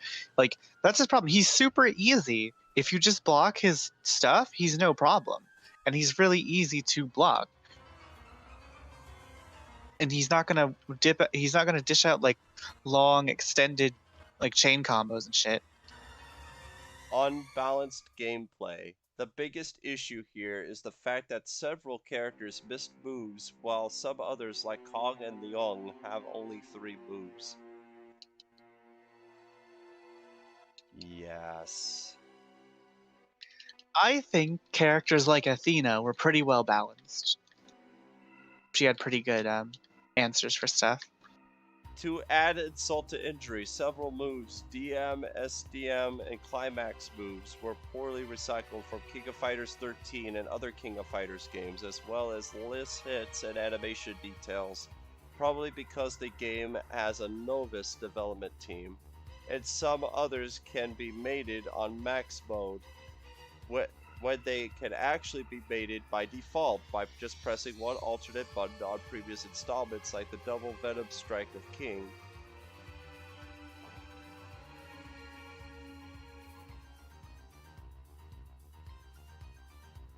Yes.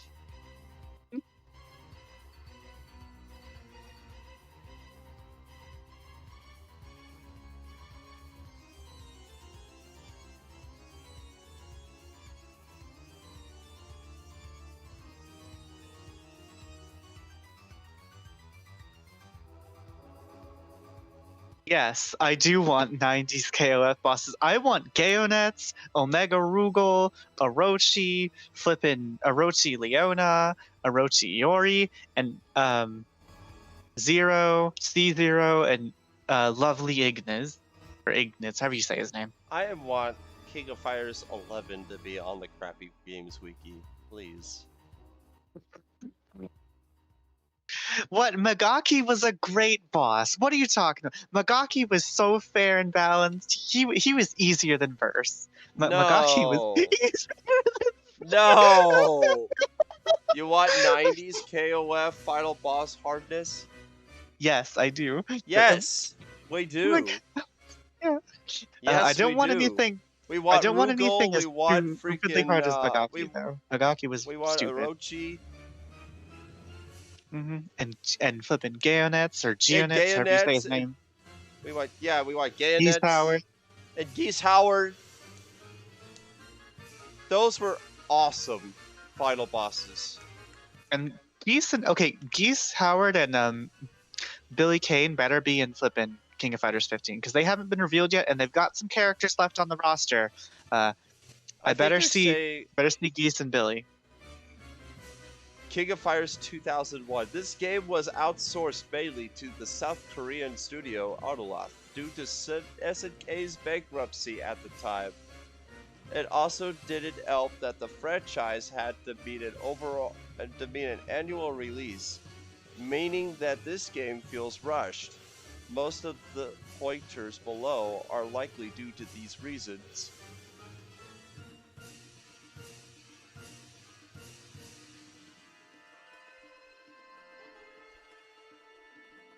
SNK's bankruptcy, huh? Yep, that happened.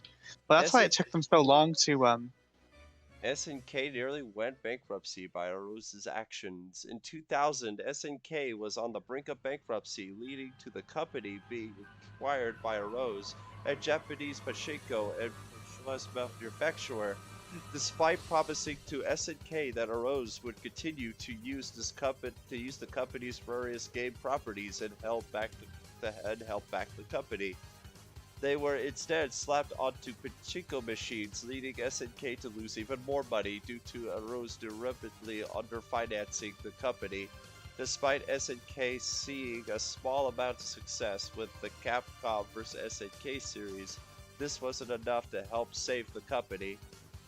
SNK closed its North American office in June 13, 2000, with many of the company's employees beginning to disband from SNK, some of which joined Capcom, while some of whom founded DIMS, while many others founded Resoft, who continued to develop various Neo Geo titles.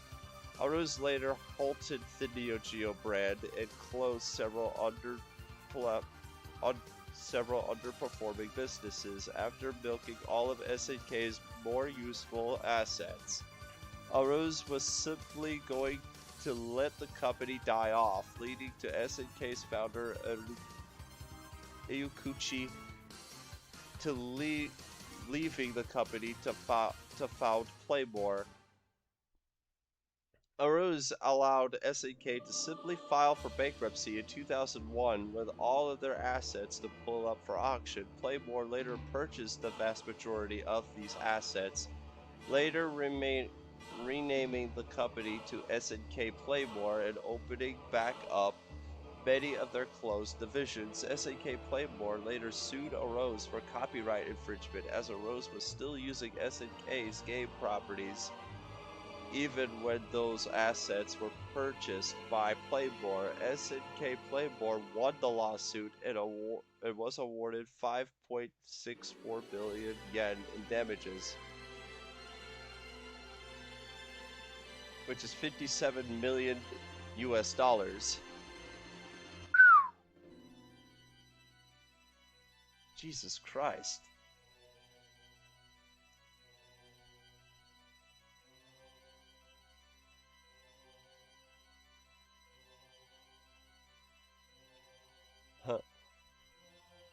Overall, the interface looks pretty worse than the previous game. Yeah, the King of Fighters 2001's interface is a lot worse than the 2000.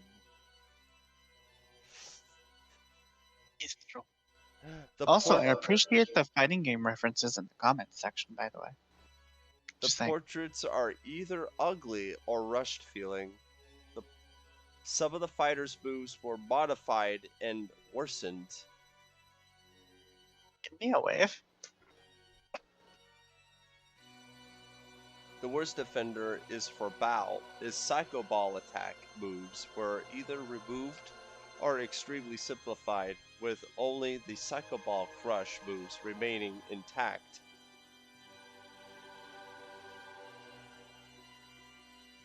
K9999, one of the newcomers, has a very strong resemblance to Tetsuya Shima for the manga Akira, with a simpler appearance, identical quotes and movesets, even the same voice actor. Wow! Yeah, I think that actually got them in trouble. Yeah. Because of copyright issues, he was removed from the King of Fighters 2002's Unlimited match and replaced by a new similar character named Nameless. Excuse me, you mean Nameless the Challenger? Yes. The SNK boss syndrome in this franchise's registered trademark flaw in Ignis is no exception. This is the best boss. He has an answer for everything. He literally has an infinite. Okay. With Ignis, down, forward, heavy punch. You can infinite that move in any game where he has appeared. It is incredible. You can go up to 90 or to a 99 hit combo just juggling people with that attack. It's beautiful. It's so bad. Just with his slicing whip and magical powers, frustration is guaranteed. It is easily possible to make an infinite 100% combo with him. This also happens in King of Fighters 2002 Unlimited Match. Mm-hmm. With his and he is incredible. His his SDM Brutal God Project can take 80% of the character's health. And guess what else? What? With the whip attack, you can knock them in the air and guarantee the special move will hit them. Oh, God. You can literally juggle them into the super move. It's beautiful. It's beautiful. Well, this sounds horrible. And I have this game. Voice acting new to this game sounds average at best. The soundtrack almost sounds like a typical sample MIDI file. The strikers are still responsible for most of the game's glitches and arguably even worse than the previous games. Blood is removed from the Western release for some reason.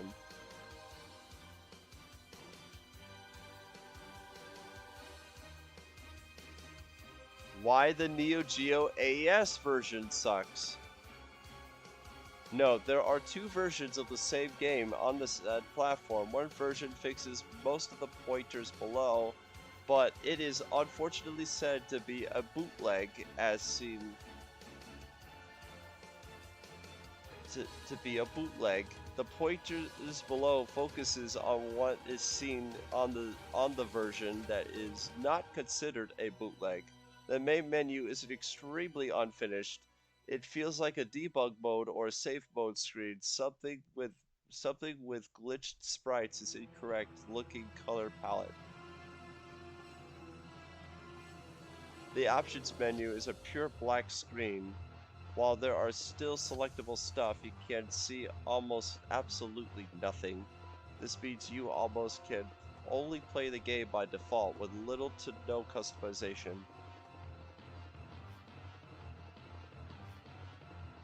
Strikers can be triggered at literally at any instance and are able to interrupt the enemy's mandatory position for something. This can result in many bugs and glitches. The practice mode is prone to freezing, crashing the game. Once again, due to Neo Geo's hardware limit, the rare possibility of getting a task over, depending on what happens in the middle of the fight, notice that the game slows down during this. And if it happens at that point or worsen, the game will freeze, forcing you to reset the machine. All credits and progress will be lost.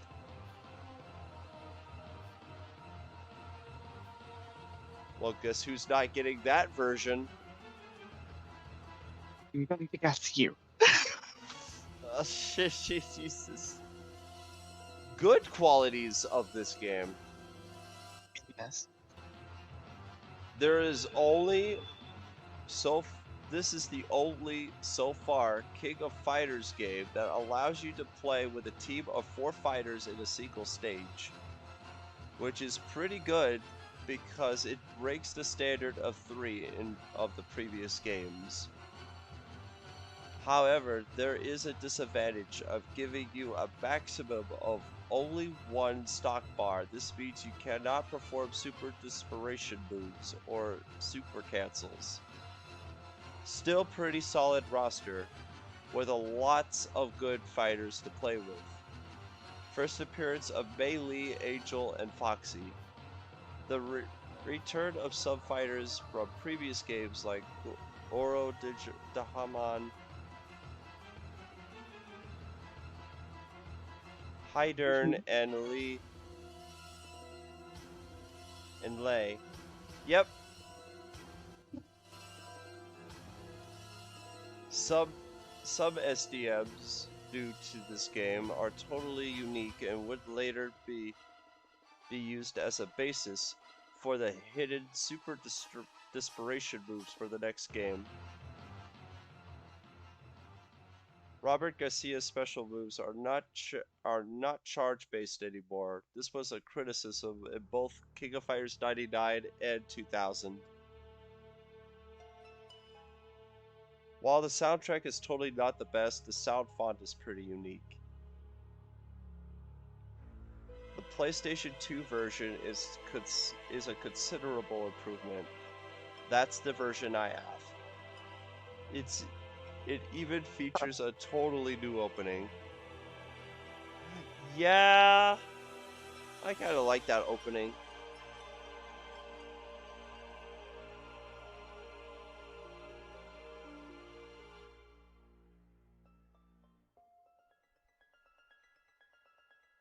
Games that killed a franchise. Ooh.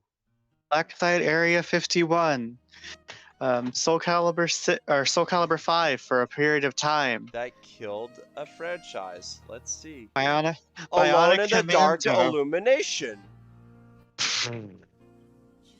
Banjo-Kazooie, Nuts and Bolts. Yep. Blood 2, The Chosen. Yep. Although Dusk is carrying that legacy. It killed that. It killed the original timeline. It got rebooted shortly after there with the Lords of Shadow games. Those incredible games that are really great. Crash, Mind Over Mutant. Yes, for Nickelodeon All-Star Brawl. Yes, that would be my one true main. Also, I'm just gonna say, 3D. Clash of the Titans is great. Earthworm Jim 3D. Dungeon Keeper 2014. Duke Nukem Forever. Dead to Rights Duke was already dead. Dead to Rights Retribution. Fear 3. Fake news. There was a Fear game after Fear 3. It's called Fear Online. And it's trash. It's what actually killed the franchise.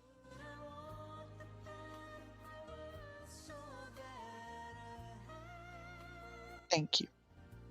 Fear 3.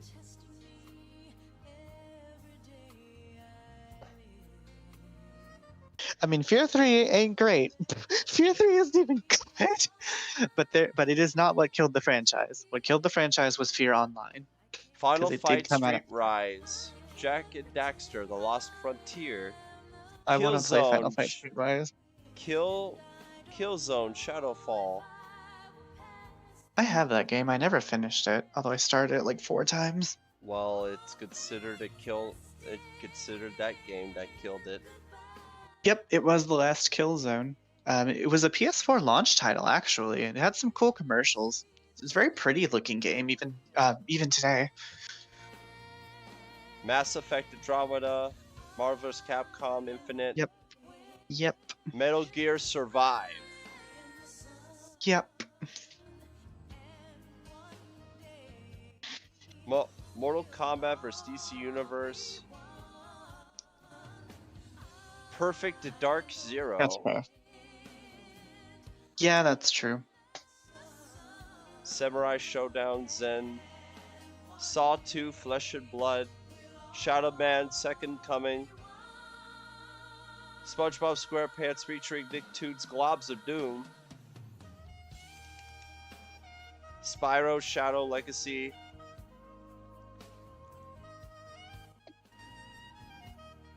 TMNT Mutants in Manhattan.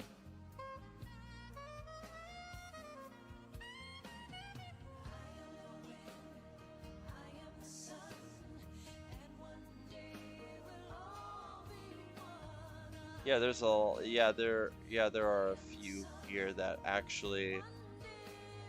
actually know about. I played Mutants in Manhattan. Crash Mind Over Mutant.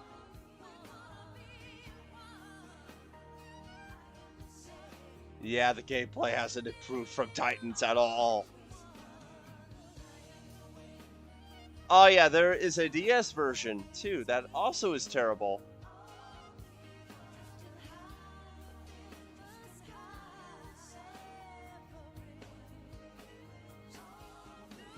Yeah, I don't like Dragon Ball Z Infinite Worlds. God. I don't like most Dragon Ball Z. Actually, I don't like most arena fighter games, but most Dragon Ball Z games I've found just retell the exact same story over and over. Well, it does have a good soundtrack. I do give it that. And good voice acting too. It does let you have more characters now. The infamous annoying Dragon Rush mode from Budokai 3 is removed. Yeah, the Dragon Rush mode from that game's terrible. It's true. Paracel from Arcana Hearts. The game will actually feel bad for you and take health from her.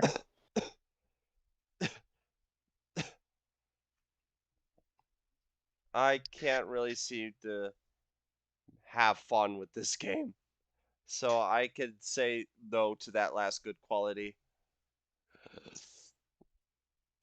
It's basically a reskin of Budokai 3 with the same animations, voice clips, and ultimate attacks. Yes, no world tournament mode, only one of the highlights from the Budokai series. Absolutely. The Say it, story mode. Budokai 3 was a really janky game. The story mode.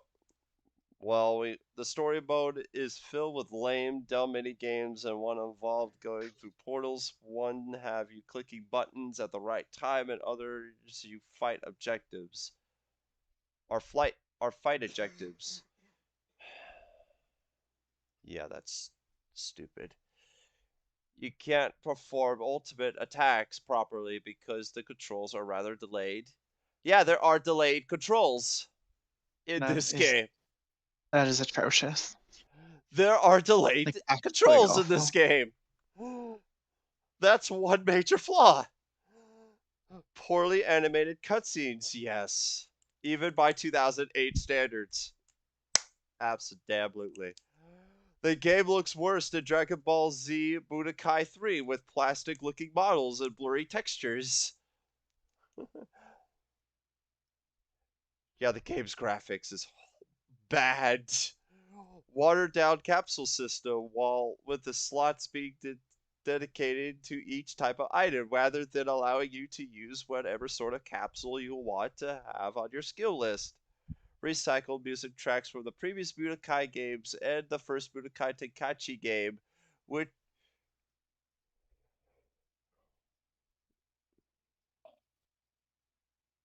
which the composer got accused for plagiarizing many tracks from real artists.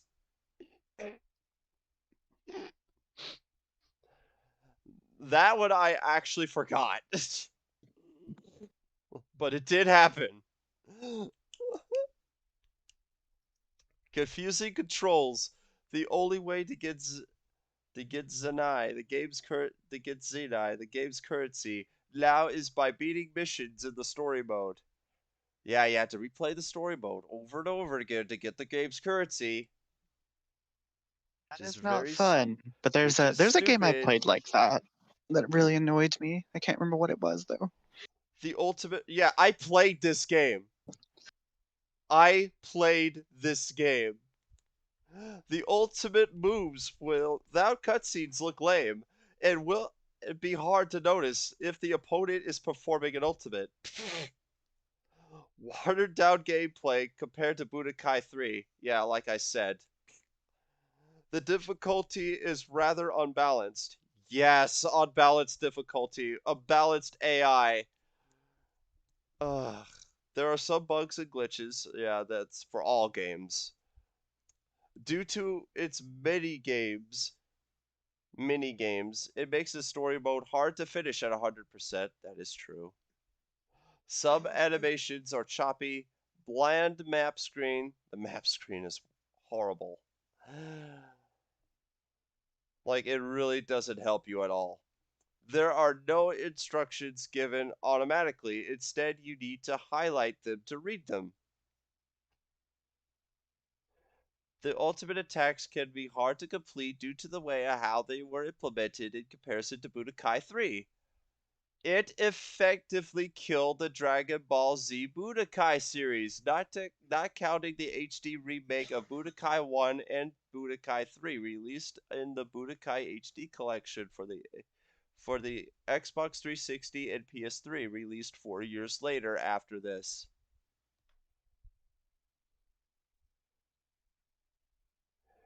Yeah. Yeah, if you want to know what killed it, there you go.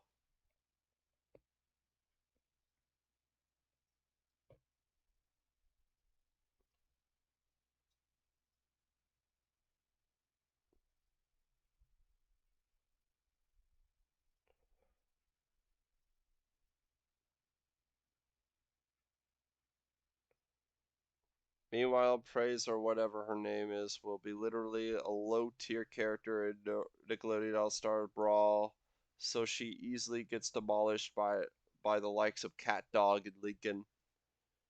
Cat dog, alone in the world is a little cat dog.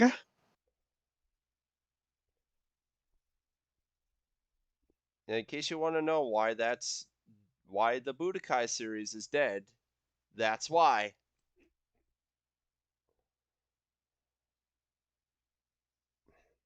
I was a fan of that series, but boom.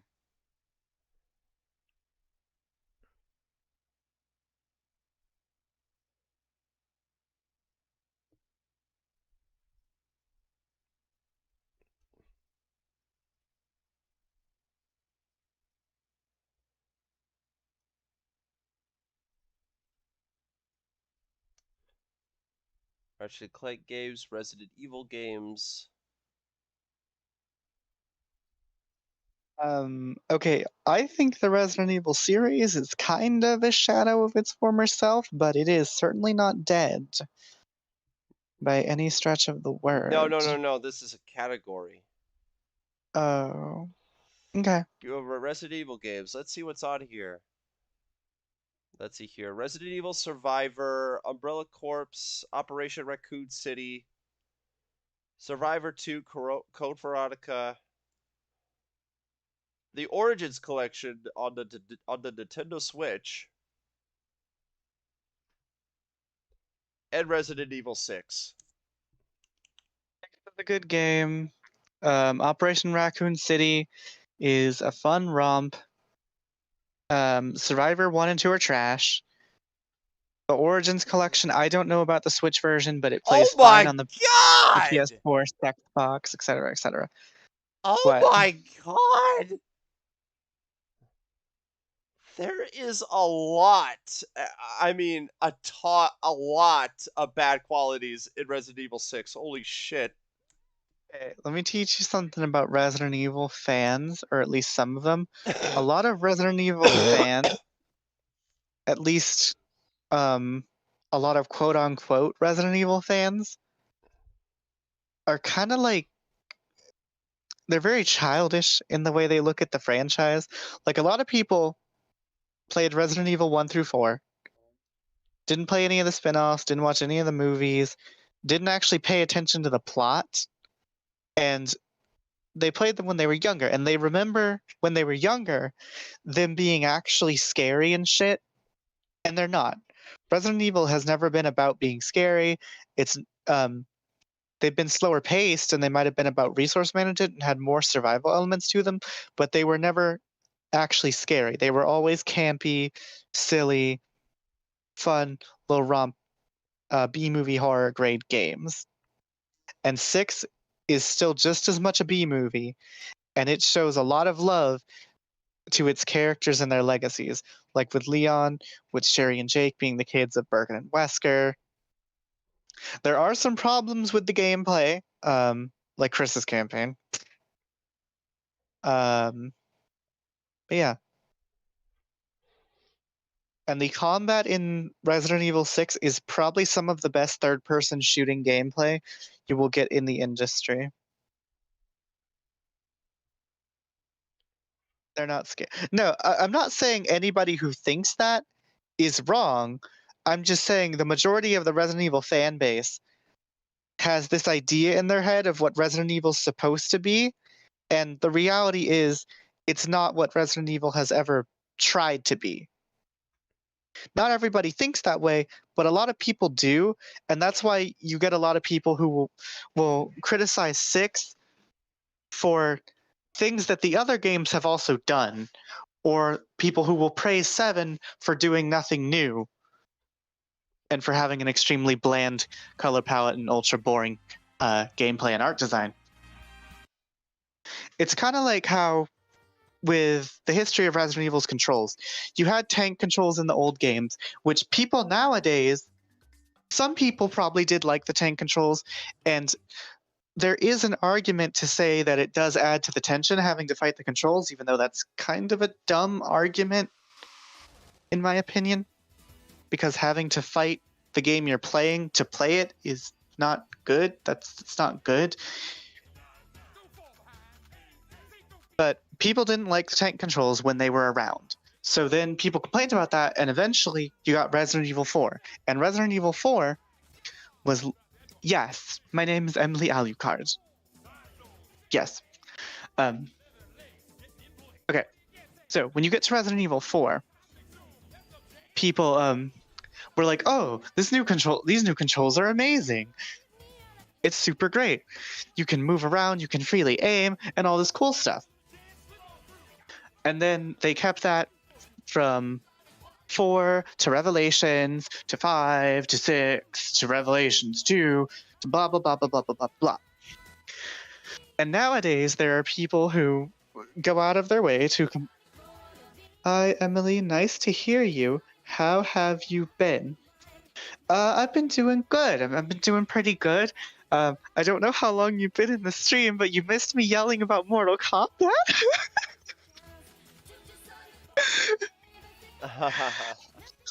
But okay, anyway, what I was saying about Resident Evil is you have a group of Resident Evil fans nowadays who complain about the third person over the shoulder shooting, and they say, oh, the fixed camera angle tank controls were always better, and we never wanted those to go away. And that's just a lie. The reason they changed it in the first place is because people complained, people said it was hard to play, and it was difficult, and it was hard to use and hard to get into. And that those things are true. It is kind of difficult to get used to. Although I love Resident Evil. I've gotten used to the tank controls. Resident Evil 3 is still my favorite Resident Evil game. But the thing is about Resident Evil fans is they have this strange mentality about them and the way they want their series to be done. And none of them can agree. Even I can't agree. Like, I don't like Resident Evil, the first person ones. The newer ones, like I don't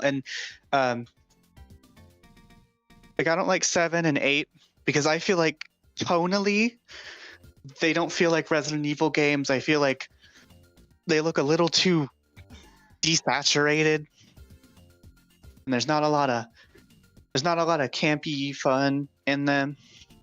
There's not a lot of over the top silliness, and I think especially in 7, the enemy variety is trash.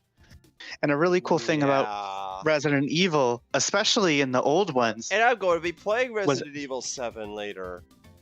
Do it. I'll watch you. Yeah, watch my shitty gameplay on Resident Evil 7.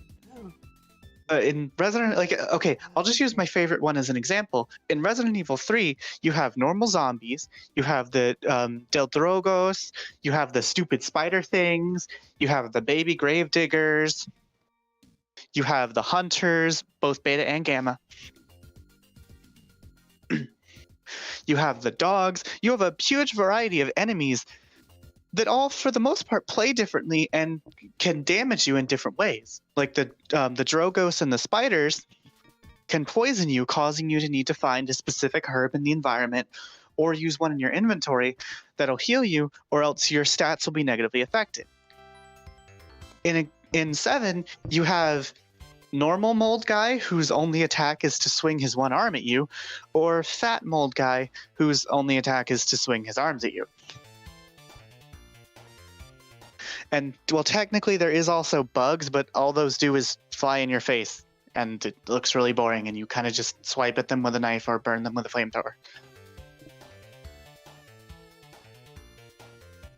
Or I'll use an example like Resident Evil 6 here. In Resident Evil 6, you have a ton of enemy variety from the different Juavo. Like, there's some with... oh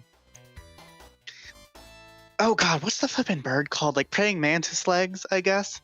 Or maybe not praying... Are these praying mantis legs? Well, whatever. They have these mutated legs, and they'll jump around you, dodging your shots. They can jump on you. You have guys whose arms will turn into shields, and you'll have to either get behind them or land a good shot on their head. You'll have guys with like big flippin' Alex Mercer hammer fist arms. Oh. Yeah. That can smash you around. You have explodey guys. You have normal Guava with melee weapons and knives, and some with guns. You have you have the big bug things. You have you have the things that look like Soul Calibur 5 Lizard Man that shoot the darts at you. You have the super big buff dudes with the armor that you fight in Chris's campaign that you have to break the armor of before you can really hurt them.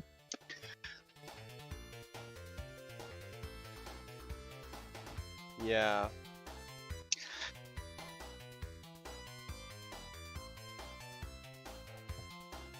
The chupacabras. I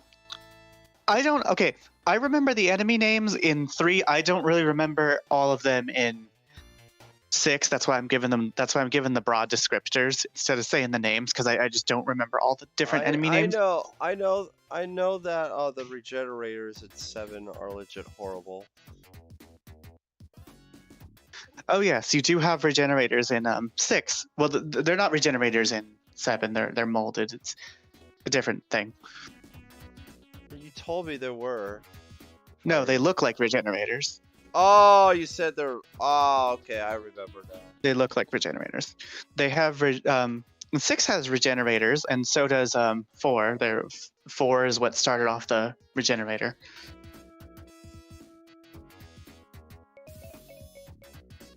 Yeah, the regenerators. Anyway, things like enemy variety were kept really good in Resident Evil through most of the earlier ones, and they don't have those in 7. And they have them a little more in 8, although 8 has werewolves and vampires and stuff, which normally I would really love because I like vampires and werewolves and mummies and zombies and all that stuff. But it doesn't really fit into Resident Evil, which as a franchise has always been about science and the evils of that and creating monsters through that and things like that. And then they go into this very, very supernatural way of designing enemies and characters in 7 and 8, which would be cool if it wasn't Resident Evil and was called something else. In my opinion. It's just like if the story is better but the gameplay is a little awesome. Well, not too awesome, but great. Yeah, you're getting what I'm about to say. DMC. But if it's not Devil May Cry. Yeah, that's a good example actually. DMC Devil May Cry has nice gameplay except in the Virgil DLC, but the story and characters they're bad on their own, but they're made worse by the main character of DMC being called Dante the Son of Sparta, or his brother being called Virgil the Son of Sparta, brother of Dante, other son of Sparta. It makes them look worse because of what they are being associated with. Like DMC, if it had had some rewrites and maybe a few tweaks, could have been actually a really great hack and slash game on its own. Yes. Chris Redfield is. But the only thing I like about DMC is Chris not isn't in just RE4. no, he is not. That really stood out is that I wish it had the bus for DMC 5. I wish it had the bus style mode from DMC. At least it will give you like a challenge and stuff that you can do with the weapons and stuff to easily get an S rank. Mm-hmm. I understand. Like I loved that challenge. I love the bus style mode. That's why I for on occasion continue to play the game, is because of the bus style mode. Because it gives you a challenge, and I do like that. But I really wish they brought that into Devil May Cry 5 so I could Yeah, so you can really experiment with the game to its fullest ability and truly expand your combo potential. Also, it's okay. You don't have to feel bad. But yeah, I see you said you meant 5. And I agree with you. Chris was spot on in 5. Actually, funny story about Resident Evil 5. I don't know how many people here read the manhwa, not manga, manhwa, which I believe are Korean books, adaptations of Resident Evil 5. There is a scene where, okay, you know how at the end of Resident Evil 5, Chris and Sheva are fighting Wesker in the volcano, and Chris punches the boulder and blah, blah, blah, blah, blah. It's a meme, everybody knows it. Well, in the manhwa version, Chris throws off his shirt and runs across the molten hot lava. Oh and yeah, and punches a fucking rock. No, he punches Wesker right in the face. It's great. Oh, I remember him pushing a fucking rock. That's in the game. That's in the game. Chris punches the boulder to knock it into the lava so Sheva can get over to the where Chris is, and they can fight Wesker. It's just the way that is. Just the way that looks is hilarious to me. But in the manhwa version of Resident Evil 5, of that story, in the book version, Chris throws off his shirt and runs across the molten lava in his military shoes and punches Wesker in the face. On the molten lava? Yeah. On it! Yes, he runs across the lava and punches Wesker in the face. On the lava. Which can and actually melt his damn shoes. Yes, and Capcom said his damn face. And Capcom said that the manhwa adaptations were unofficial, and not canon. I wish that's official. No, you want to know why? You want to know why? They said, and I quote, "That's too stupid for Resident Evil." That is true, but. God, I would love to see that in the actual game instead of him just punching a damn boulder. But that would have been even more hilarious.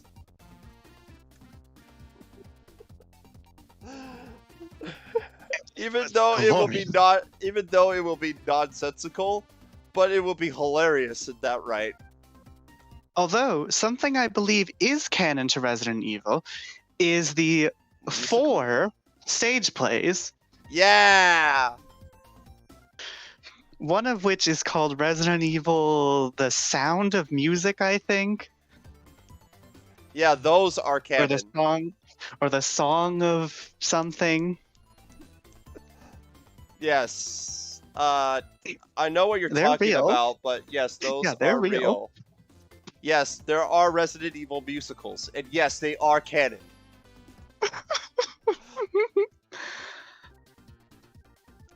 Like the Wait, you told me there was a Japanese Devil May Cry musical too. Yes, there is well, it's not a musical, it's a stage play. It's not a musical, it's a stage play. The stage play is also canon to the franchise. Right? Yes, before Winnie the Flu happened, there were talks of a second Devil May Cry stage play, and that one was going to be a musical. But then Winnie the Pooh happened. yeah. Oh yeah, that's what I got. That's why I got it confused. All right. Now, hold on. I need to see this. I need to see the manhwa thing here. I don't know how you spell it, but let me see if I can get you a picture. Dead Evil. I'd show it on stream. Resident Yeah, let me see if I can find it. What is it? Oh yeah, Chris. Chris.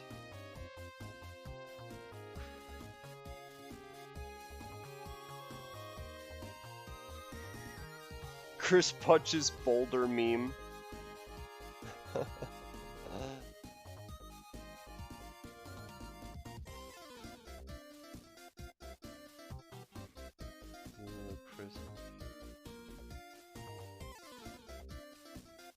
Was it Jacob?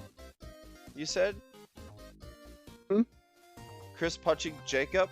Is that what you said? No, he punches Wesker. Wesker! That was it. Oh, I'm sorry. What?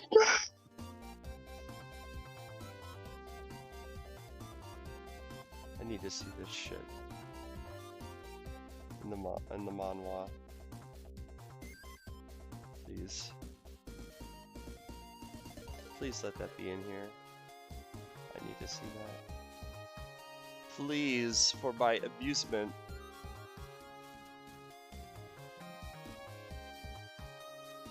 Please, for my amusement.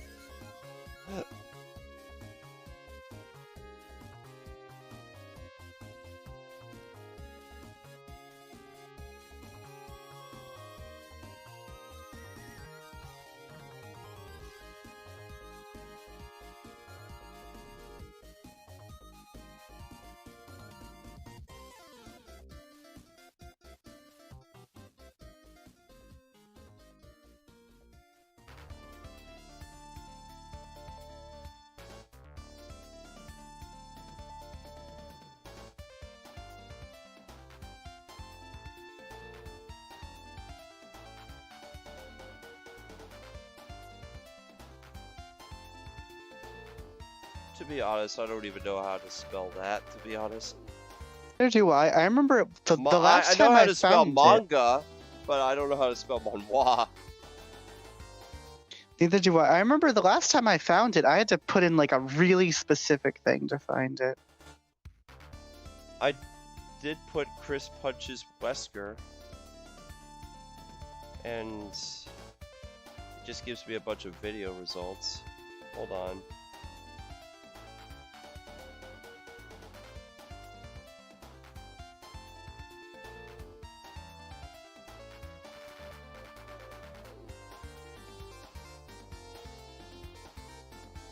Brought up Chris from King of Fighters.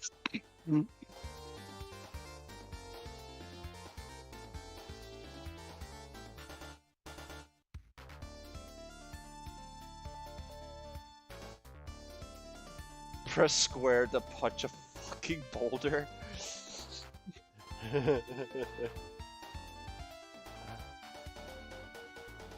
I just can't wait to play Resident Evil 5 just because of this shit. Yeah, 5 has flaws, but it's still a very fun game.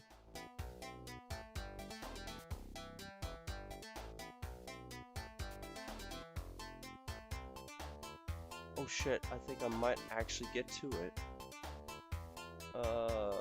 Maybe.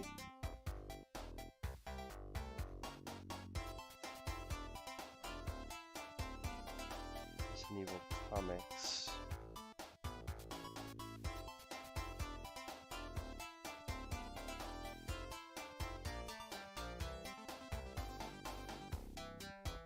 No, I want...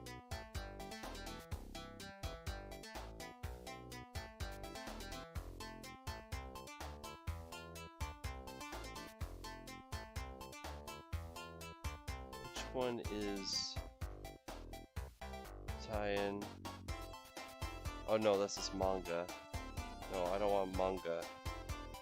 Manhwa, there we go. Let's see here, Biohazard 2. If I can find it. Biohazard 3. I think I found it, but I'm not sure.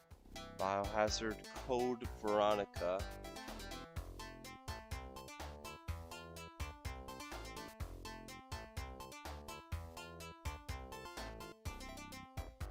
I found a panel with Wesker transforming.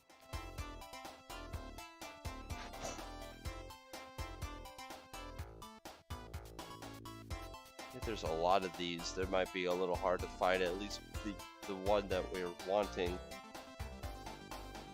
But I know how to spell it now. It's Manhwa.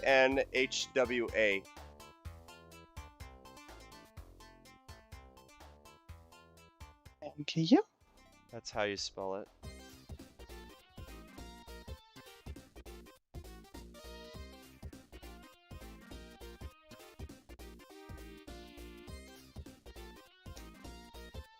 Chris.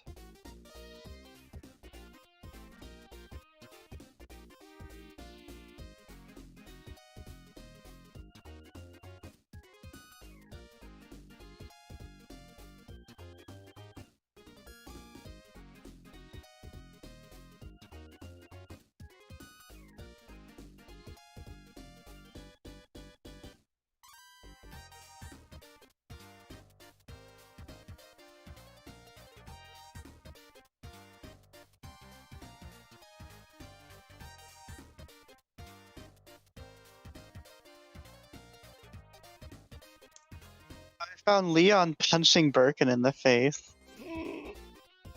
It's pretty funny. Okay, there's Wesker transforming.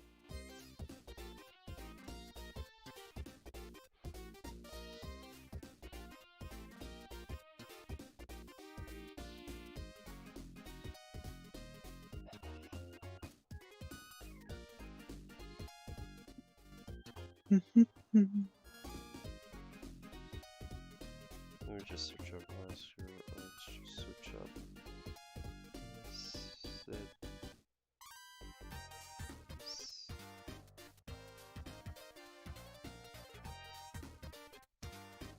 Resident Evil Manhwa.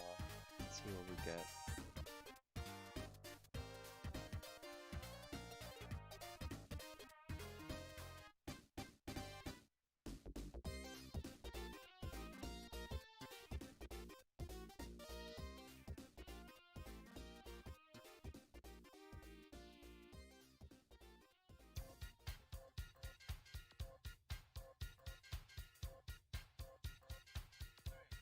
Nemesis looks dope in these.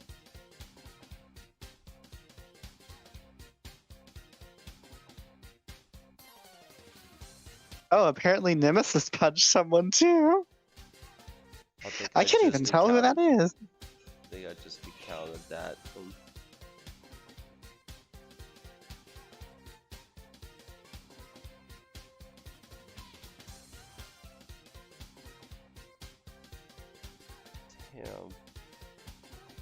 Okay, it seems to be bringing up like a large mixture of random things. If I can find the original video I saw, that I actually saw it in, with the panels, I'll link it to you. Oh, you found it in a video. Yeah, they were talking about the Resident Evil side material you've never heard of. I really am curious about this because Yeah, I want to looks find it too. Because it sounds. It sounds what? Too stupid to It be a sounds Resident too. Evil? Yeah, it sounds too stupid. But beautiful at the same time.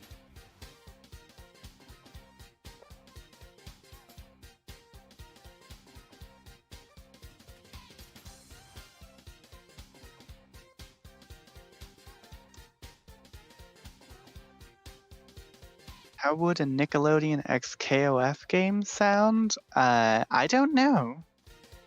I don't think I would ever like that. I would like to see SNK make a game with Nickelodeon characters. That'd be some some complex shenanigans. Very, very, very shenaniganly. Is that a fucking alien? Probably.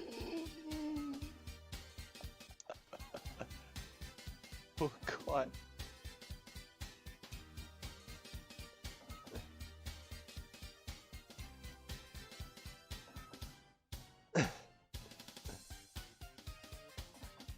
Chris looks like he doesn't even give a shit in these.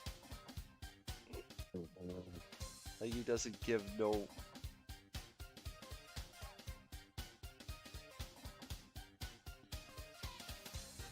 Like he doesn't give any fucks. In these... There's a message for the honey badger. Or from the honey badger. Heavenly Islands.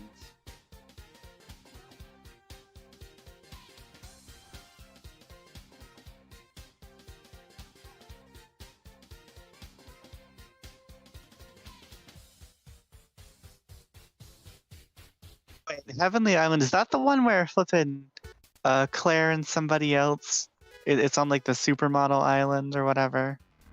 I think... They fight zombies? Yeah. Yeah, that's a story that happened. I think that... Well, no, that one's not canon, I think. I don't think that one's canonical. But it exists. Biohazard 3.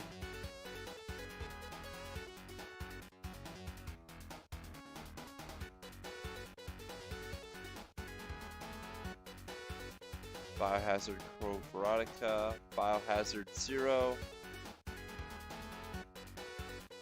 There's a panel from Code Veronica. A random picture of Edward Elric from Full Metal Alchemist. Thanks, Google. You're cool.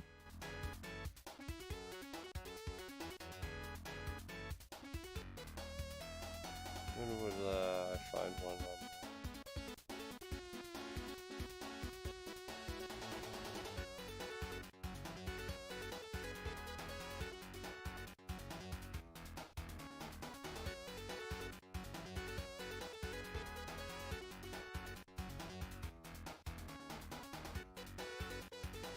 Oh my god. There was Resident Evil Marvel Comics line. That I didn't know about. That kind of sounds incredible, though. Yeah, Resident Evil had a Marvel Comics line. Well, you know what? I guess that makes sense. Oh my god. I mean, Capcom, or not Capcom, Marvel, I believe, did a comic book for Marvel vs. Capcom Infinite, where Ryu drives an airplane for some reason.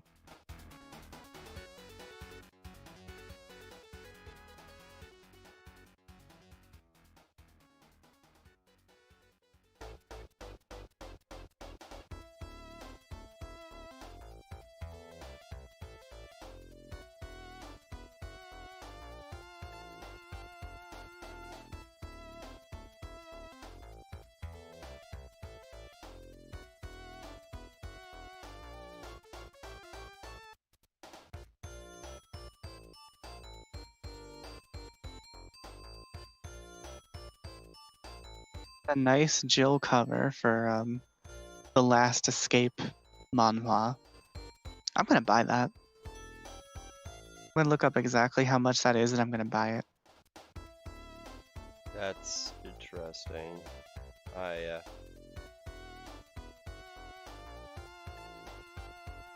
A frick? Is that Carlos fighting a dinosaur?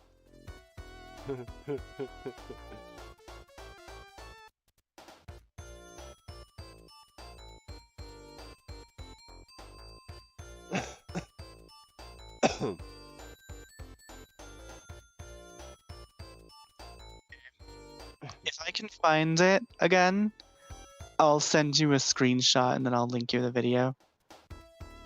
I don't think we're gonna find it. 'Cause it's given me now it's given me pictures of Demon Slayer. And some weird looking Um, I think they're mangas. They look kind of sus, TBH. The frick? Stop.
Na. How goes the drawing? Question mark. What drawing? Crimson asked that in the chat. Crimson. Oh. Oh, the roll marker. That is not have been worked on since since last night. And like I said, it's like I said to you, I think it was 2 days ago, that I had to only do the lighting and shading on it. I have not done anything to that drawing besides past that point yet.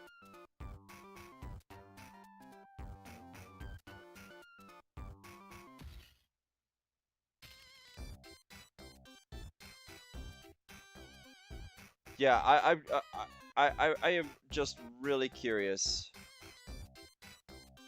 I'm just really curious about this, really. But until then, we had to read this. Holy shit. Oh shit, we're actually gonna read all this stuff first, flipping RE6, god damn it. Yes, we were! Okay, let's do it. And then you brought up about freaking Chris. The you know something.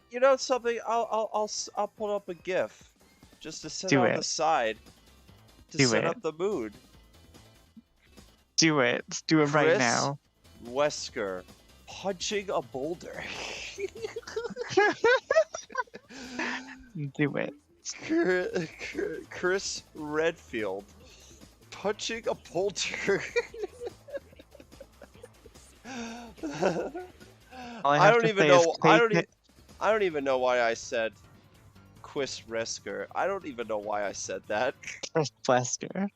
All I have to say is KK in a wheelchair. That's all I have to say. Chris Wesker. I don't understand why I said that to even begin with. KK in a wheelchair. That's all I have to say.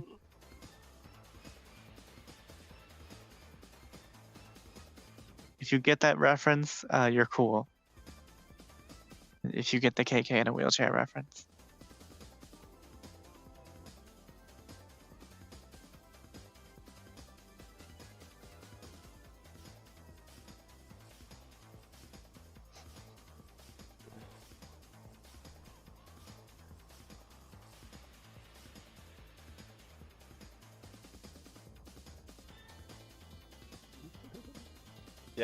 Yeah, this looks good.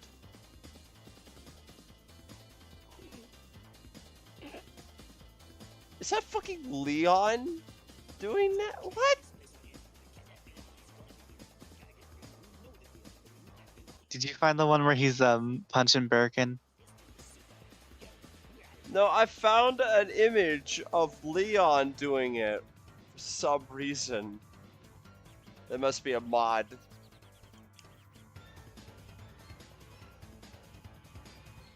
That must be a mod. They cannot be real. Because I would like to see Cat Dog, Eeyore, and Kyo. Iori and Kyo? Really? With Cat Dog. Yeah, Iori and Kyo from King of Fighters with Cat Dog. I know what you're talking about. Why? Because that'd be an alpha team. How long have you been? How? Yes. How long have I been what? Watched Cat Dog. I watched Cat Dog when I was a kid. I'm sorry. Like, Cat Dog has nostalgic value for me. Okay. No. It's just that I. Okay.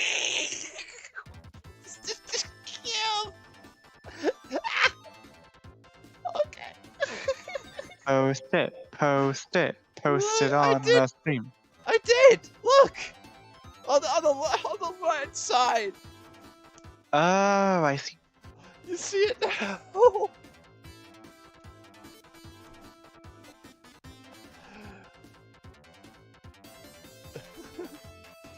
It's just good. That's how you know you're determined, when you're punching boulders. Okay, bad qualities. Let's actually read this now. Just like Resident Evil 4 and Resident Evil 5, it focuses too much on action, even more than Resident Evil 4 and 5, and not on horror. Like Resident Evil 3 and most of Resident Evil 2. Okay. Just saying. Some pretty dumb moments, like when Helena saves a dead pilot, doing a QTE when looking for car keys, or when Leon and Helena take an infected girl with them.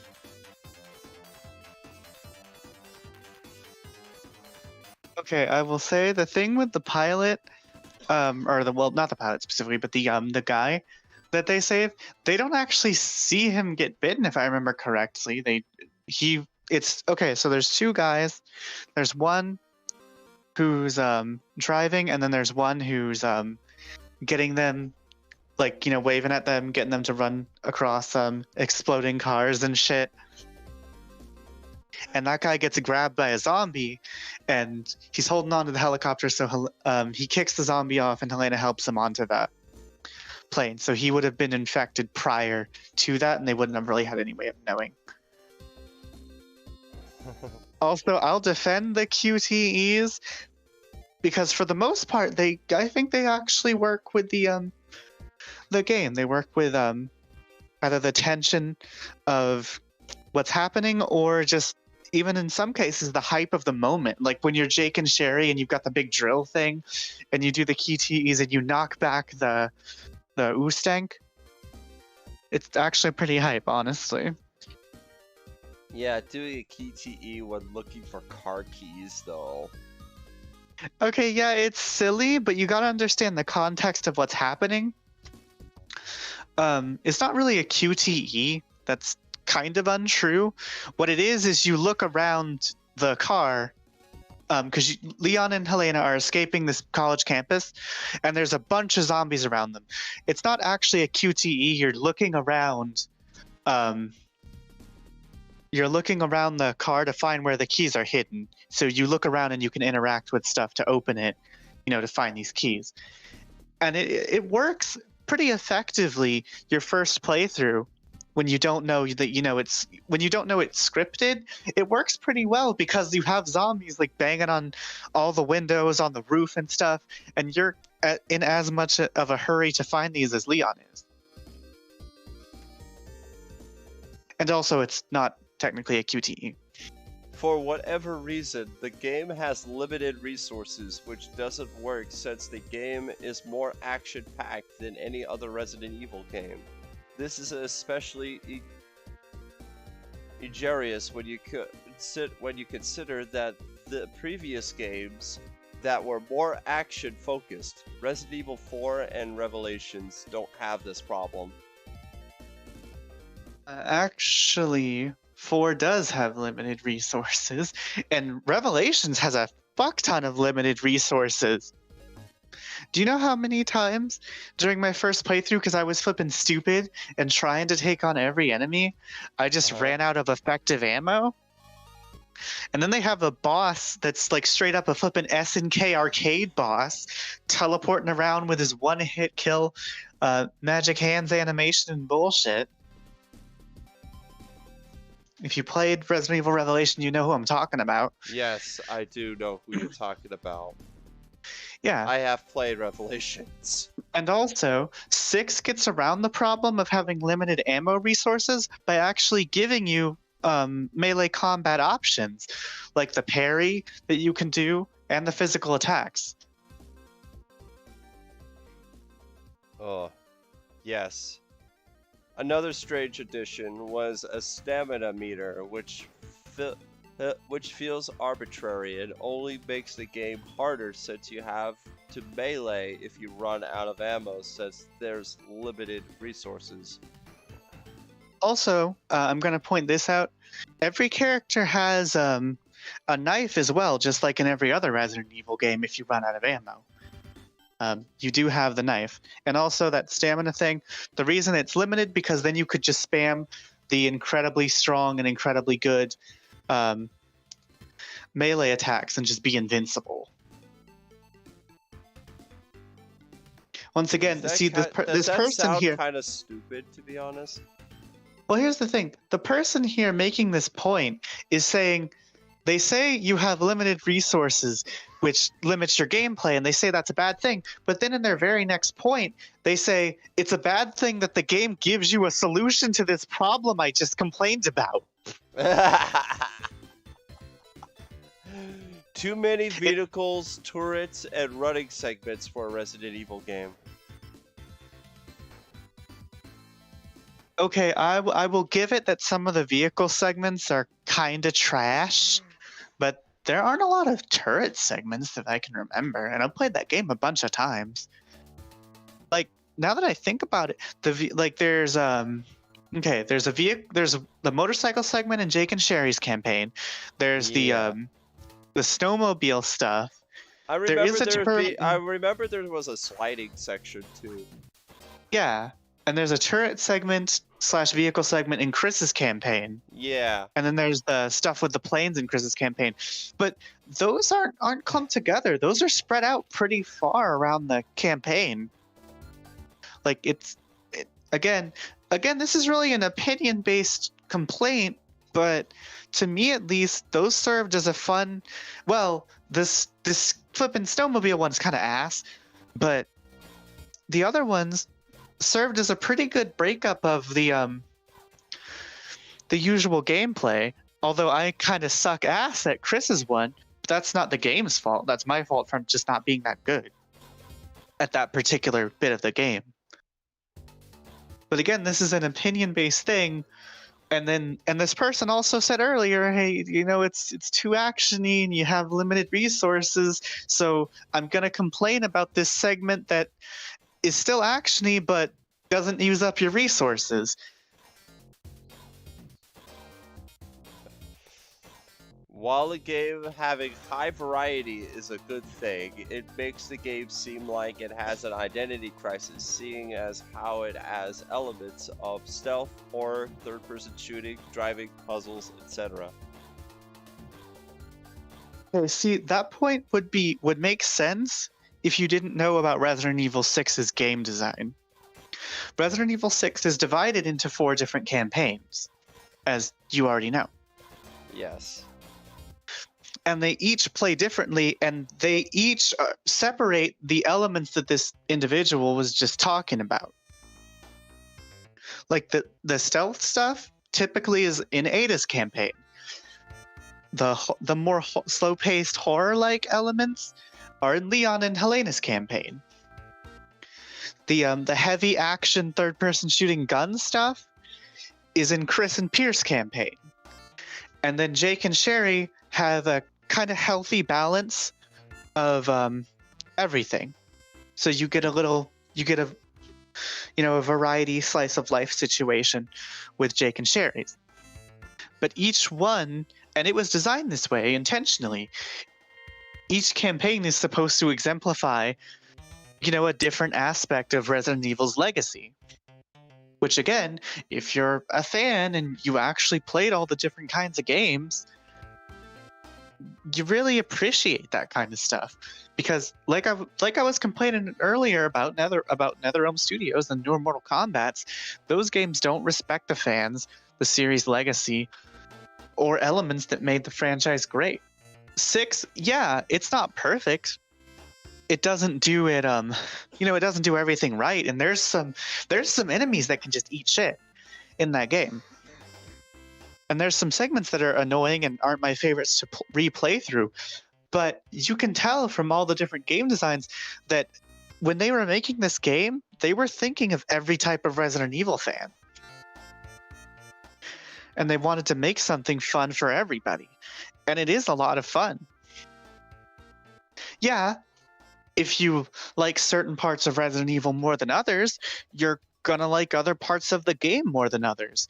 But then on that note, say if you like the action stuff a lot, you can just play Chris's campaign. Nobody's making you play through Leon's parts or Ada's parts. They're all divided into their own sections that you have the choice to play. The skill system... Go ahead. No, you were saying something earlier. Okay, well, I was gonna say, if you like the horror stuff, but play Leon's campaign, or play Leon and Ada's, or play, or if you want a healthy mix of everything, play Jake and Sherry. They give gameplay variety and a mass amount of choices, which, given that Resident Evil 6 gets re-released on a lot of platforms, you can say that it does have a lot more content than a lot of games nowadays, because it is full to bursting with content to play through. And like I said, it's got a little something for everybody, and it doesn't force you to play through the stuff you don't want to play through. Yeah. The skill system, while itself isn't a bad idea, a lot of skills seemingly do nothing aside from the most obvious, like how you can get more bars for stamina. There's also limitations. You can't equip more than 3 skills at a time unless you change the skill set, which disables the previous equipped set. That's actually true. The skill system was kind of a good idea that wasn't implemented the best. You do only have 3, and they do apply, like infinite ammo is considered a skill, but it's a skill by each weapon, which is kind of lame and dumb. Now, I'm not going to sit here and say, oh, the skill system's actually great, but it is cool. There is stuff you can equip, like stronger melee attacks, or, like I said, infinite ammo. I personally think, if it was my choice, I would say the skills like defense, firepower, and infinite ammo would be passive skills that you just naturally can upgrade yourself, and they're always affected, or they're always active. And infinite ammo, I would say, is a thing that you turn on or off once you've unlocked infinite ammo. I don't think those should have taken up skill slots. But there are other skills you can use that will give you a higher rate of item drops, or in some cases, if you're playing in single player, they'll even make it harder. You can have it to where if you want to make it harder for yourself, where the AI will actually avoid helping you if you want to make it more challenging. You can do that. I think there's one that even decreases the amount of health items that'll spawn if you want to challenge yourself. Yeah, that's not something I ever use, but I'm sure somebody found that fun and challenging. And I'm glad that that's not an arbitrary assignment of a difficulty. Although, obviously, that is the case in higher difficulties, but it is something you can toggle on and off. Otherwise, which is cool. But yeah, I would have reworked the skill system, in my personal opinion, as well. The camera sometimes can't be controlled and is locked instead. I believe that's only during the walkie-talkie segments, which aren't very long. They're a lot less long than God of War 2018, which is a game I'm sure is going to be praised if I looked on this website.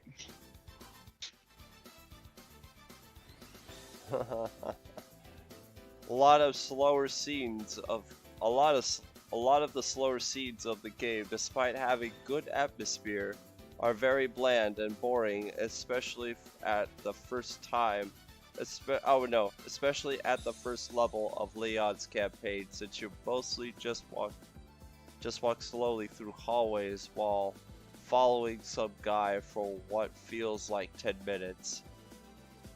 Again, the complaint of the earlier complaint was, hey, it's not enough horror.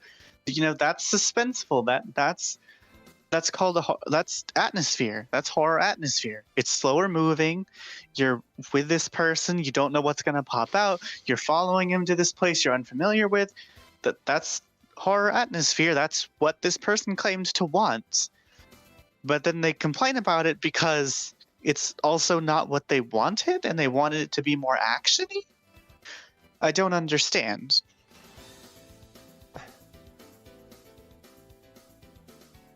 The 6 logo design isn't liked by some fans.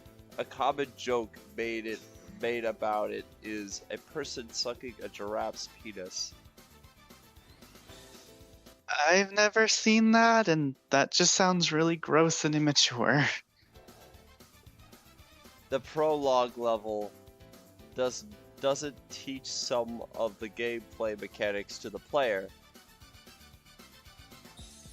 That's actually true, and but I personally think I actually kind of wish the prologue was skippable.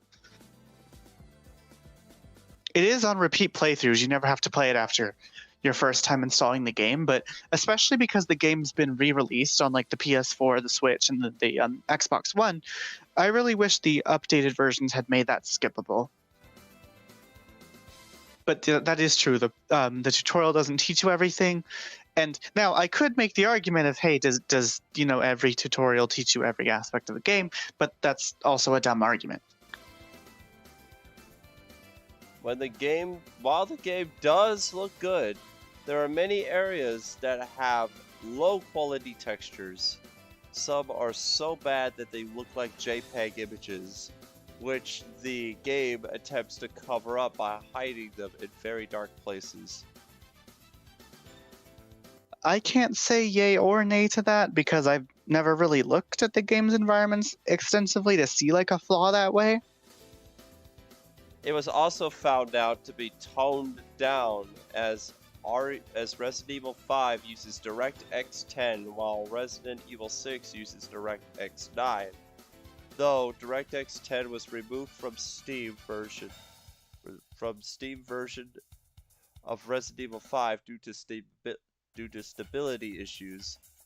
You can't even enable or disable either ambient occlusion or anisotropic filtering. Shit. Wow. I mean, that's a complaint, but I don't know. That doesn't really matter to me because the game still looks nice. It still plays well. It's still functional. I can still get it on just about every platform. It visually looks better to my eyes than Resident Evil 5 did. I don't really care. Like, I don't have I'm not gonna sit here and say, oh, this is just making a dumb argument, because it's not making a dumb argument. I'm sure that matters to some people, but I could really care less. I could really care less about graphic issues. I'm sorry, I could not care any less about this complaint because, like I said, I've played the game since it was new. I got it at launch, so me and my brother both did. We got the Anthology Edition We both did. He got the I think he got the 360 one and I got the PS3 one, and then we obviously both got the other version so we could play with each other on either console. But we specifically got the special edition so we could both make sure we had all of the bonus and special contents. It's too over the top for a Resident Evil game with a lot of action movie cliches and jumping the shark moments like explosions and characters surviving attacks that would normally kill someone due to plot armor. So the slow-mo knife fight, the running from the flippin' big barrel thing in RE4 multiple times, the giant fish thing, Leon flipping doing Street Fighter flip kicks and shit. Ada back flipping through helicopter turbines just to look sexy for one shot. That wasn't over the top. Flipping No. That wasn't over the top. Chris punching the boulder, that was okay. That wasn't over the top. No. All of Wesker's in Resident Evil 5. Let me just quote. I don't need anyone else. I have Ouroboros. Ouroboros will be released into the atmosphere, ensuring complete global saturation. Your future hinges upon this fight. Chris! The human race requires judgment. And you're going to judge us? Do you get all your ideas from comic book villains? No, that wasn't stupid. That wasn't over the top. That didn't sound like a B movie. No. When Chris and Sheva pulled out rocket launchers and said, "Suck on this, Wesker." No, that wasn't silly. When Leon looked at the camera in Resident Evil 2 and said, "Hey, it's up to us to take out Umbrella." No. That wasn't silly. No. That wasn't silly. Need I remind everyone of... That was close. You were almost a Jill sandwich. Oh, God. Jill, here's a lockpick. It might come in handy if you, the master of unlocking, take it with you. Here's a weapon. It's very powerful, especially against living things. or the scene in Revelations 2. It's a really powerful weapon, especially against living things. Or in Resident Evil Revelations 2, when Barry says, "Well, fine, take this, you she-whisker." She-whisker, yeah! Oh, no. That wasn't over the top. That wasn't stupid. No. No, that wasn't stupid at all. I really do. Yeah, that wasn't stupid at all. I agree.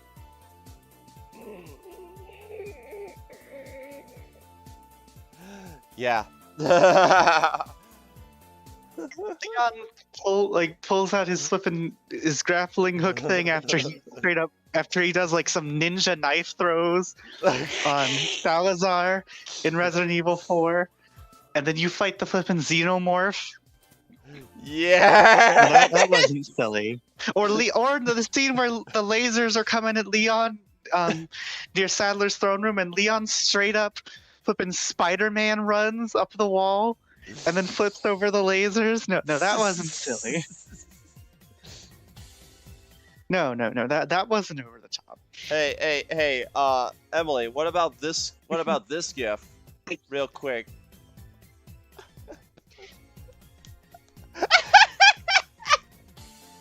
Remember this one? Yeah, I do. The panda. Yeah, the panda.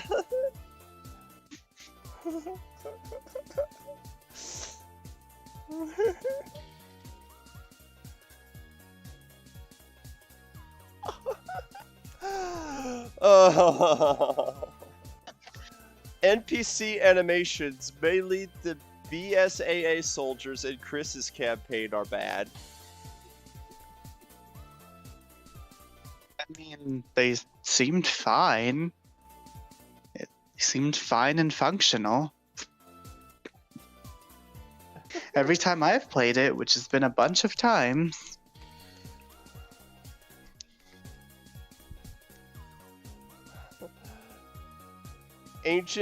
Agent, who is the co-op partner for Ada, it doesn't exist in the plot, is badly designed in Ada's campaign. He can't open doors, interact with most items, and automatically teleports to Ada's side with the key. Event happens.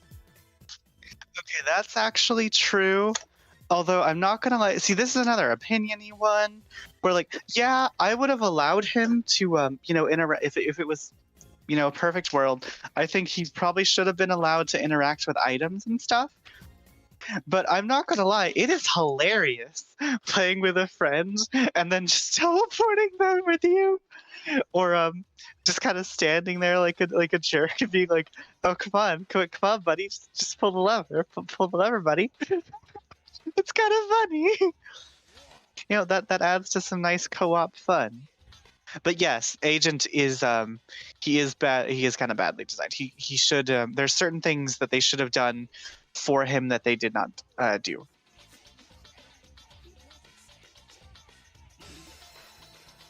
Yeah.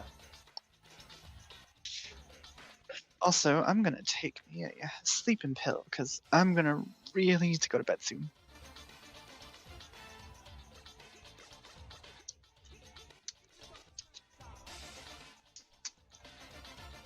Oh my god.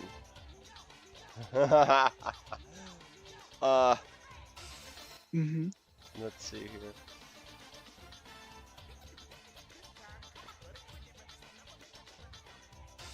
Even though campaigns connecting to each other is a good thing, in some cases it causes the player to fight the same boss again.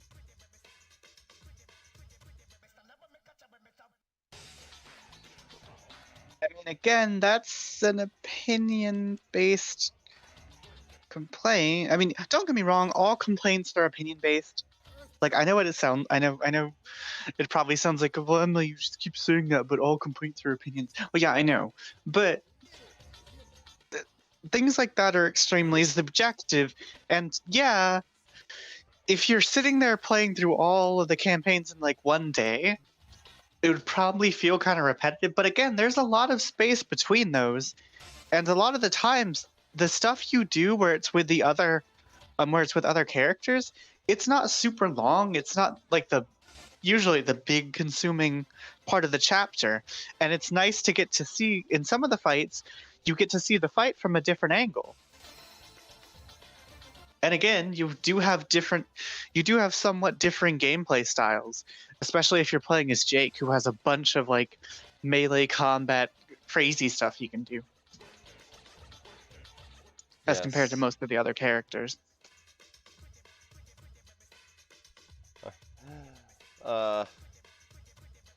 While most of the boss fights are okay, the helicopter boss fight in Jake's campaign takes too long due to having to wait for the helicopter to get into view. Actually true. The helicopter boss fight kind of sucks. There is a really cool thing you can do though, to kill it. It's a secret thing. You can either shoot it out of the sky, or if you, as Jake, if you get near one of the enemy spawn places where the helicopter will drop enemies in, you can actually climb up the rope that they shoot down on, and you can destroy the helicopter that way. And it's super cool. But the fight itself is very tedious, very long, and overall nowhere near the best fight in the game. Nowhere near. At all.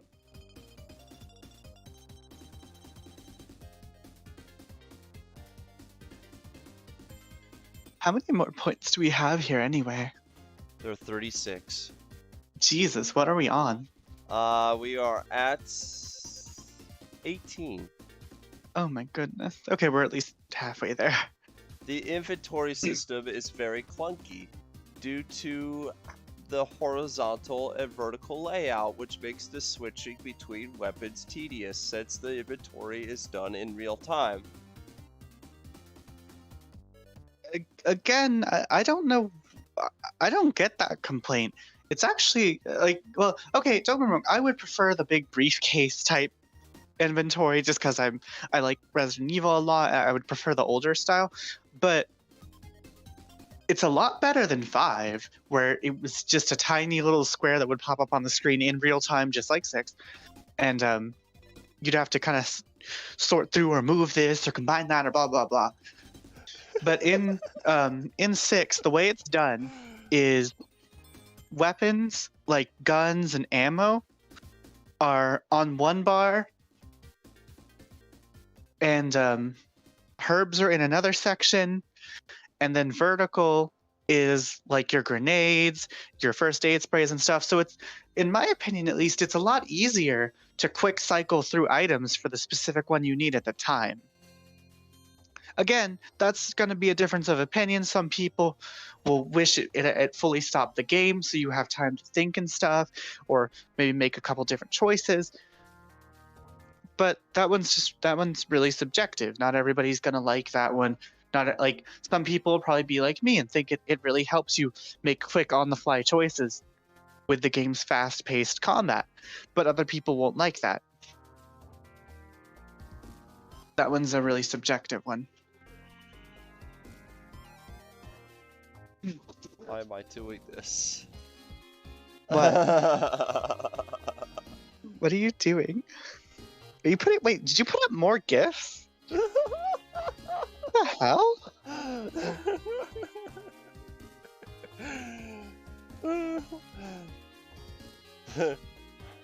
No, this is more fun. You can drop items for your inventory, like in Resident Evil 0, and there's no item box or storage system for Resident Evil 5, so the only way to free space in your inventory is to discard items. Yeah, that does kind of suck, but but I'm gonna be honest with you. You're rarely ever gonna do that. You're not going to do that very often.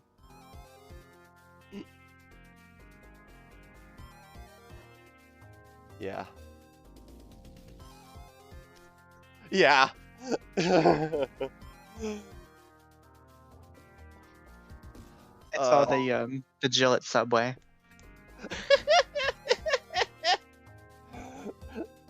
I'm sorry, I just love these Resident Evil memes, really. No, I feel that. I feel that. I do too. It just feels the highlight in this as of right now. Let's see here. The stealth suffers from Rogue Warrior syndrome, as enemies can't hear characters' footsteps for the most part, and the silent takedowns make more noise than they should.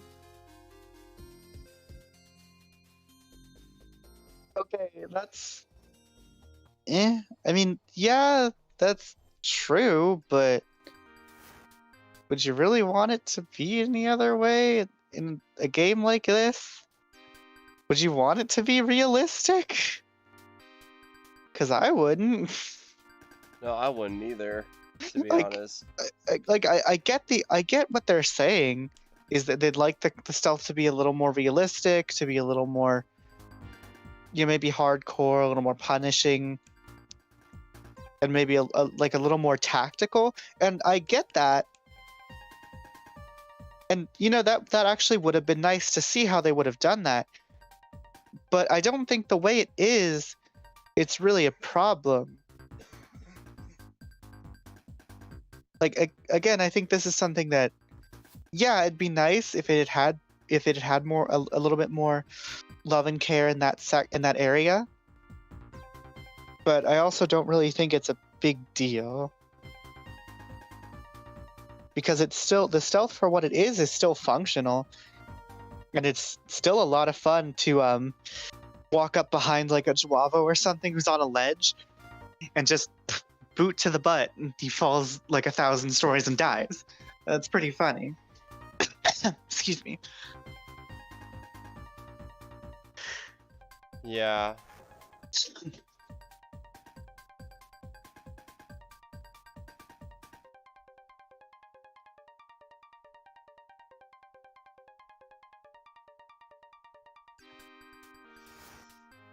Excuse me.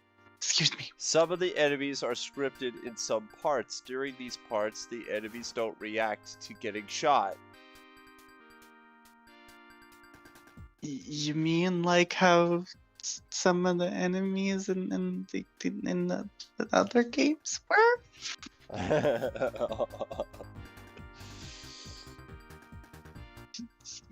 You mean like how it is in other games? You mean how it is in other Resident Evil games? And in other games in general?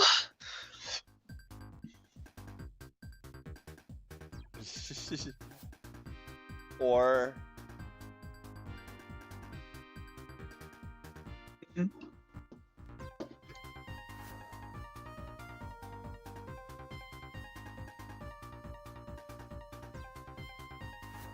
Leon!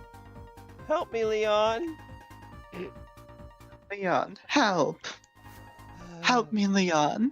The puzzles... Help! Help! Okay, go ahead. Help! The puzzles are very easy since most don't take much effort to figure them out, and they're essentially one step away from being solved. Okay, I'm gonna bring up a point about Resident Evil Village. Tell me a single complicated puzzle in Resident Evil Village. Someone. Tell me a single one that requires thought. Don't get me wrong, Resident Evil has been going downhill in puzzle quality for a while. I'd argue 4 was the last game with actually good puzzles, and even that game had a sliding puzzle, which is the weakest kind of puzzle ever. I don't think 5 had it. No, 5 did have a couple. Yeah, 5 had a couple puzzles. But I don't think that's really a specific thing you can hold against 6 when 4 was already going downhill, 5 was tripping down the hill, 6 had kind of established that it was falling, so it had kind of just embraced it at that point. Then 7 decided, okay, we're going to have puzzles again, but a lot of them are going to be just, it happens to just be in the next room, or it happens to be just right down the hall, or it's right here, conveniently next to this area, so it's not even that hard to figure out. Yay. Yeah. I mean, is it really that bad? The puzzles are very, very easy, and like I said, pretty much every Resident Evil past 4. Is it that bad? Yes, they're pretty not great. There's now I will give this to 7. There are a couple puzzles to get extra weapons that are pretty nice, like that they actually are hidden around the environment. That's pretty cool. But a lot of the ones that are actually important to solve to get further in the game are ridiculously easy. And then in 8, they're not even trying. Like, my brother and I played through Resident Evil 8 like the day it came out. I honestly cannot tell you a single puzzle in that game that even remotely made us think on how to do it. There was one puzzle, I kid you not, we ran through it. It's the one where you have to lift the platforms out of the water. Yeah. And run across them. We ran through that, and then we both kind of stopped and realized, wait, that was supposed to be a puzzle. That was supposed to make us think. And we were like, oh. Uh-oh. We literally just ran right through it. Like it was just a basic normal segment.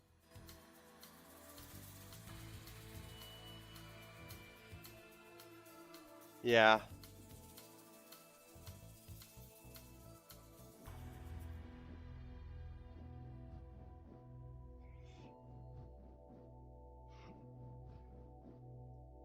I don't know. I'm just really being stupid at this point with this shit. I feel you. No, I mean, look at this. No, I mean, look at my stream. No, I see them. I have the stream pulled up on my phone, dude. I just now added the freaking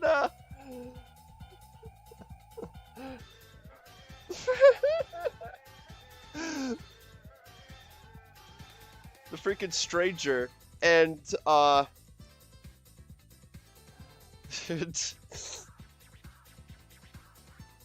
Right. and Leon with the fucking with the wave thing. That looked glitched as hell. It's hilarious. Alright, let's see here. What are you buying? I got something that you might be interested in. There are no unlockable weapons nor costumes, unlike other main Resident Evil games. In fact, there is only one costume unlocked for each character, and you can only equip them while playing mercenaries. That is actually true. And I think that's lame as well. Siege, Onslaught, Predator, and Survivors modes are still sold by money. The online exclusive modes still have balance issues, especially Survivors. I can't say anything about those because as much as I like the game and as much as I have played it, I don't typically play a lot of multiplayer or online modes in games unless I'm doing it with my brother, and we were both never really interested in that kind of thing. The two new characters, Jake and Helena, aren't given much characterization, making them two-dimensional at best and forgettable at worst. Which is ironic given that Jake is supposed to be a key character since his DNA is supposed to help make a cure to the C virus. I just, like, again with some of the early ones, I disagree with this. Both Jake and Helena are key figures in both of their campaigns. Helena for the first half and Jake for the entire thing. And it's a big thing that he and Sherry do grow closer together, and he opens up to her and is made a better person through his relationship with her. And especially Jake has a very clear and defined personality throughout the entire game. Like, Helena, past the point where she's an important part of Leon's story, is kind of bland. She is a little bland. I still enjoy her, but she's not a character that I need Helena in Resident Evil 9. Like how I really wish Jill would be in would be in more games. But she's fine. The same way that Sheva was fine, or the same way that Leon's friend from Dead Aim was fine. Although I do think Sheva had well, not a lot more, but she had a bit more character than Helena. Sure. The vehicle controls feel slippery, especially when driving, as it feels like the car is driving on ice. That's true. That's 100% true. That's true. Like I can't even defend that one. That's true. That's just factual information. Most of the bosses are forgettable since they feel like a bunch of generic science experiments gone wrong, and not monstrous creatures with designs akin to body horror like Nemesis or Burton. Again, matter of opinion. I remember a lot of the bosses. Like I remember the fight with the snake thing because of how much of a mother bitch it was the first time me and my brother played it. I remember the fight with. Oh, I freaking love the fight with Ustank when you're in the underwater facility that's got all the lava and shit, and he kicks Jake's gun off into the lava, and you have a straight up fist fight with him. That fight's super memorable. And he straight up does an ultra combo at the end. I remember the fight with the two giant BOWs that look like Rancors. It's not the most complicated boss, but I still had a fun time with that. I remember Simmons' dinosaur form. And I remember the when you fight Simmons and he's like the centaur looking thingy. And Leon and Helena are on the train and you gotta jump between the train cars at one point. And then somehow Leon takes him out with a pistol shot, which is so realistic, I know. Oh yeah, and the flippin' Mothra, or what's the spider in what's the kaiju spider's name? I don't remember the spider's name. Damn it. Well, anyway, Simmons' giant spider and then his Mothra forms, where you have to use the lightning thing to straight up flippin' send lightning down all over him, and it's like a flippin' Mortal Kombat Raiden super move. It's really cool. Like, again, I don't see some of these complaints that, because a lot of some of these, I would argue a lot of them have been very, very subjective. Like, there are actual flaws with this game that you can point to, like the driving controls. Or you could even make the argument that even though Leon's campaign is supposed to be more horror focused, that some of that horror is lost by making it co-op. You can make that argument. Or you could make the argument that Chris's campaign does feel a little too generic because the third-person shooting, although a lot better than RE5, still can be a little flaky at times. And guns don't always feel like they do as much damage as they should. Like, those are legitimate complaints that you could have. But a lot of these seem like just nitpicks for the sake of nitpicking at something, or things that one individual doesn't like. Like, especially the thing with the 6 logo. That was just a dumb thing to complain about. Or, like, an actual legitimate complaint is the thing about the costumes. Because Resident Evil games in the past have had a lot of unlockable, fun extra secrets you can find and use. So, like, that's actually a legitimate complaint, that it's missing a piece of content that has been a staple of the series. Like, there are legitimate complaints about Resident Evil 6. Not every, like, I was going to say not every game, but no game, I think, in any series is going to be perfect. There's always going to be things that individuals objectively find wrong. And God. Pointing those things out, I think, is a good thing. But it's hard to take a person's arguments, 100%, if a lot of what they're complaining about is very subjective or oftentimes just pointless.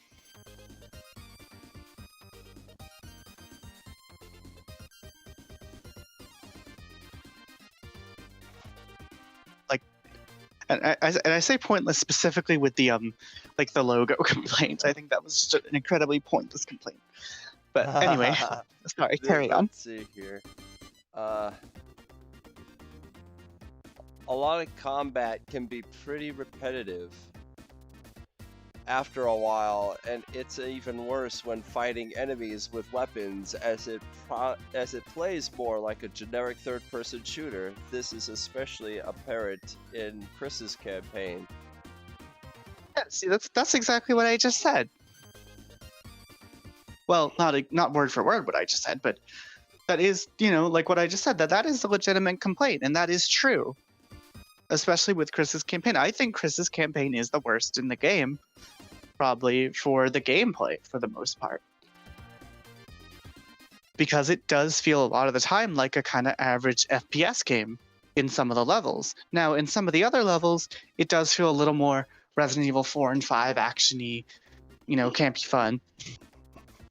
But especially the Adonia levels for Chris and Pierce really aren't great.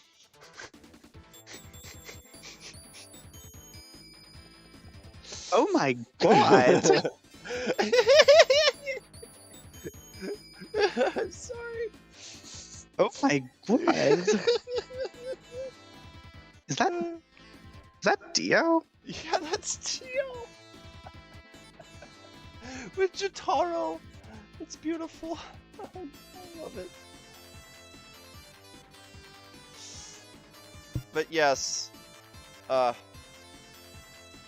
being serious here.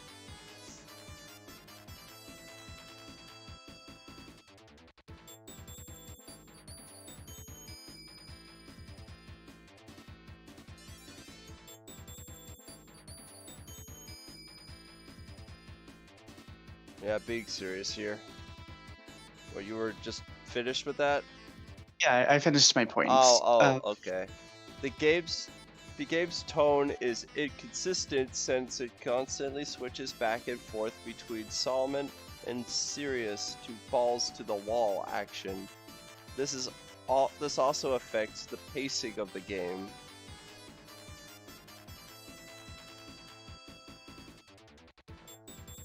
Again, I disagree with this point. A lot of Resident Evil games are like that.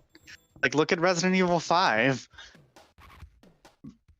Like, you have Chris remembering Jill's sacrifice and feeling guilty, and wishing he could have his partner and best friend back and future wife, and then you have Irving, who talks like this. So you're Chris. I'm a businessman.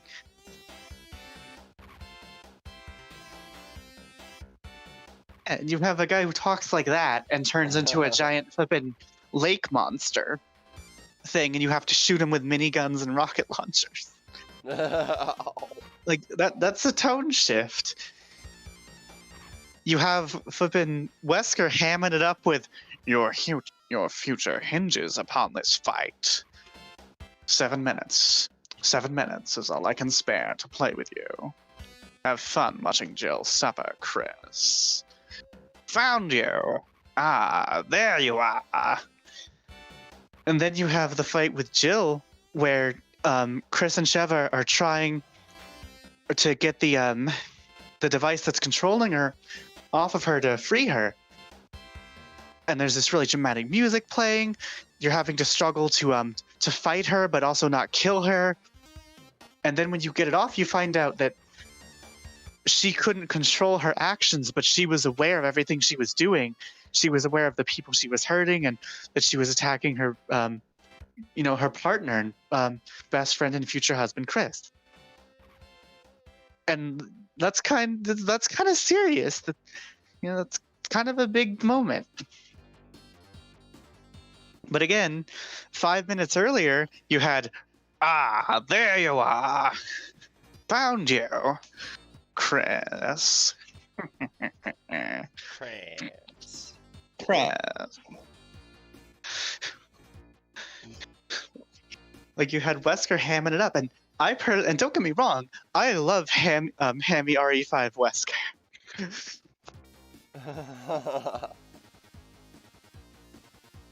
Well, let's see here. Let's see here now.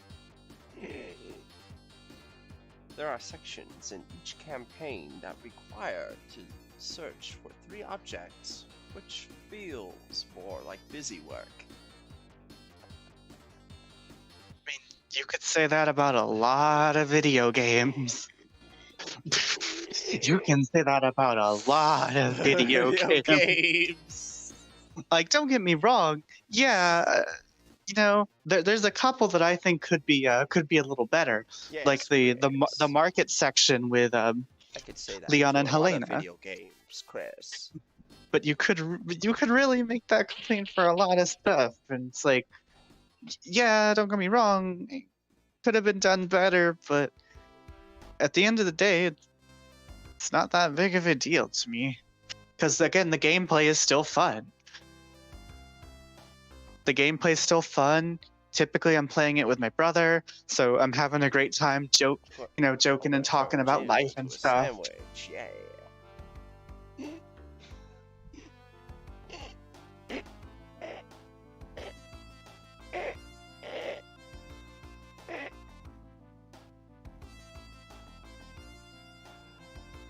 Why am I doing this guy's voice? That's stupid. Because the power of YOLO. Oh God. Making these segments worse is when a monster steals one of the items in Ada's campaign, leading you to have to search around for the monster, which seems like an attempt to stretch the level even longer. In Jake's campaign, you have to do the same, but there's a part where you have to climb up a mountain with a slippery surface, while snipers try to gun you down, and getting hit causes you to slide all the way back down to where you started. Okay, yes, that is true. That bit with in Jake's campaign is really annoying on difficulties above hard. Well, hard and up. That part is really annoying, and I can't really defend that one. But in Ada's, it doesn't really bother me. Especially the specific one I'm thinking of, it's pretty fast and pretty linear, honestly. Yeah, it didn't really seem like a big deal there. Or with Leon's, where the dog jumps out and you have to chase it to get the keys. That one didn't really bother me either. Sorry. The game doesn't have much in terms of replay value, mainly because of how long most of the levels are. Okay, two things. You can beat most of the levels in under an hour, and yeah, there is replay value. You unlock points to upgrade skills or to get infinite ammo.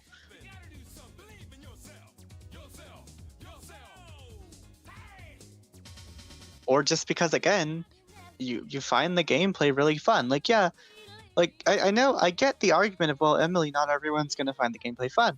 Well, yes, but typically, if people don't find the gameplay fun, they don't worry about if the game had replay value because they don't want to play it anymore anyway.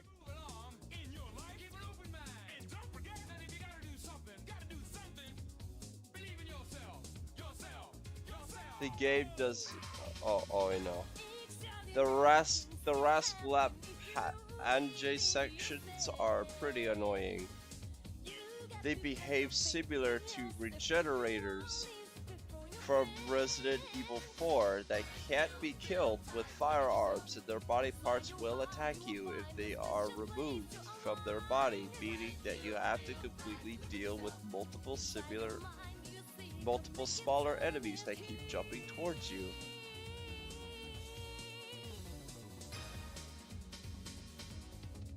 Again, subjective opinion, yeah, they can get a little annoying in the tighter spaces, but I actually like having enemies like that I have to really worry about, and it has given me a wonderful memory of one time I was playing Resident Evil 6 with my friend, and one of the hands from one of the regenerator things jumped onto his face, which is a thing the game will do, and you have to do a little quick time event to grab it and kick it away from you. And my friend just yells out with like full confidence, "Get off my hand, face!" And it was hilarious. Drake Simmons is a forgettable antagonist since he behaves more like a generic evil scientist than he does a menacing villain that's cunning, intelligent, and dangerous like Wesker. It's actually true. Simmons is a lot more memorable once he gets infected and turns into all the big monster forms. But as a normal guy, he's not really given a lot of development. That's actually true. While of the concept of the plot is interesting, it's bland and forgettable. It's also really dumb when you realize that all of this started because Derek was rejected by Ada and tries to recreate Ada. Yeah, that is pretty true. Although I will disagree that it's forgettable. I remember a lot of the plot, but that's because I liked Resident Evil. I like Resident Evil games and stuff. Like I remember a good bit of it. But I understand that not everybody's gonna like it. I'm sure not everybody remembers Resident Evil 3's plot all that much, but I do. That's my favorite game. I'm sure not a lot of people remember, the plot of Devil May Cry 1, 2, or 3. Those are my favorite games, but I know not everybody likes those games. I know for a fact a lot of people don't remember the plots of God of War because of the endless undeserved praise the 2018 game got.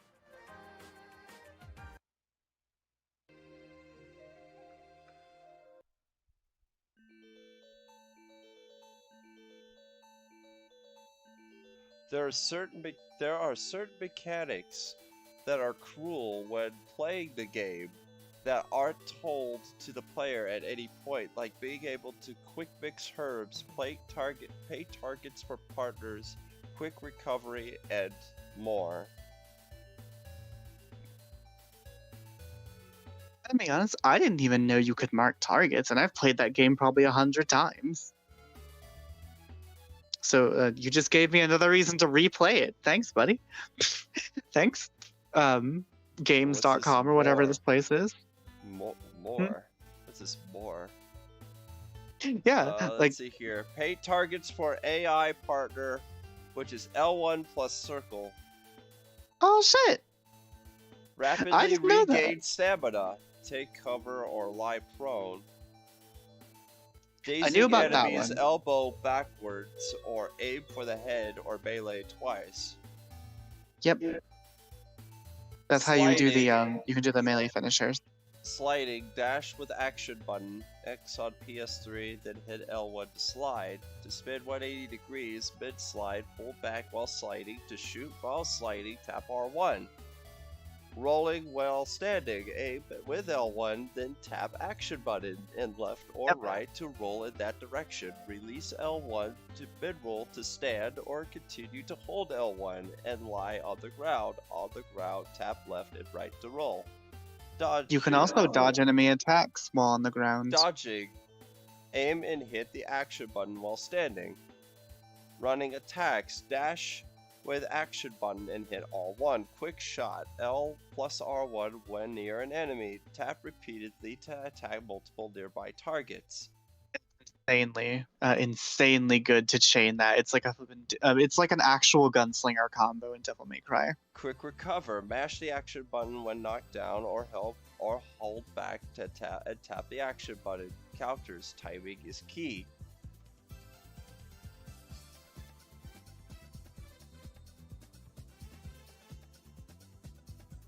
Yeah, I was talking about the counters earlier.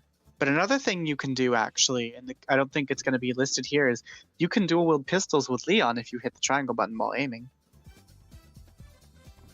Sniper's got you down. Aim at the sniper or at an enemy target for that matter and tap circle to paint the target. A red marker will appear over it and that enemy will become the sole target of your AI partner, which is useful since your AI partner is virtually indestructible outside of rare one-hit boss kills, and your partner also has unlimited ammo. Bruh. Yeah, there's a lot of cool stuff you can do. Good qualities. Yeah. We just finished with the bad qualities. Okay. Probably once we finish, if you want, well, do you want to read the good qualities? If you do, probably once you're done with that, I'm gonna have to bounce off. And head to bed? Something like that. Oh, that's fine. Yeah, let's get that over with. Since a lot of Resident Evil gifts are on my damn stream. The game introduces a number of action-oriented mechanics that work really well and can make the gameplay a little more fun. These mechanics that accommodate the more action-oriented gameplay, like dodging, sliding, and quick shots.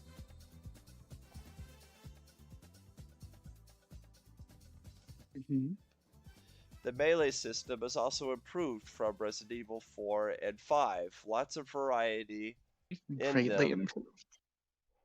Lots of variety in them, as well as counterattacks that feel so satisfying to use, and dodging can be performed at any time without having to perform a quick time event. Good controls that allow a full 360 analog movement.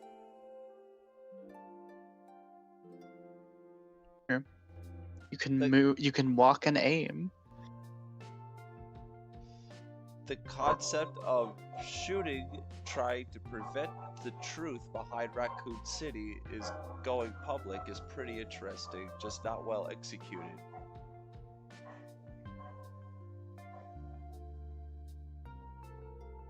Something to say about that? Overall thoughts on the story. There's no reason to reiterate them again. Oh. Lots of returning characters. Leon, Chris, Sherry, who's grown up and trained to kick ass, and Ada return.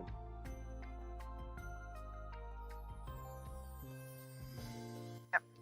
4 different campaigns, and they all play differently. I made that point earlier. Co-op makes a return from Resident Evil 5, and the partner's AI is greatly improved for single-player gamers. They now have infinite ammunition, help you quicker when you are attacked, can switch weapons whenever they want if needed, and the player can order more commands to them. Like you said in the last point that I mentioned earlier in the backlog thing. Pretty good fan service to past Resident Evil titles, especially to Resident Evil 2 and Resident Evil Code Veronica.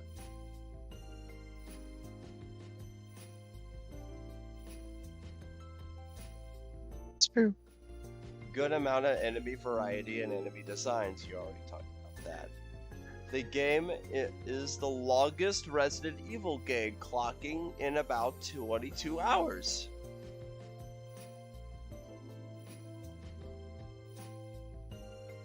How long did it actually take you to finish this game? My first time, I have no idea, because that was in the year 2012. My most recent playthrough, I could not tell you. I am thinking of playing it again, though, so we'll time it when I do that. I did plan about streaming more Resident Evil at some point.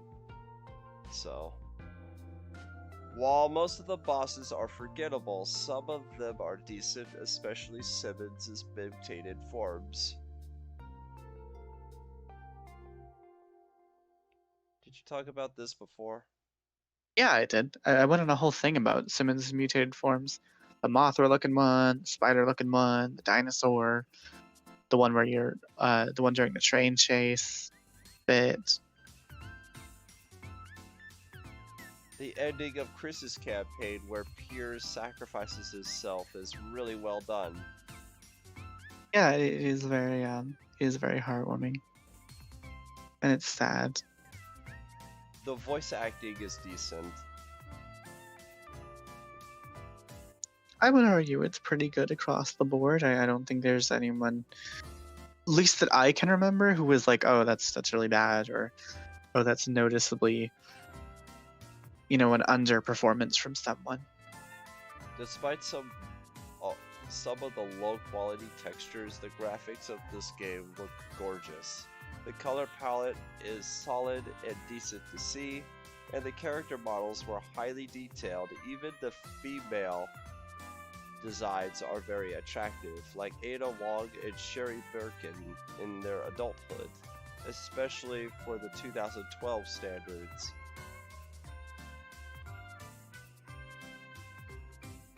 While Helena and Jake are lackluster, Pierce is a decent character who actually tries to help Chris overcome his PTSD. Mercenaries mode returns. There's even another Mercenaries mode called Mercenaries No Mercy that adds soundtrack and characters from Left 4 Dead 2.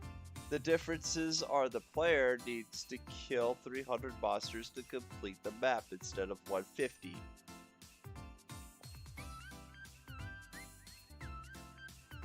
Bruh. Yeah, that's only on the PC version.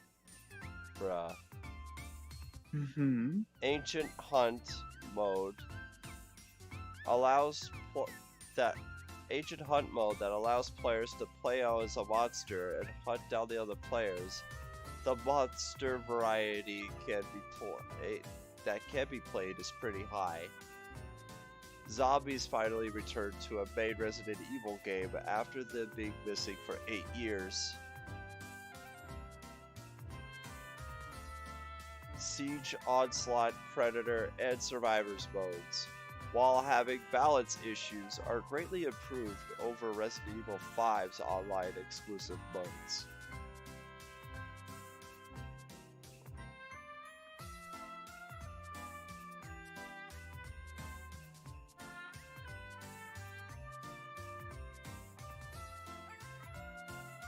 That's all of it.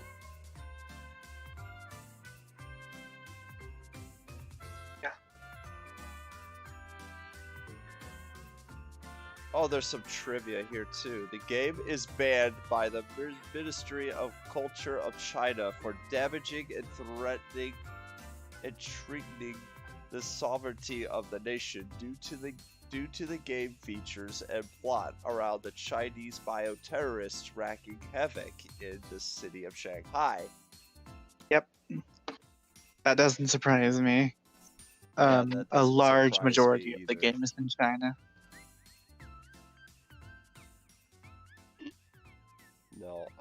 No, I don't want to go any further with this.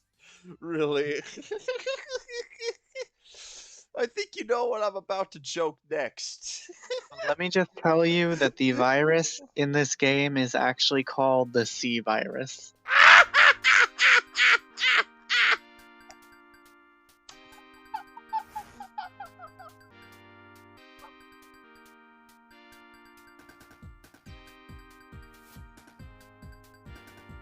Damn it, no!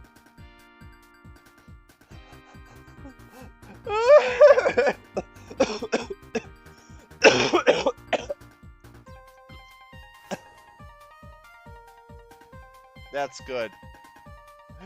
That's good.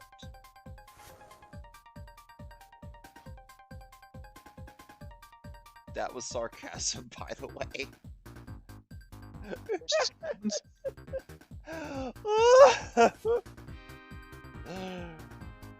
Yeah, it's a very unique situation when talking about the that aspect of the game.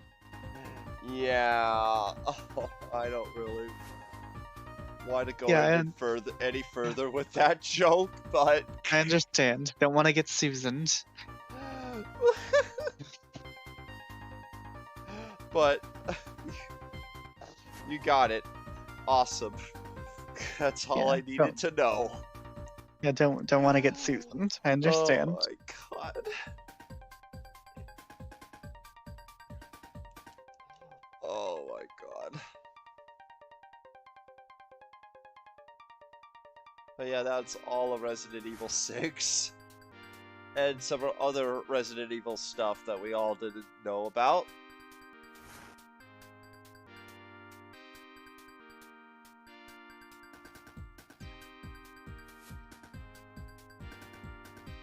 Okay, then. on that note, I'm probably gonna have to bounce off of the street. That's fine. You gonna keep going, or what you gonna do? Well, after all of that, I think it's about out for me there. We can continue talking if you want. Okay, then. Well, that will be it for us, guys. And as I did say, I was going to do a GBA showcase stream. That will be until tomorrow. So I don't know if I will consider that as a promise, but I will do the GBA. I will do another GBA showcase stream, Game Boy showcase stream some point.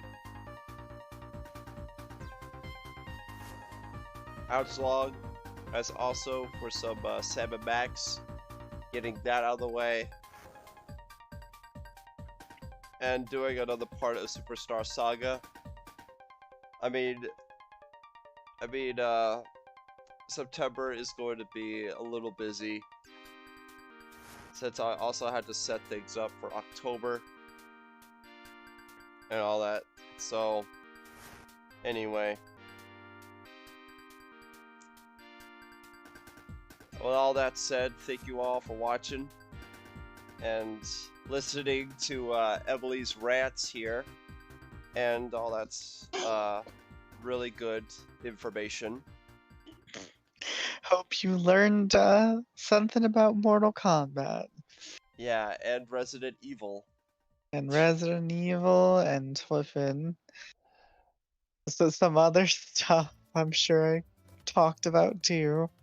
Yep. Well, anyway. Peace out, shit roosters. That'll be it. Again, thank you all for tuning in, and hope you all enjoyed this little talk stream. This reaction stream. Yeah, just this reaction talk stream. That's basically what this is. But and I'll see you all next time. This is CartoonRiley56 signing off.